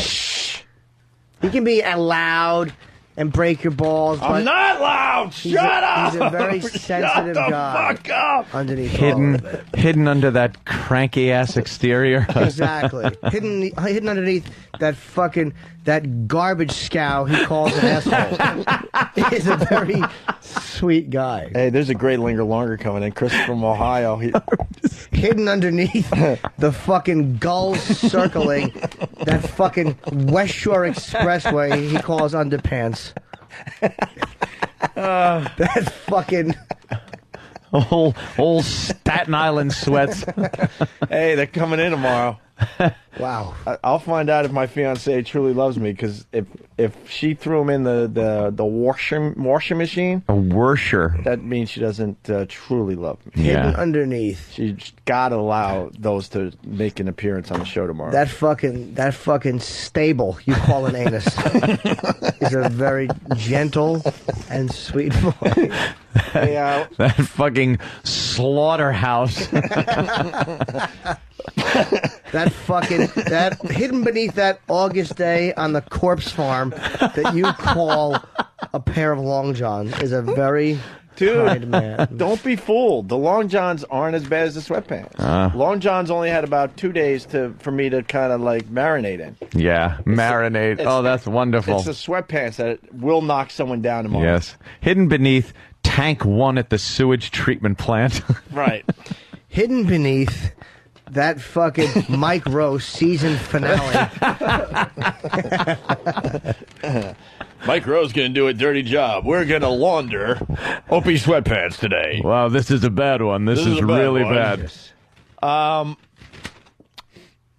This was a great linger longer. Opie didn't go to Chinatown, but he did get to go to the uncle's burnt out house. Oh, yeah.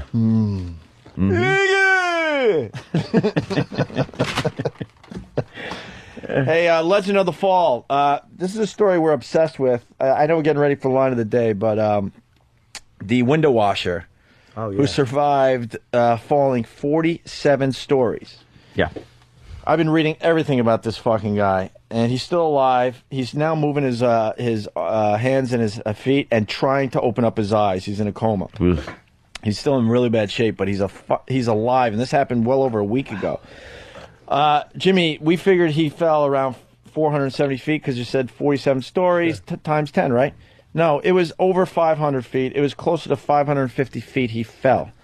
Now, his brother got killed. They both fell at the same time. His brother hit a fence and was split in two, dead on impact. Yeah, we'll do this it. guy, whose name I can't pronounce, was hurtling downward at a speed of 124 miles an hour. Nice. Clinging to a 1,250-pound scaffold that acted like a surfboard in the sky. That's the only thing they could fucking figure out. Somehow that was like, surfing the air a little bit. A little bit, because it's still fucking falling. Yeah.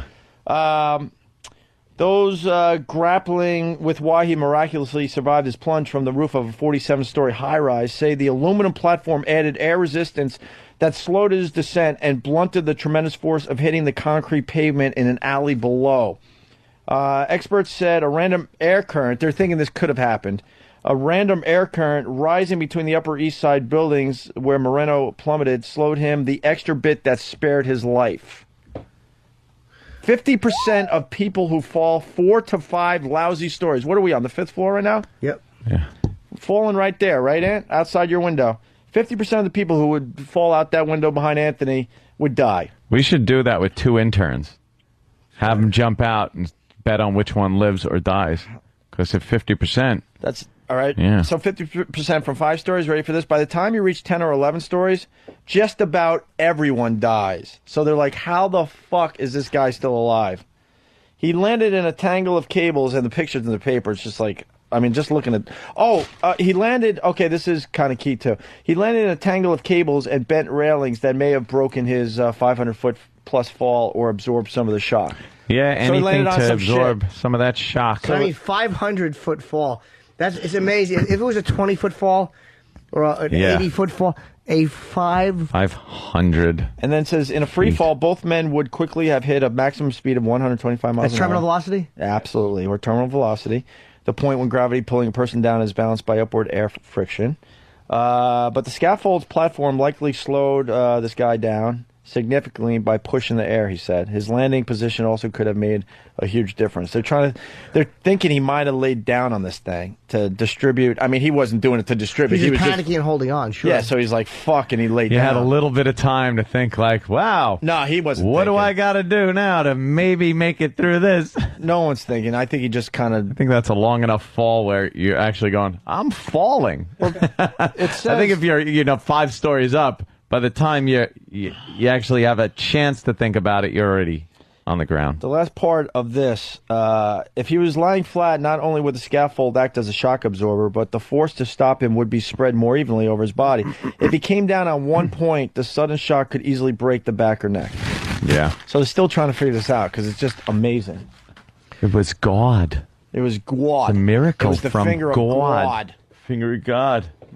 All right. I think there was something else, but yeah. But fuck it. Let's go line of the day. All right. Line of the day brought to you by BodogFantasy.net. It's college. Hell yeah. Whole season, but your football skills. Put your football skills to the test with Bodog Fantasy's college pick'em contest. Register for the contest and the College Bowl Public Prize League with your Bodog account, and you could win up to $100,000 by picking games correctly. BodogFantasy.net. That's right. The fine people at Bodog Fantasy. Yeah. I don't know why your mic was so low during that. You sounded very enthusiastic here. What? Here's a runner-up line of the day. Stupid coroner's going to throw him in the garbage. Of course he will. Get these off her. I got a job to do. He'll remove them from her feet with like a bat. Swat them off her dead feet because they're a little stuck because of her swollen feet. He'll pick up an aluminum bat and Louisville Slugger those cheap shoes off. Oh, get the Frank Sinatra song. I'm not going to listen to it. It's been standing by, I think. All right, we'll play that though. If anyone they should have played it before. No, because I don't really. I shared, but I'm not going. Well, you would have just said turn it off. No, I'll just leave. But We're you'll off. hear the song that gave me a damn good cry, and that is what reminds me of my pops, who was an amazing man.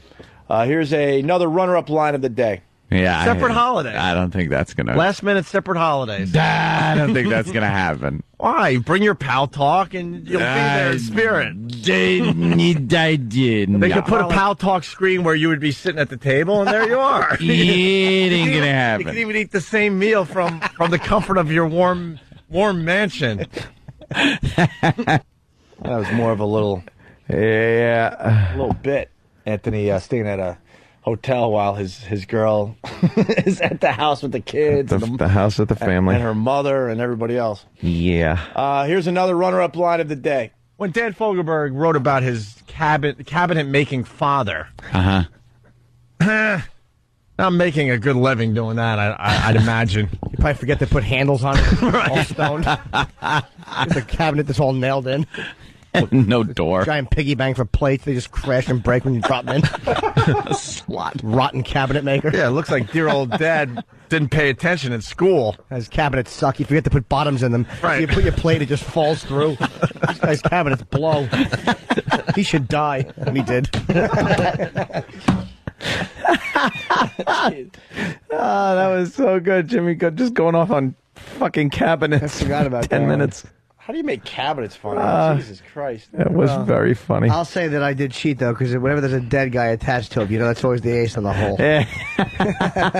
You can always go after him and his legacy if you have to.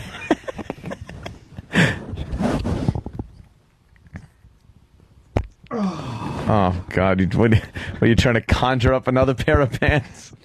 Is that it? Let's go home. What? This is another runner-up. Oh, Another runner-up. Is this the last one? No, I think there's... Yeah, this is the last runner-up. All right. One more runner-up line of the day. Her shoes are her feet are all dehydrated, so he's got to shoe her like a horse. A few nails in there. Oh, that was damn funny. That was Dan's line. Aw. That's why I liked it. Yeah. Yeah, you cheated. Why are you making faces, Jimmy? I'm trying to see how I look. Here's your line of the day. Here comes line of the day. Line of the day.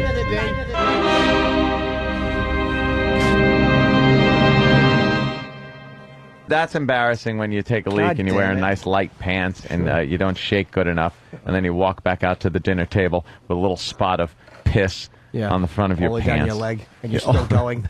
And you realize you never stopped and you're old. You never left your house. You only pretended to go to the bathroom, and you're really conversing with your girlfriend's family while you're pissing your khakis. You're not wearing pants at all. Exactly. Just pissing on them. Just jerking off in front of your girlfriend's family. Pissing and coming all over the turkey while they sit in shock, going, "What is he doing?" He's too. Jesus. Holy shit, that Iraq sound. Choking Iraq is a great ending. All right, learn something. Never sharing again. Why? I talk about really smelly, horrific fucking sweatpants, and I don't get no acknowledgement in the runner-up lines of the day. No more sharing for me. Going back to a board up. That's what I do. But now. I don't think that was line of the day material. I board up now. I think that was more. I go back to pushing buttons. What do you think of them? Apples. How about if we said line most likely to draw fruit flies? All right, we're going to end the show. The line of the day, from the front opening where you piss from to the Fruit of the Loom label. Mark of the day. Mark of the day. Brown line of the day. Fuck you, man. Those sweatpants are coming in tomorrow. They're going to be a hit, I tell you. A hit. I'm putting my coat on because we're gonna end the show differently today. You could go. You're gonna have to evacuate. Well, you could go to the Zeppelin channel, which I'm fucking loving, and we haven't acknowledged on this It show. is for very some good. reason. Channel 59, man. In between us and Ron and Fez, you should check it out. It's a fucking amazing job they're doing with that. I think Lou Brutus put the whole thing together. It's amazing. Oh. Fucking amazing. The Zeppelin channel 59. Coats on. Yeah, you are ready to go. This is the song that my dad really dug, and this is not good for me. So, but we'll play this today in in whatever memory of my dad, whatever you want, whatever you want to think. And you leave because I don't want to see any emotion out I of would you. never fucking cry in front of you. Play it. Oh no! Oh boy! Oh shit! No, before you go, I want to discuss. No, you gotta go. Oh, this is a sad horn. When I was 17, it was a very good year. It was a very good year for small-town girls. Oh shit! I was even gonna try to go with it. All right, now get the fuck out of here. I want to talk to you about a couple of things. Oh, seriously. Please. We'd hide from the light on It the was very sad. village green. Good song. All right. Thanks. When I was 17. All right, shut this off. No, I'm kidding.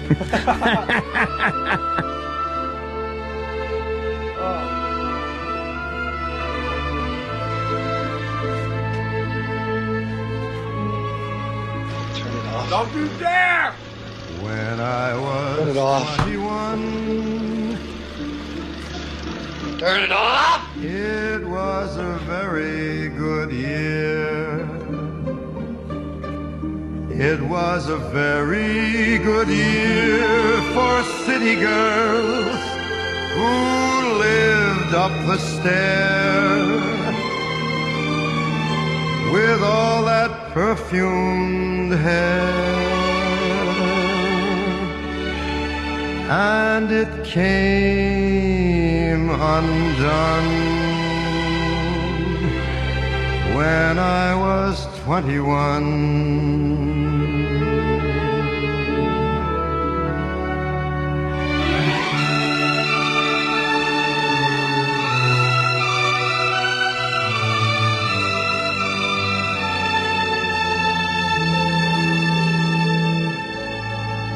When I was 35, it was a very good year. It was a very good year for blue-blooded girls of independent means. We'd ride in limousines. Their chauffeurs would drive when I was 35.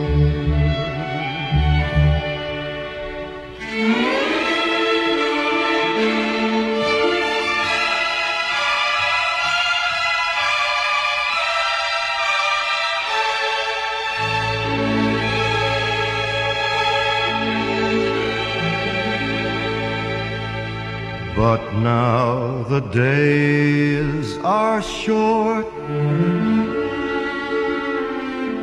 I'm in the autumn of the year, and now I think of my life as vintage wine from fine old kegs, from the brim to the dregs. It poured sweet and clear. It was a very good year.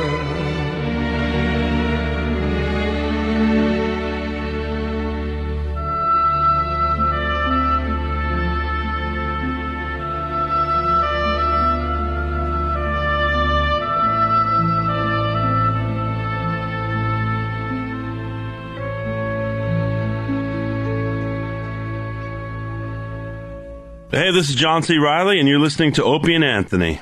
Goofy gags to play on your uncircumcised pals. Funny things to do with foreskin. One was you put fucking a little crazy glue around the rim, and you put on the around an exhaust pipe, the foreskin, and you drive away. fucking pull the skin aside and dump rock salt in there. Clean that out, you fucking baboon cock. One was itching powder in the fucking thing, and then you staple it shut on top. Dirty fucking European dick. You stand a fucking uncut guy against the wall, and you lay on your back, you put your feet on his thighs, and you grab his foreskin with both hands, and you pull it up to your chest, and you let it snap like a window shade. And it will actually make the noise. I have to fill that skinny fucking fleshy pouch with crushed glass and fucking smash my fist on it. Goofy gags to play on your uncircumcised pals. It's the Opie and Anthony Show. Hit the bricks, Crusader dick.